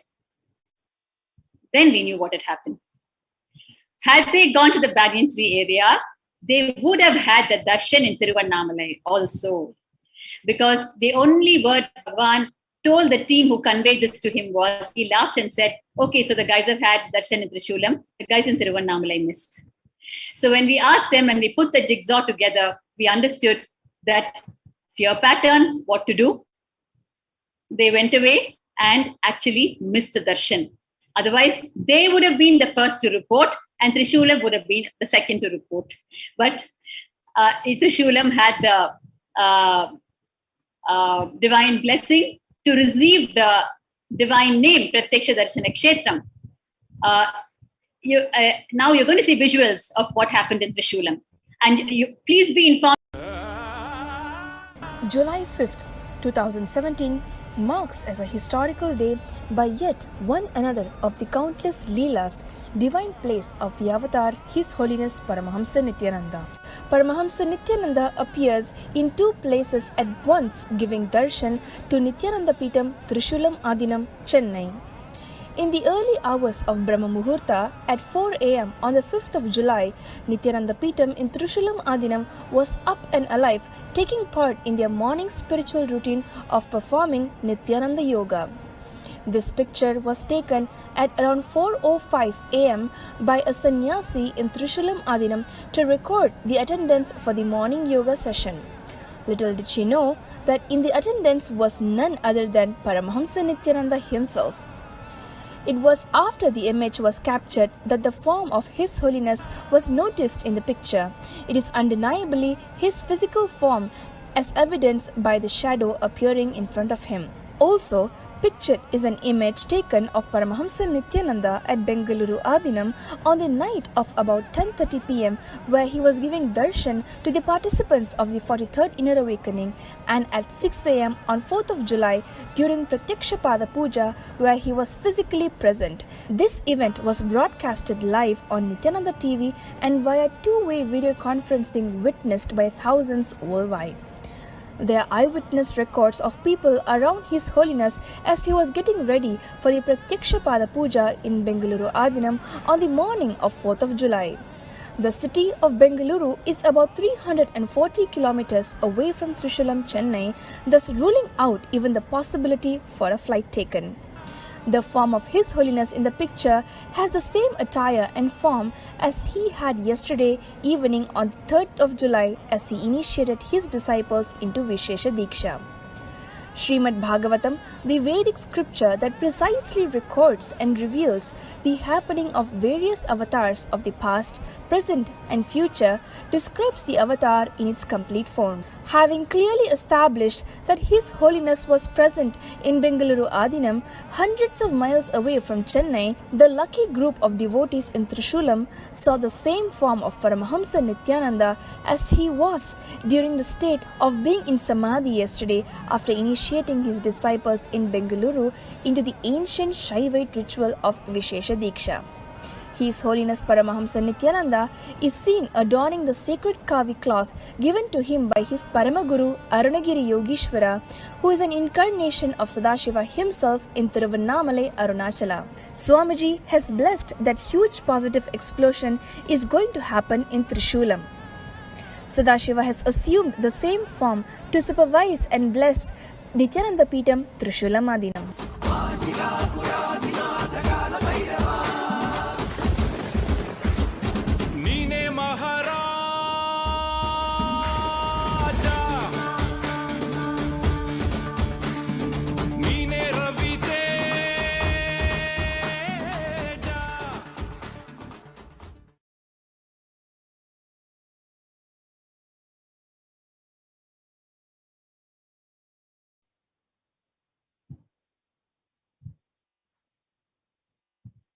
Yes. Am I audible?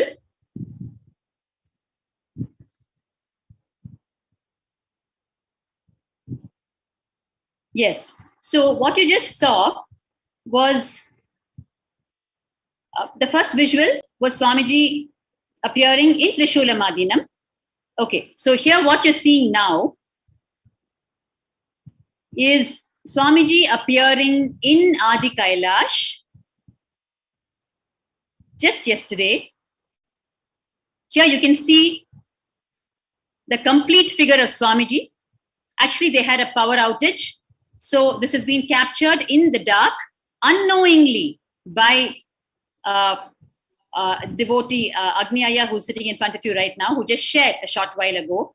Unknowingly, just to, playfully, he clicked a photograph to inform someone who was inquiring from another part of Adi Kailash as to whether the power was back and all that.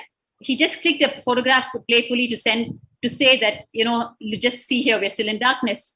And in that photograph, just you can see the entire form of Swamiji captured live, standing on the very spot where Swamiji had laid his right foot and made an impression on the wet cement way back in 2013.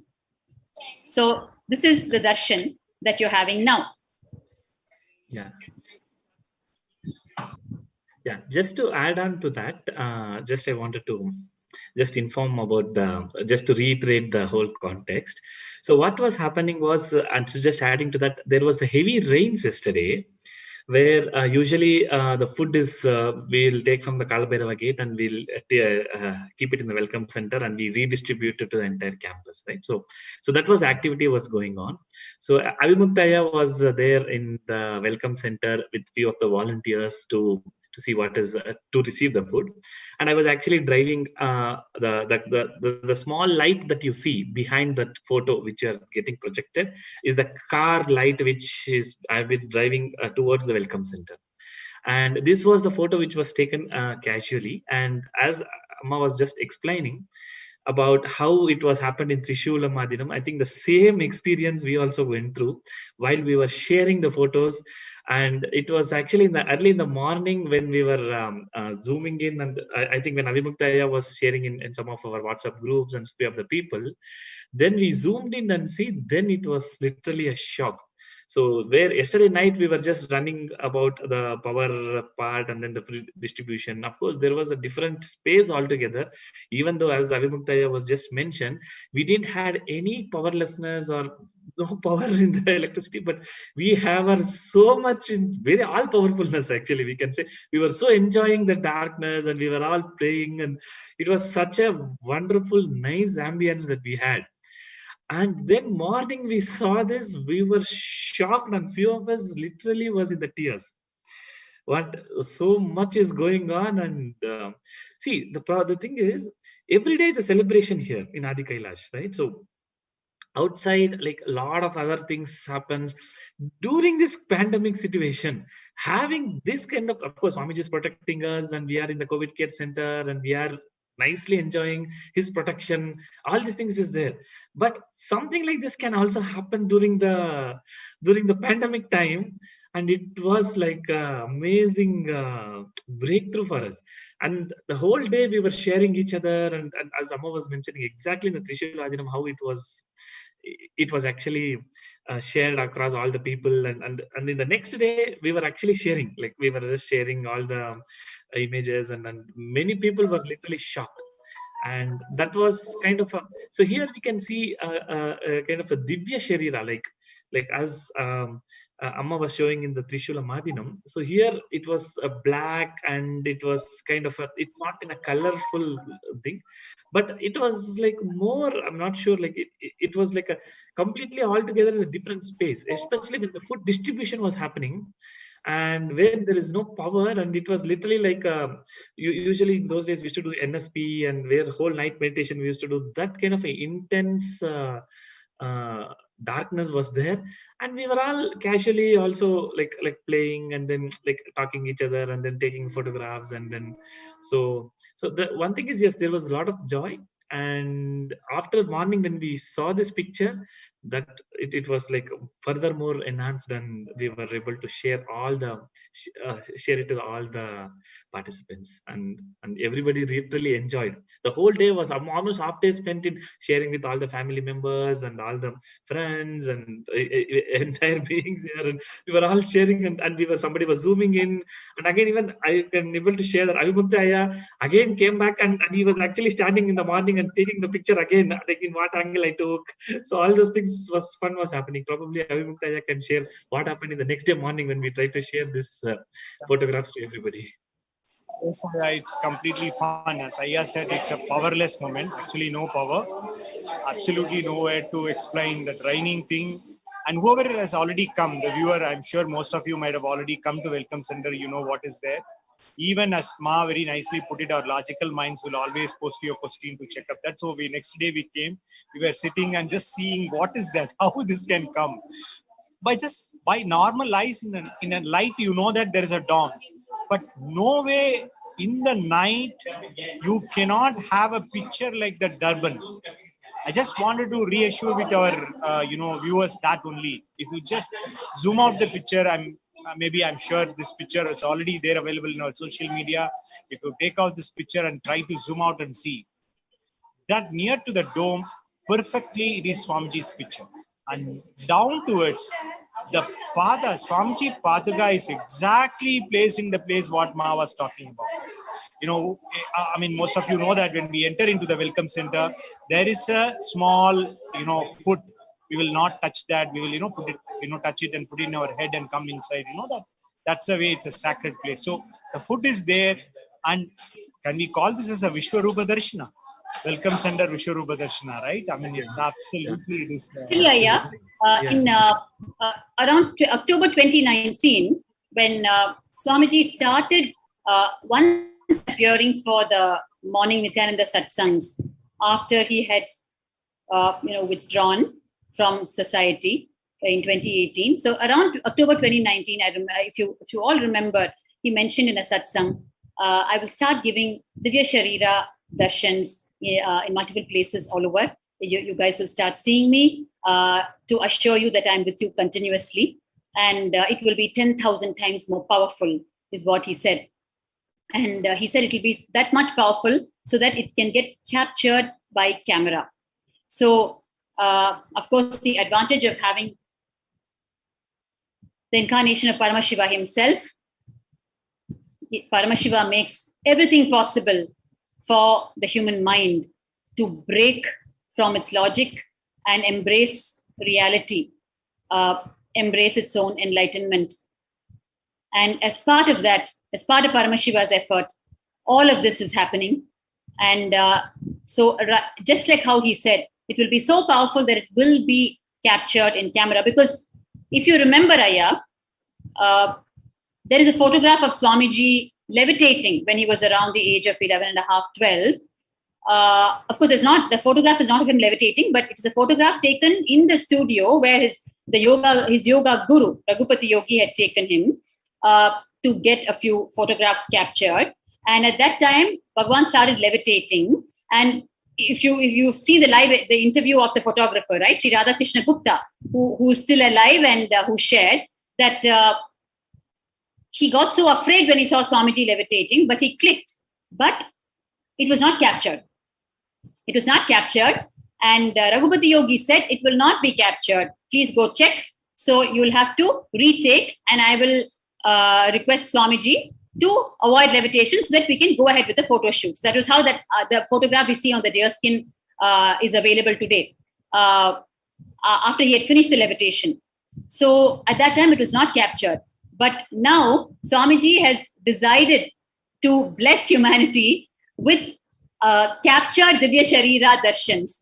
So that is the highlight of this photograph, where Paramashiva has decided to make everything, to make an all-out effort for all types of minds to break and come to terms with the reality of super consciousness, God consciousness, whatever you call it, which is inside each one of them, each one of us. So that is a speciality of this capture that the viewers are seeing in front of them. Where the Divya Sharira Darshan, which is the divine energy body darshan of the incarnation of Paramashiva, was not only available but also captured in camera. So just wanted to also to share that to the viewers for deeper understanding. It is absolutely right, it is 1,000 times powerful. Yes, when we have our Nayana Diksha or whatever the Diksha we used to get, the whole campus with the kind of situation we go through, the whole day and next day we are absolutely, you call as a still silent or still silence, or completely in a trance, and whatever the name you. Yeah, I think there is some. I think there's a technical glitch with that. Yeah. Yes. I just wanted to continue with.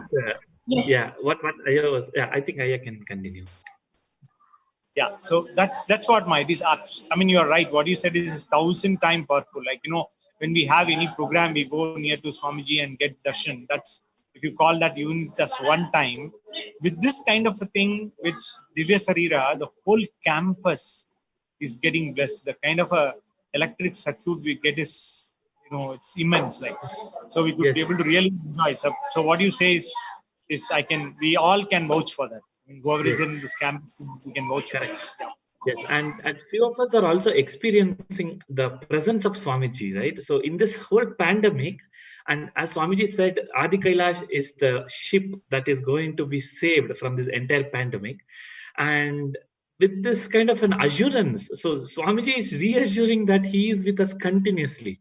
So by seeing this kind of darshans again, so it is absolutely to be blessed. And the entire campus, all the people here was literally reassured that he is only saving us, and this is the only ship which can sail through this pralaya. And as Amma was also just mentioning, yes, the Divya Sharira is so powerful that it can also be captured in the camera. And that is a small joy that we get. Of course, he is protecting us, all knowing, definitely for sure. But the joy, that candy that we get, wow, that nice Swamiji is there. That joy nothing like seeing. Yeah, let's see. And that too in this pralaya, reassuring that you are being completely protected. This Adi Kailash ship is the only place where to sail towards this pralaya. I think this picture is more than enough to just get that assurance of what will happen. Everybody was like literally giving double security, joy, candy, different experiences actually when we actually share it with them. And many people will. And also, Aya, whatever you're describing, sorry for interrupting, but the viewers just want to explain more to the viewers here. Whatever the two of you are describing, being in Adi Kailash, the celebrative lifestyle of Kailasa, where every moment is a celebration, where Hinduism itself, Hinduism is nothing but the greater science of enlightenment. It is not actually a religion. It is a pure science. It is a greater science of enlightenment. So the way it introduces you to you is you are sons of the immortal nectar, right? And therefore, you are hardwired to be in bliss all the time. So everything that happens in the Kailasas or anywhere where the Kailasa lifestyle and teachings are practiced, automatically becomes a place of celebration. So when the entire globe existed as Kailasa years ago, which Swamiji is trying to revive now, at that time, everyone lived as a happy, blissful, enlightened civilization, where power manifestation was a lifestyle, where darshan was a lifestyle. So what both of you are sharing, echoing the what ancient Kailasa was, and how successful our beloved Bhagavan is in reviving Kailasa. So that is what the viewers need to understand here, that how the larger picture is evolving, and how Swamiji is reviving the ancient Kailasa and making it happen for today's global civilization.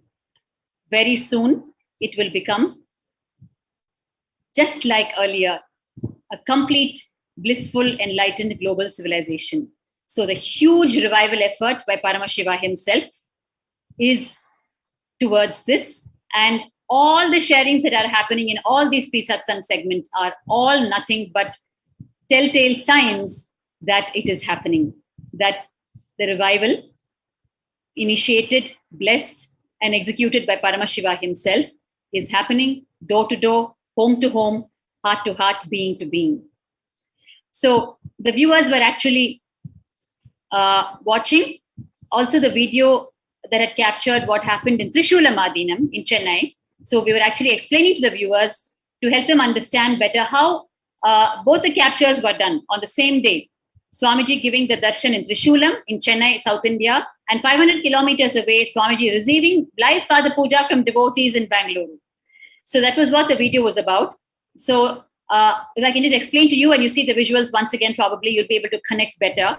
So the first few shots were of the darshan in Trishulam, where Swamiji appeared live amidst the group that was doing yoga early morning, blessing the group facing the mountain. And at the same time, Swamiji was receiving Pada Puja in Bangalore Adinam. So those were the next visuals that you saw, where devotees are sitting at his feet and offering puja to his feet, right? And so just to help you understand that both were happening on the same day, so that the logical mind is able to see with all the evidence, and it helps to come to terms with the reality. It is important for each one of us to come to terms with reality, because we have struggled enough with our logical minds, and especially now with the pandemic, globally there is an awareness, there is an awakening that there is a super consciousness, that there is a higher force that we need to connect to. Somewhere deep down in all the suffering that has happened, this awakening has happened, and the incarnations happen during that time only to help humanity. It mostly goes hand in hand, because for deep awakening to happen, an incarnation's presence is a must. And only when the deep awakening, the jolting happens, the cerebral layers break, and we wake up to reality, to our own enlightenment.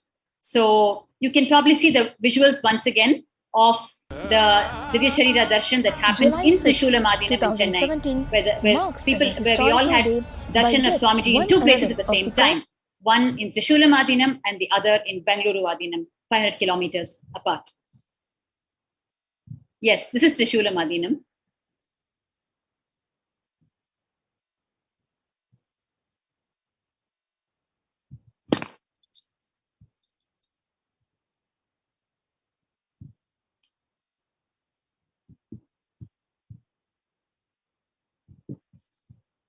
Morning yoga.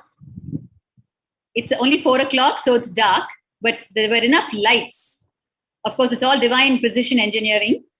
When the divine decides to give darshan, he orchestrates the whole thing. That's what this visual says.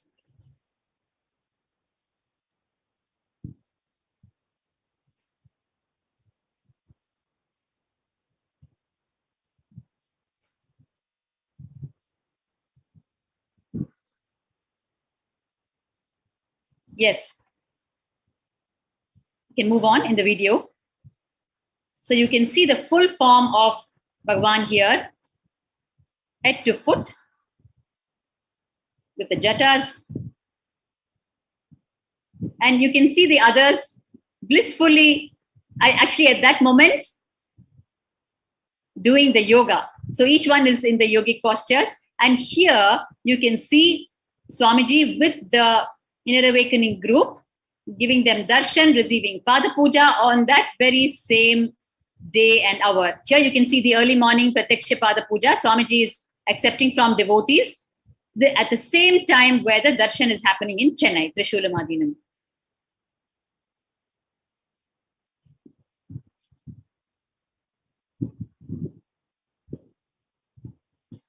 And here you can see a small map.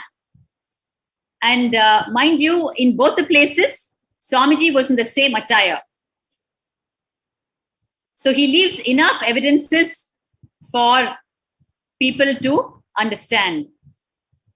And you're also seeing a small, map which gives the distance between the two places. So we understand that it's 500 kilometers apart, right? And just the previous slide, you had seen Lord Krishna's own words about the state of his transcendental body. I can read it for you once. And right now what you're seeing is the very spot in Trishulamadinam where Swamiji was standing during the darshan. So that on that place has been consecrated what is called the Nija Pada, means the live feet, where the live feet of Swamiji fell. So in granite stone, like how all Hindu deities are consecrated, Pada, the feet of Swamiji have been made in granite stone and they have been installed, consecrated on that very spot. And every day, Abhisheka means sacred bath, and puja, worship, is offered to the Nijapada. And every day, fresh vastram is offered, means fresh robes are offered. The robe offered on one day is not repeated ever.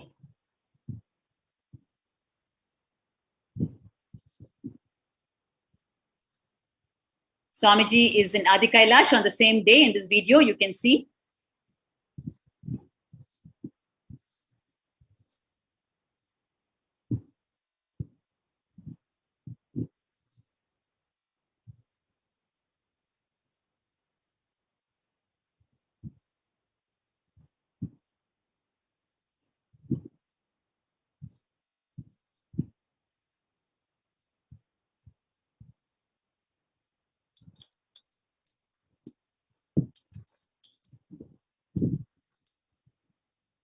You can see here.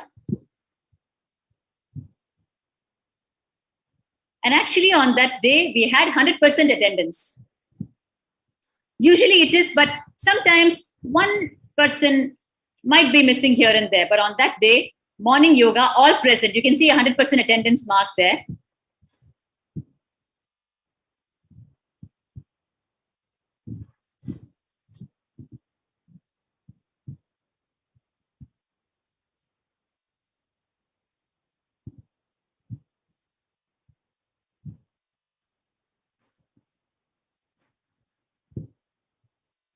Right. So with that wonderful sharing, memories, reminiscence of the Divya Sharira Darshan, we are now ready to move into the next segment for today, which is the most awaited segment, which is our beloved Bhagavan Swamiji's Satsang, the Nithyananda Satsang.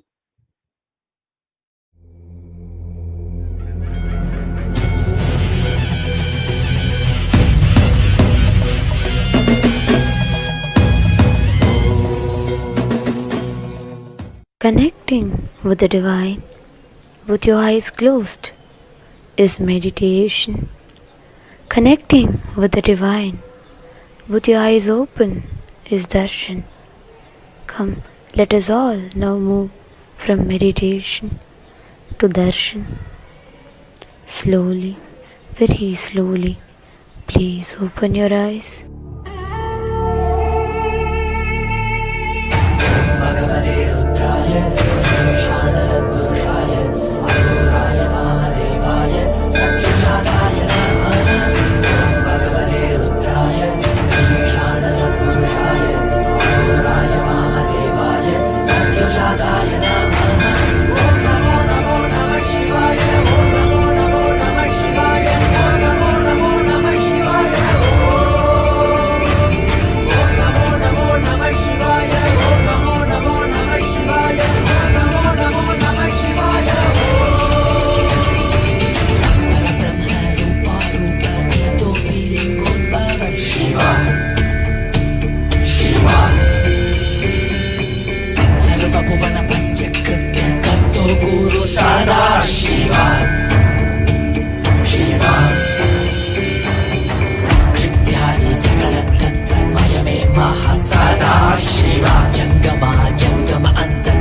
Yamini Shiv निर्मल पशुपति श्री सदा शिवा सर्वव्यापिन् सर्वांत यामिनी शिव निर्मल पशुपति श्री सदा शिवा कोटि कोटि मुख जीवन महासदा शिव सर्वासां शक्तीनां पति परशिवा कैलास पुरुद्धारक अवतार श्रेष्ठ पाकरपति गम्य नित्यानन्द परमशिवा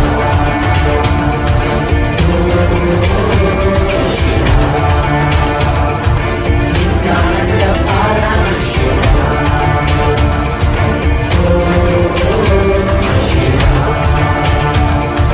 नित्यानन्द परमशिवा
Paramashivoham.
ॐ नित्यानन्देश्वर परमशिवसमारम्भाम् नित्यानन्देश्वरि परमशक्तिमध्यमाम् अस्मदाचार्यपर्यन्ताम् वन्दे गुरुपरम्पराम्.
I welcome you all with my love and blessings.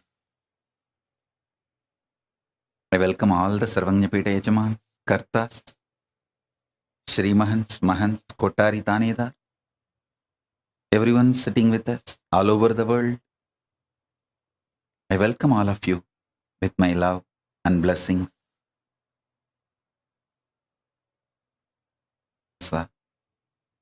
Listen.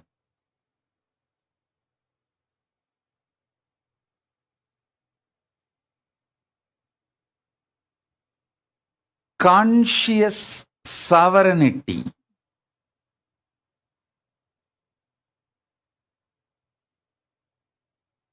is manifested by you being and radiating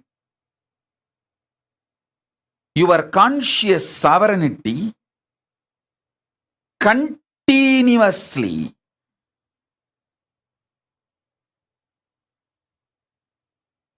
Do this Swarajya Siddhi Samyama.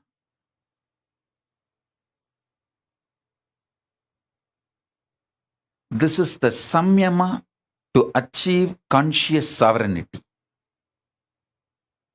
Listen. This Swarajya Siddhi Samyama means Samyama for the conscious sovereignty I directly received from and Isakki Swamigal. Isakki Swami gave me as a Shaktipada itself. Now, this is the message from Paramashiva.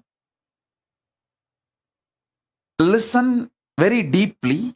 I'm going to initiate all of you. Do the Shaktipada and Shaktinipada of this Samyama today. So if you want to call all your friends, family, you can call them for initiation. If you want to get your pets, get them for initiation. Actually, this is the important direct instruction from Paramashiva. That's the reason I came for the satsang today. Otherwise, originally I was planning that I will directly give the Devi Bhava Darshan on Adivelli, which is tomorrow. Tomorrow you are all going to have a darshan, Devi Bhava Samadhi Darshan, as it usually happens in those days, with a sari and all the full Devi manifestation. You are all going to have Devi Bhava Samadhi Darshan tomorrow. So I was originally planning I'll come for Devi Bhava Samadhi Darshan because too much Samadhi. But this message just got downloaded into my system so powerfully, and it need to be delivered immediately, today itself, from the Akashic records. The whole science got downloaded.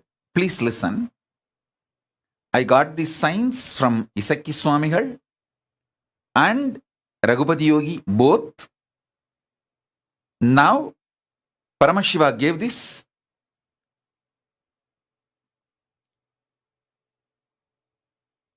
Elaborately, directly from the Akashic records.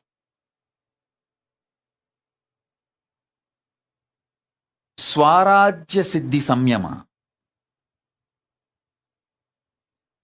It's a very powerful manifestation.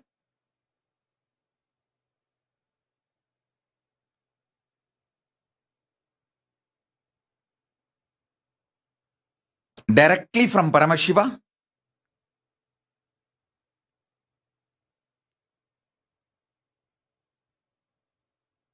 So if you guys want, I'll give few minutes for all of you to gather everyone, your friends, family, pets, for initiation.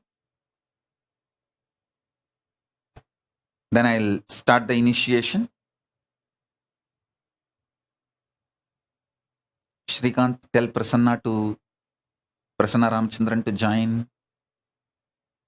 Tripura, tell Vedaswarupa to join. And tell Bhagavan Reddy also to join. Ramesh Ramani, I think in the car.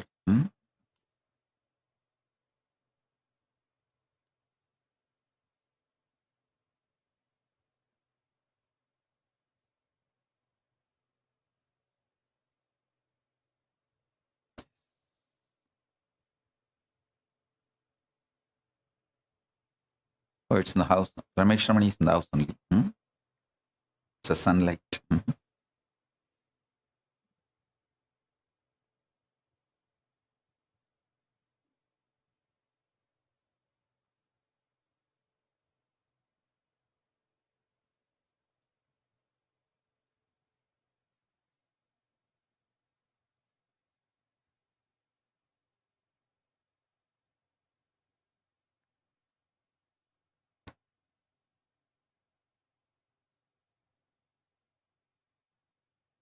So all of you settle down with your Atmalingas.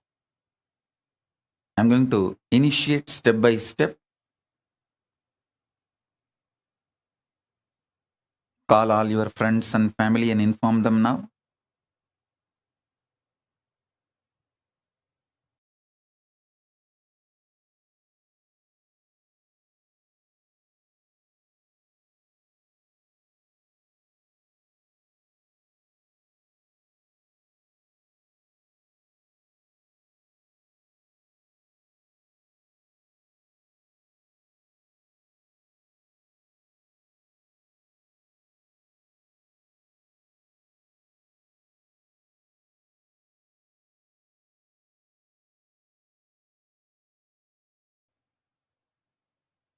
This Samyama has two layers. Swarajya Siddhi Samyama, Swarajya Shakti Samadhi. I'm going to initiate both the layers. So better all of you settle down. Listen. All of you listen intensely. I'll explain both the levels. Swarajya Siddhi, Swarajya Shakti. Swarajya Siddhi, listen. You are Paramashiva. Everyone with whom you are relating is Paramashiva. With this cognition, continuously, every thought raising in you should be from this cognition. Understand? Consciousness becoming your emotion, thought currents, words, retaining your sovereignty. Understand? Your consciousness, from that only your cognitions manifest. From your cognitions only your emotions manifest. From your emotions, your thought currents manifest. From your thought currents, your words come out. Through your words, you start acting. The words uttered inside or outside. That is the way your functioning starts. Your relationship, this whole psychodrama starts. So, listen carefully.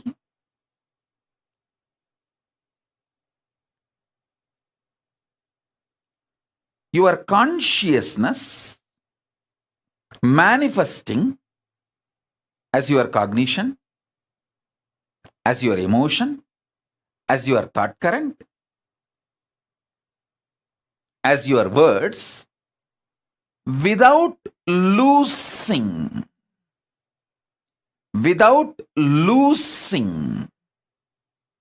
your sovereignty. Then you achieve Swarajya Siddhi.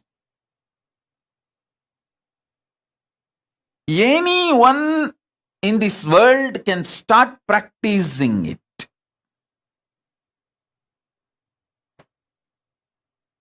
Now, I am giving you the second layer.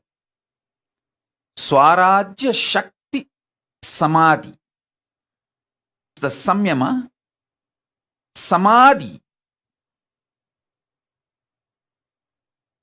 You need to manifest it intensely. Samadhi, which you need to manifest it intensely. For this, you need certain amount of ferociousness. Just for this Chaturmasya, please do it. Listen carefully. Mala Nadarajan, don't worry. Mala Nadarajan has messaged that Nadarajan is admitted in the hospital. Don't worry. You have taken care of my daughter, so I will take care of you all. But don't worry. Yes, let's come back to satsang. Listen.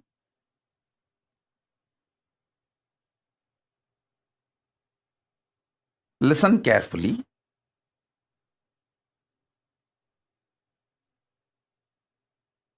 I'll describe elaborately, clearly, how my gurus used to manifest this samadhi and these powers of the conscious sovereignty. I'm using the word English word conscious sovereignty. Originally, the original Sanskrit word is Swarajya Shakti. It means reclaiming your Rajya, your kingdom, and manifesting the Shaktis of your kingdom. Swarajya Shakti Samyama, Swarajya Shakti Samadhi. Samyama means Tarana, Dhyana, Samadhi. All these three put together is called Samyama. So now, this is the way you can manifest your conscious sovereignty. Listen. Listen to the instructions deeply. Only one thing. 24/7. Remember, you are Paramashiva. Everyone with whom you are interacting is Paramashiva. And from this same space, Your new cognitions should start manifesting. Your thought currents should start manifesting. Your ideas, emotions should start manifesting. Your words should start manifesting. It is very easy if you decide.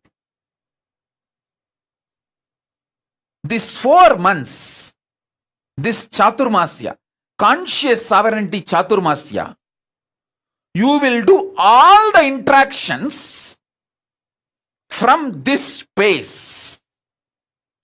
I tell you, I guarantee, take this as my guarantee, you will earn 10 times more wealth. You will have best relationships. Your health will become 100 times better.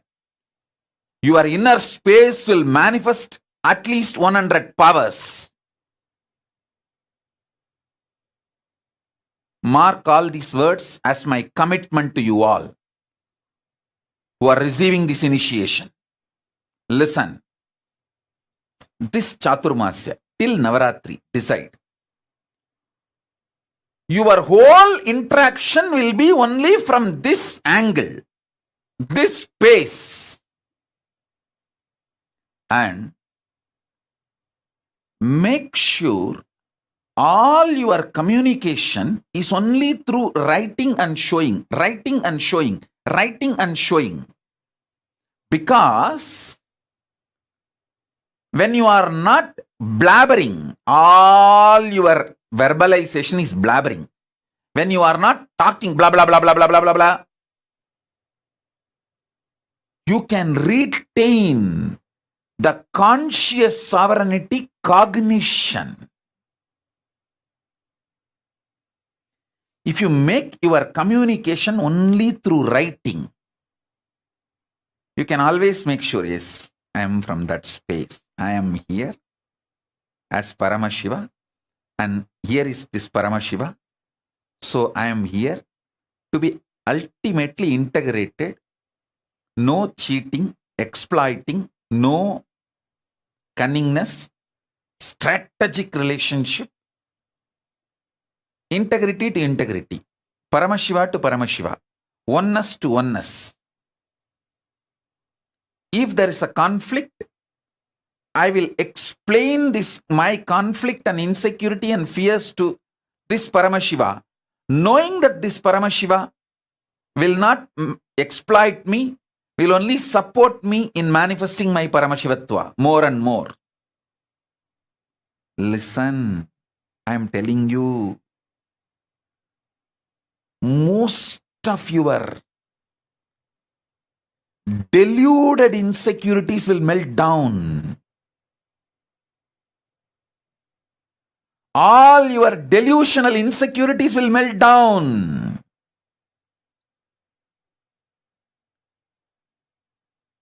You will know only the real problems and you will be able to solve it.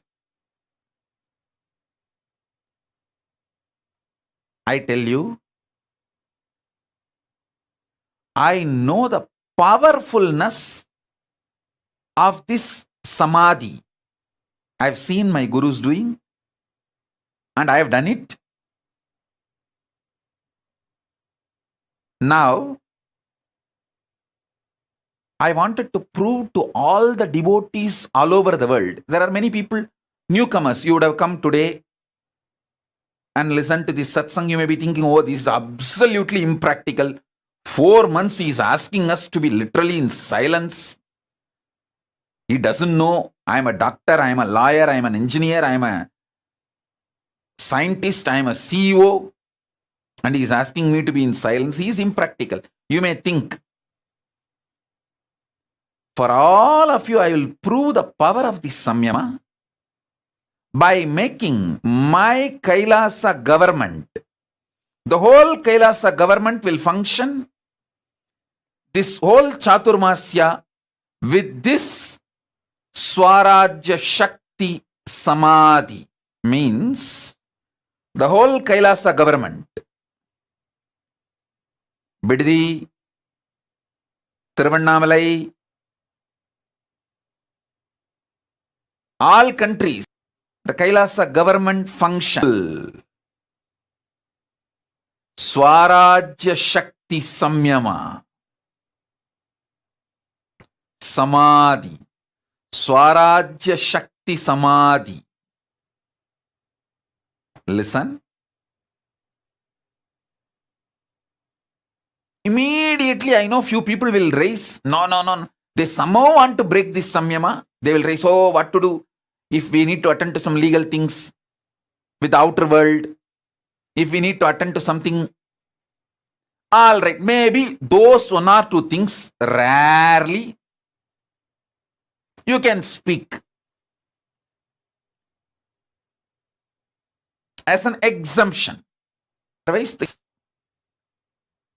let it be writing and showing. Writing and showing.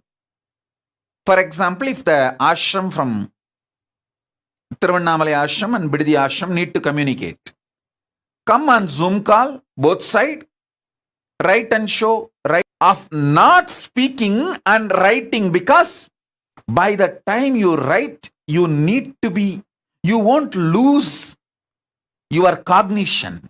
But when you speak, you are so addicted to speaking. I will not say natural, unnaturally natural habit of you. You don't know what you speak. You don't know what you do. Actually, Skandamata does not speak. She is not speaking because she doesn't want to lose the conscious sovereignty. She knows. She wants to speak from conscious sovereignty. That is why she is waiting. She wants to be in my space, so when I initiate her, without losing the conscious sovereignty, samyama, she wants to manifest. Listen. The Kailasa government, all the Kailasavasis, if you guys take it sincerely and do what I am saying, you will prove to the world the power of this samyama. The power of this samyama. Listen. When I am explaining, if you decide it is difficult or not, you have to do, that's all. Difficult nor easy. It's a choice. It's a simple decision. That's all.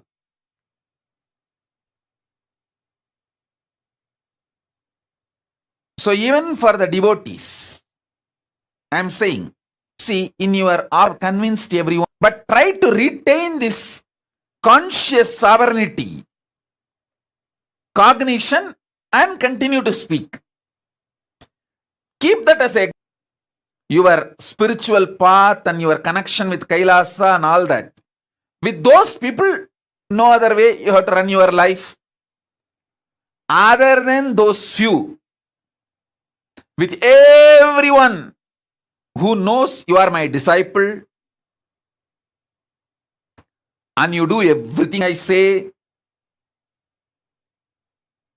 with all are doing what you are doing, they will be happy that you are seeing them as Paramashiva and you are very honest with them, very integrated to them, no cheating, no strategy, no cunningness. They will be very happy to have a person like you in their life, in every part. I tell you, I really tell you,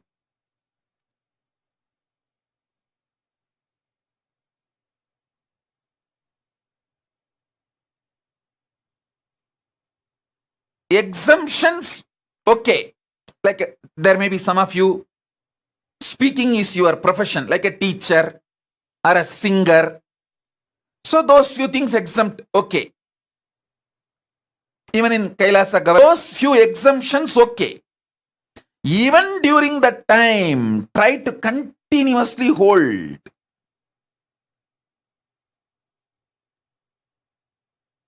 the cognition, you are Paramashiva, and with whoever you are relating, they are all Paramashiva.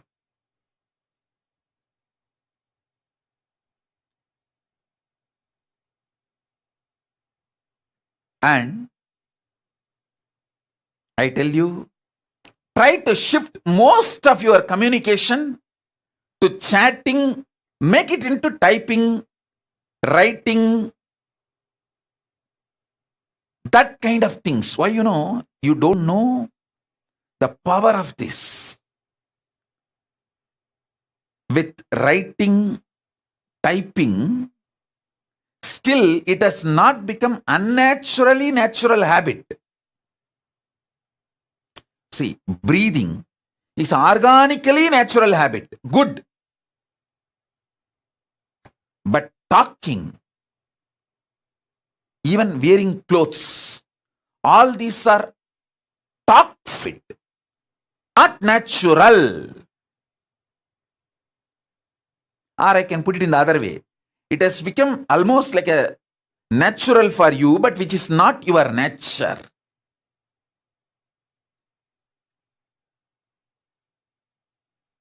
Like how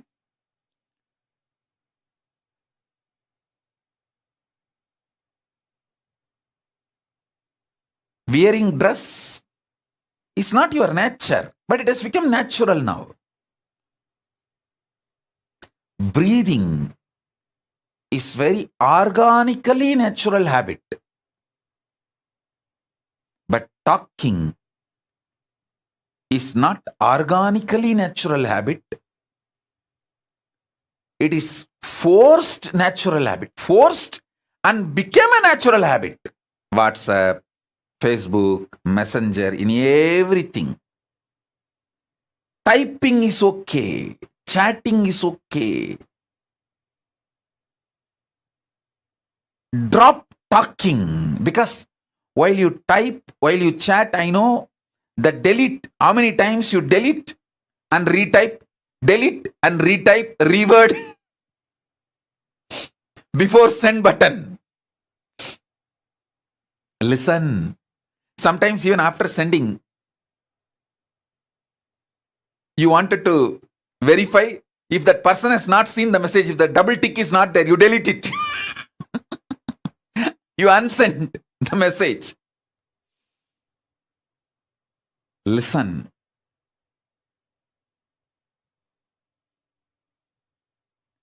Just these 4 months, hold this cognition. You will manifest so much powers. You will see the secret of the cosmos, I tell you.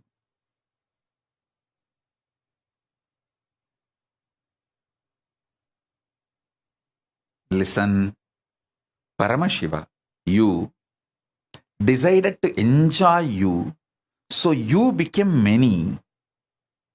And enjoying you, anything else, pain, suffering, fear, insecurity, due to the existence of the other, is delusion.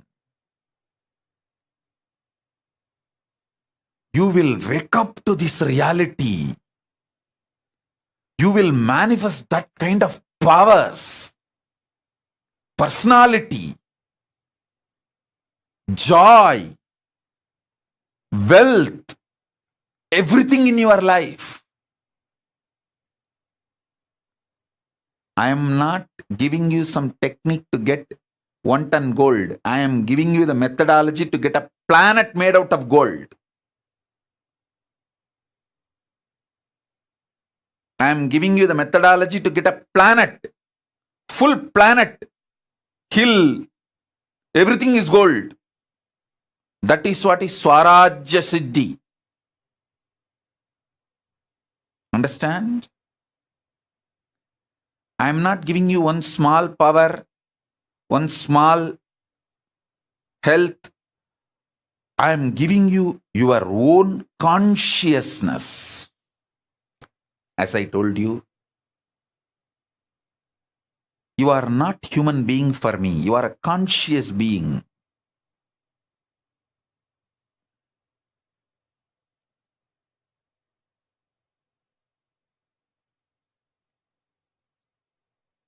You will know your purpose. You will know your life. You will feel so fulfilled, peace, joy, fulfillment. It's like you will be so grounded. You will feel so big about you. You will feel so satisfied about you.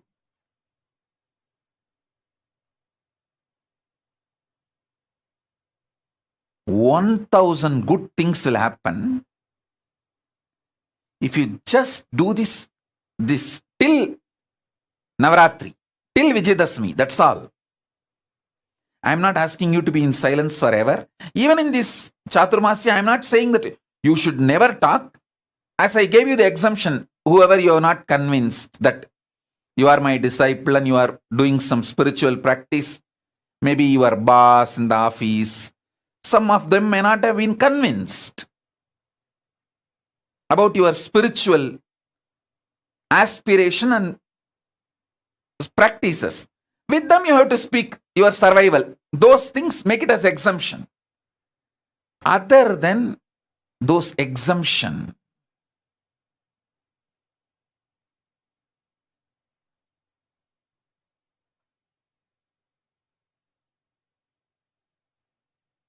make this as your lifestyle. I tell you,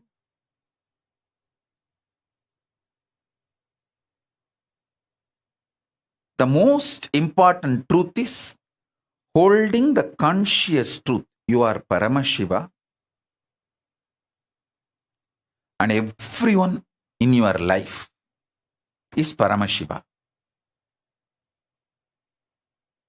Hey, listen.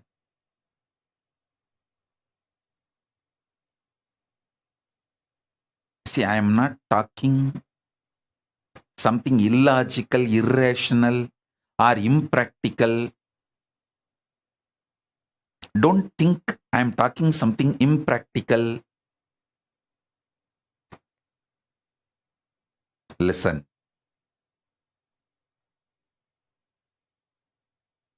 By the grace of Paramashiva, by the age of 16, literally I have mastered every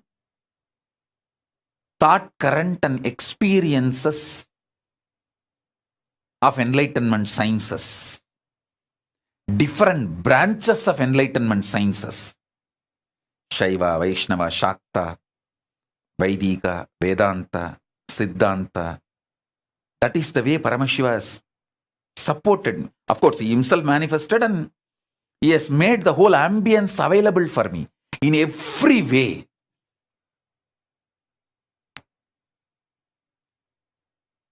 He supported and made everything happen.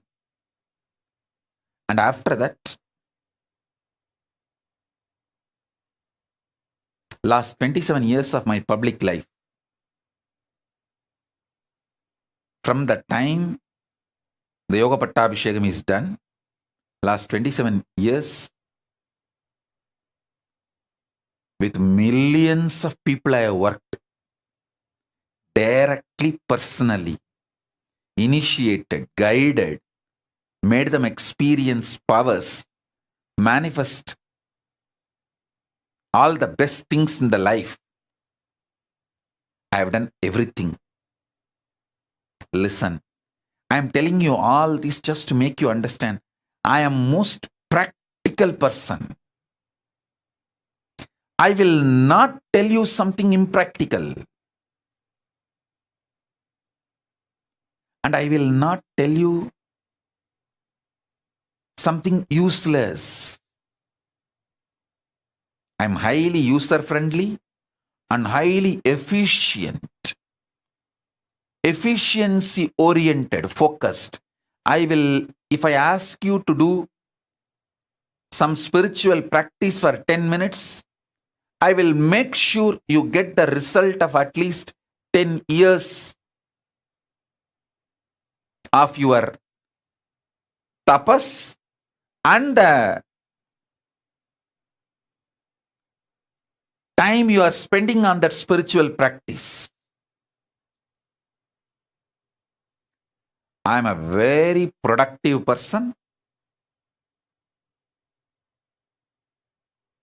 efficient person. You can see in 43 years what I've achieved. From that you can understand.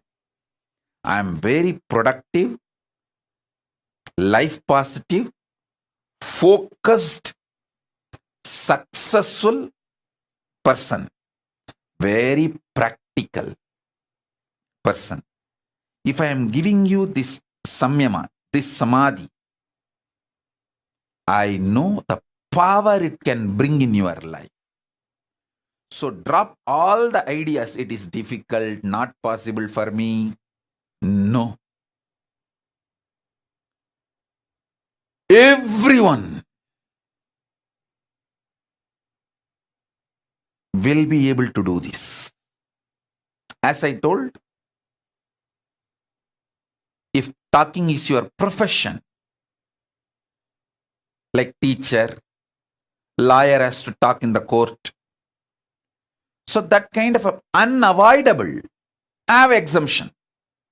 So even during those moments, always try to hold the cognition, you are Paramashiva and everyone around you is Paramashiva. And this whole interaction is between Paramashiva and Paramashiva. Hold that cognition and continue to talk, but you will forget, I know, because talking has become such unnaturally natural habit. You will forget that cognition. But what to do? But all the other times, stop talking and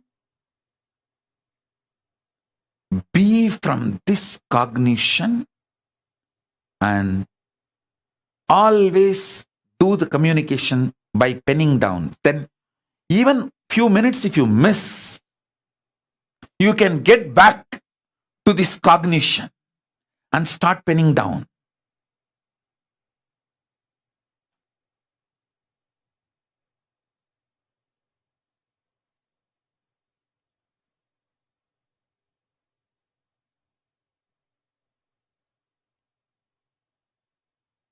Kailasa government should take up this samyama.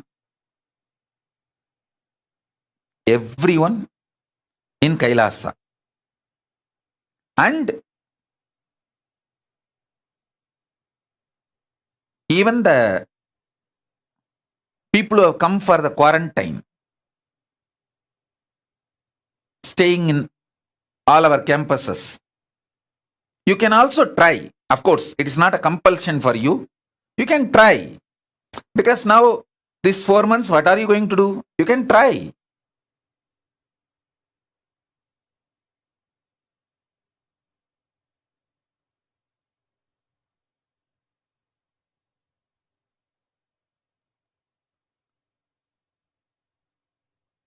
Listen.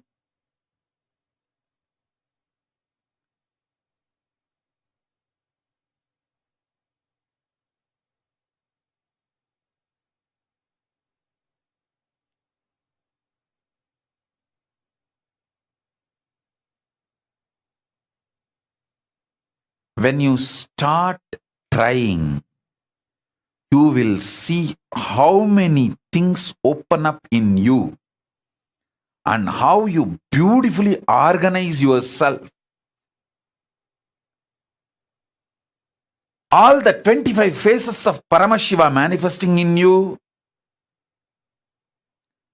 all the 25 states of consciousness manifesting in you,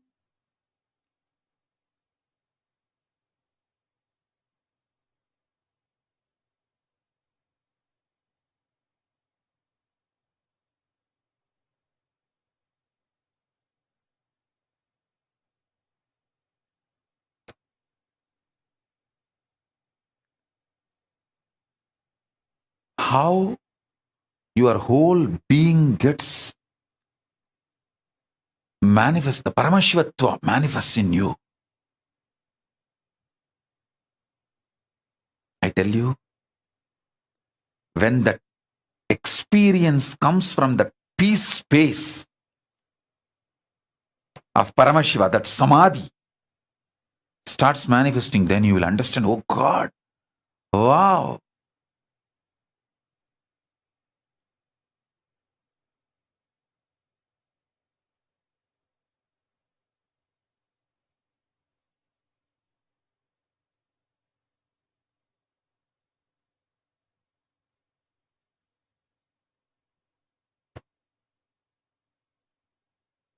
My job is to give you Shaktipada and conscious support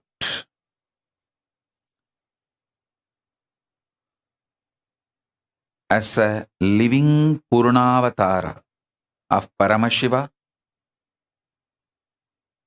I bless you all and I commit with you all. I will surround you all as a conscious layer inside and out. Inside and outside, both. Like a conscious blanket. Conscious energy field. Support all of you in every possible way to manifest this great truth.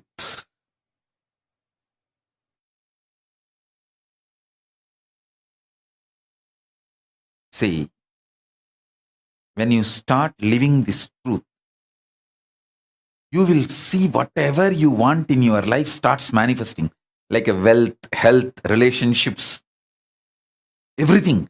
Then you will understand the auspiciousness of this samadhi, this samyama, and you will be so inspired to follow.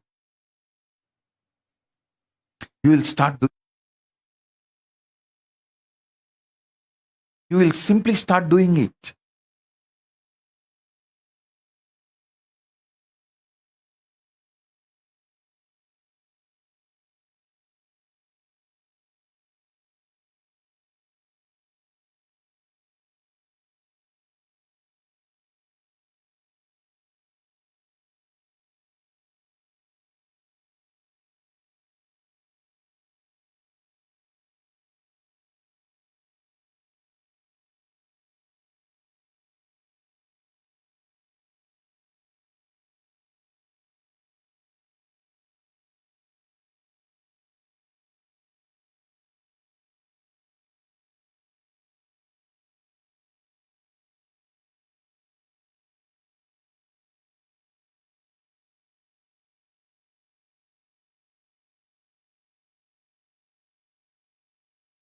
I have seen Isaki Swami constantly manifesting this samadhi.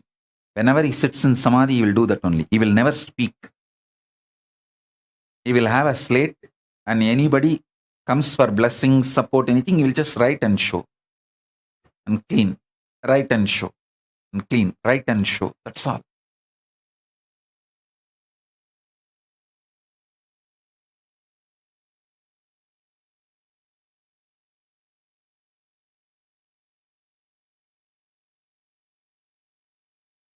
Kailasa government, all over the world, start practicing this and give confidence to people that it is possible to do this and be successful in all our activities.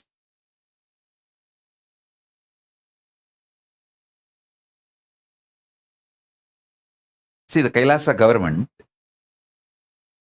surely you can convince your vendors, people who supply food for you, you can convince them. We are doing a special process, Mauna Vratam, Samyama for this 4 months. We will only write and show. Maybe you will not be able to, if there is some legal requirements, like you need to talk to some lawyer or some legal, if needed, with the outer world, you may not be able to convince them. So with them, you can communicate through words.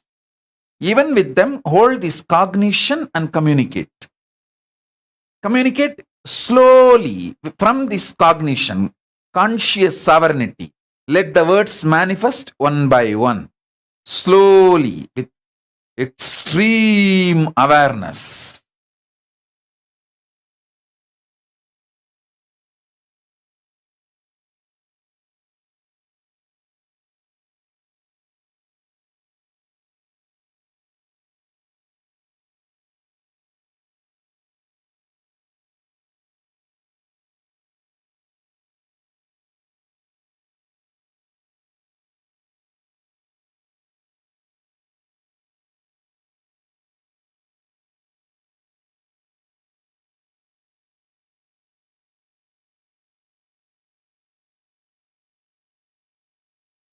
All the people who are sincere, want to manifest conscious sovereignty, powers of Paramashiva, should take up this samyama. Actually, Papa Skandamata is doing this samyama already. That is why she's not talking. It's not that she doesn't know the language. You can write and show her. She knows the language. I can prove it to her. She knows the language. I can prove it to the whole world. You can write and show. She will respond. She knows the language. She is doing this samyama. That's why she's not talking. She's doing this samadhi. She wants to talk from conscious sovereignty in my space.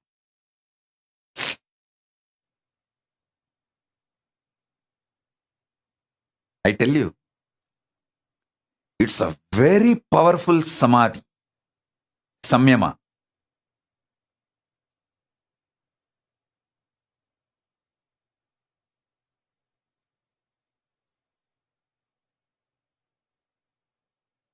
Try this.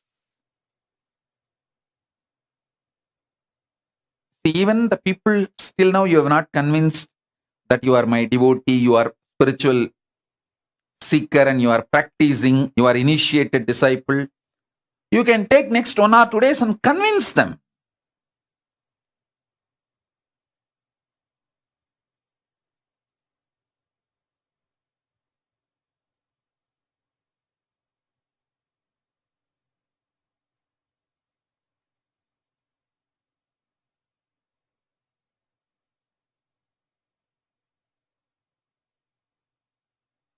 It is possible.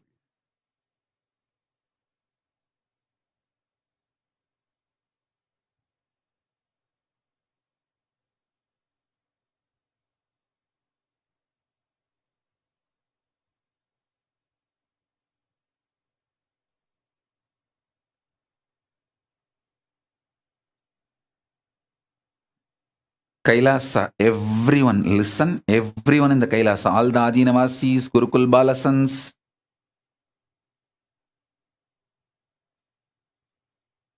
people who are in quarantine, in Biddi, in Hyderabad, all the sannyasis, all of you listen.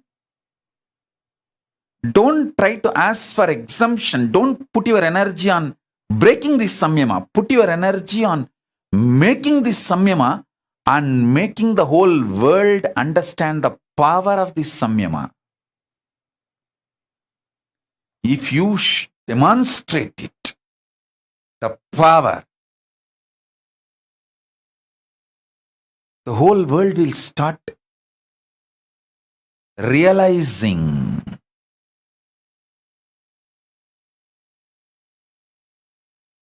the power of Paramashiva's words. That is the best enriching you will do.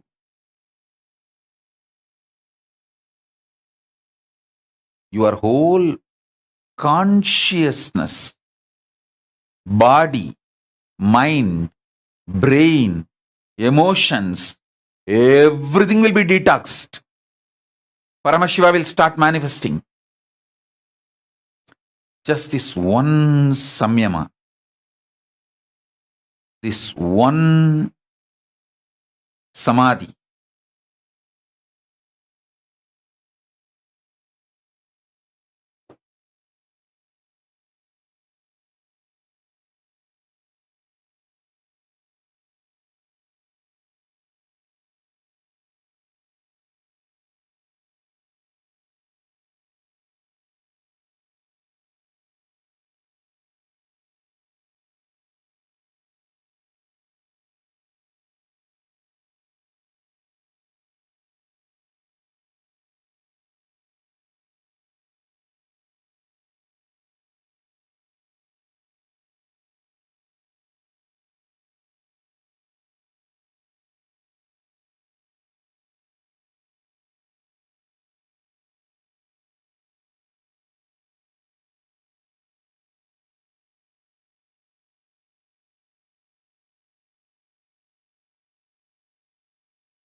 என்னப்பன் அல்லவா என்னப்பன் அல்லவா என் தாயும் அல்லவா என் தாயும் அல்லவா தன்னை உணர்த்திடும் தியானம் அளித்தவா என்னப்பன் அல்லவா என் தாயும் அல்லவா தன்னை உணர்த்திடும் தியானம் அளித்தவா எங்கும் நிறைந்தவா எண்ணம் கடந்தவா பொங்கும் அருவியாய் ஆனந்தம் தந்தவா எங்கும் நிறைந்தவா எண்ணம் கடந்தவா பொங்கும் அருவியாய் ஆனந்தம் தந்தவா என்னப்பன் அல்லவா என் தாயும் அல்லவா தன்னை உணர்த்திடும் தியானம் அளித்தவா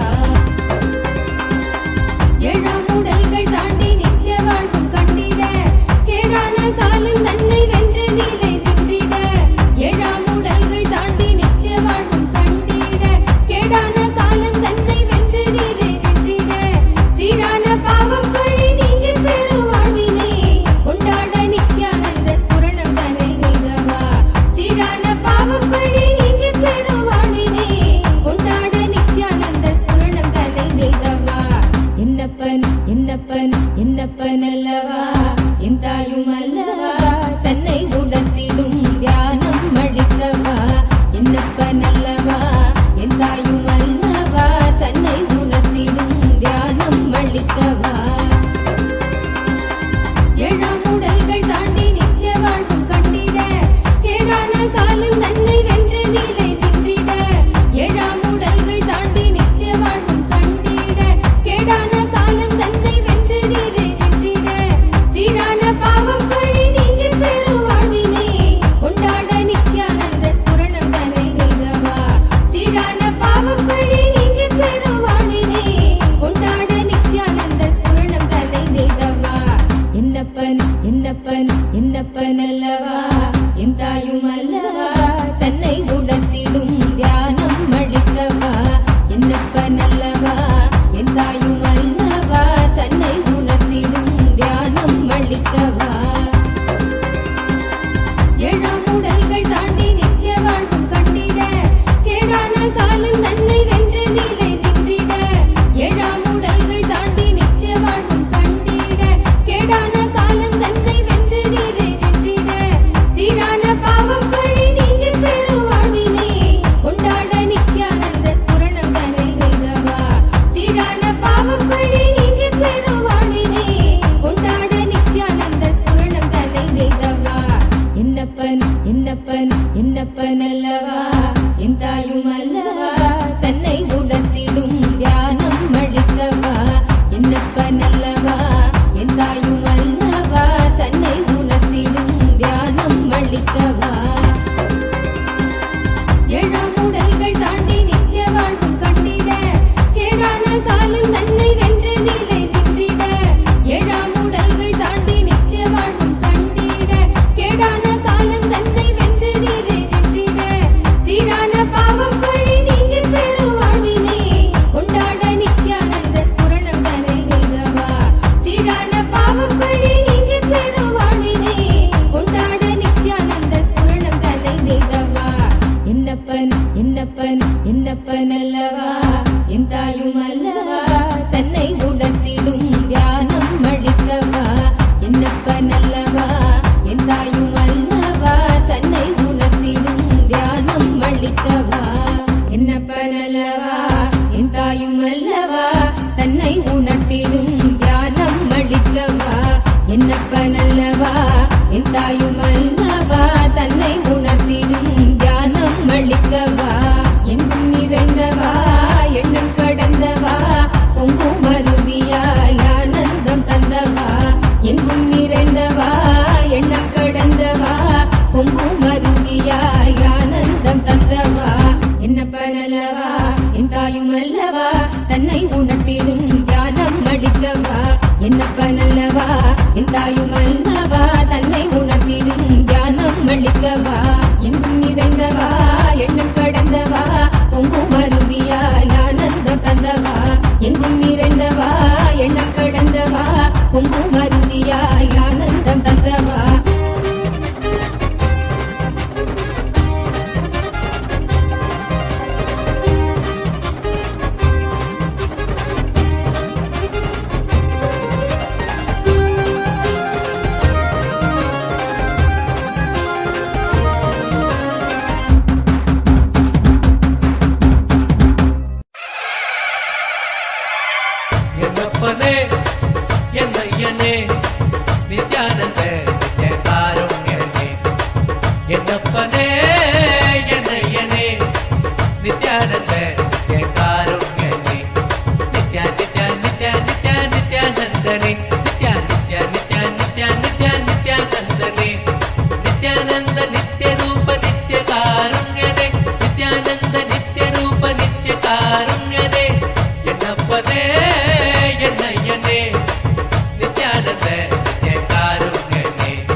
வாழ்வு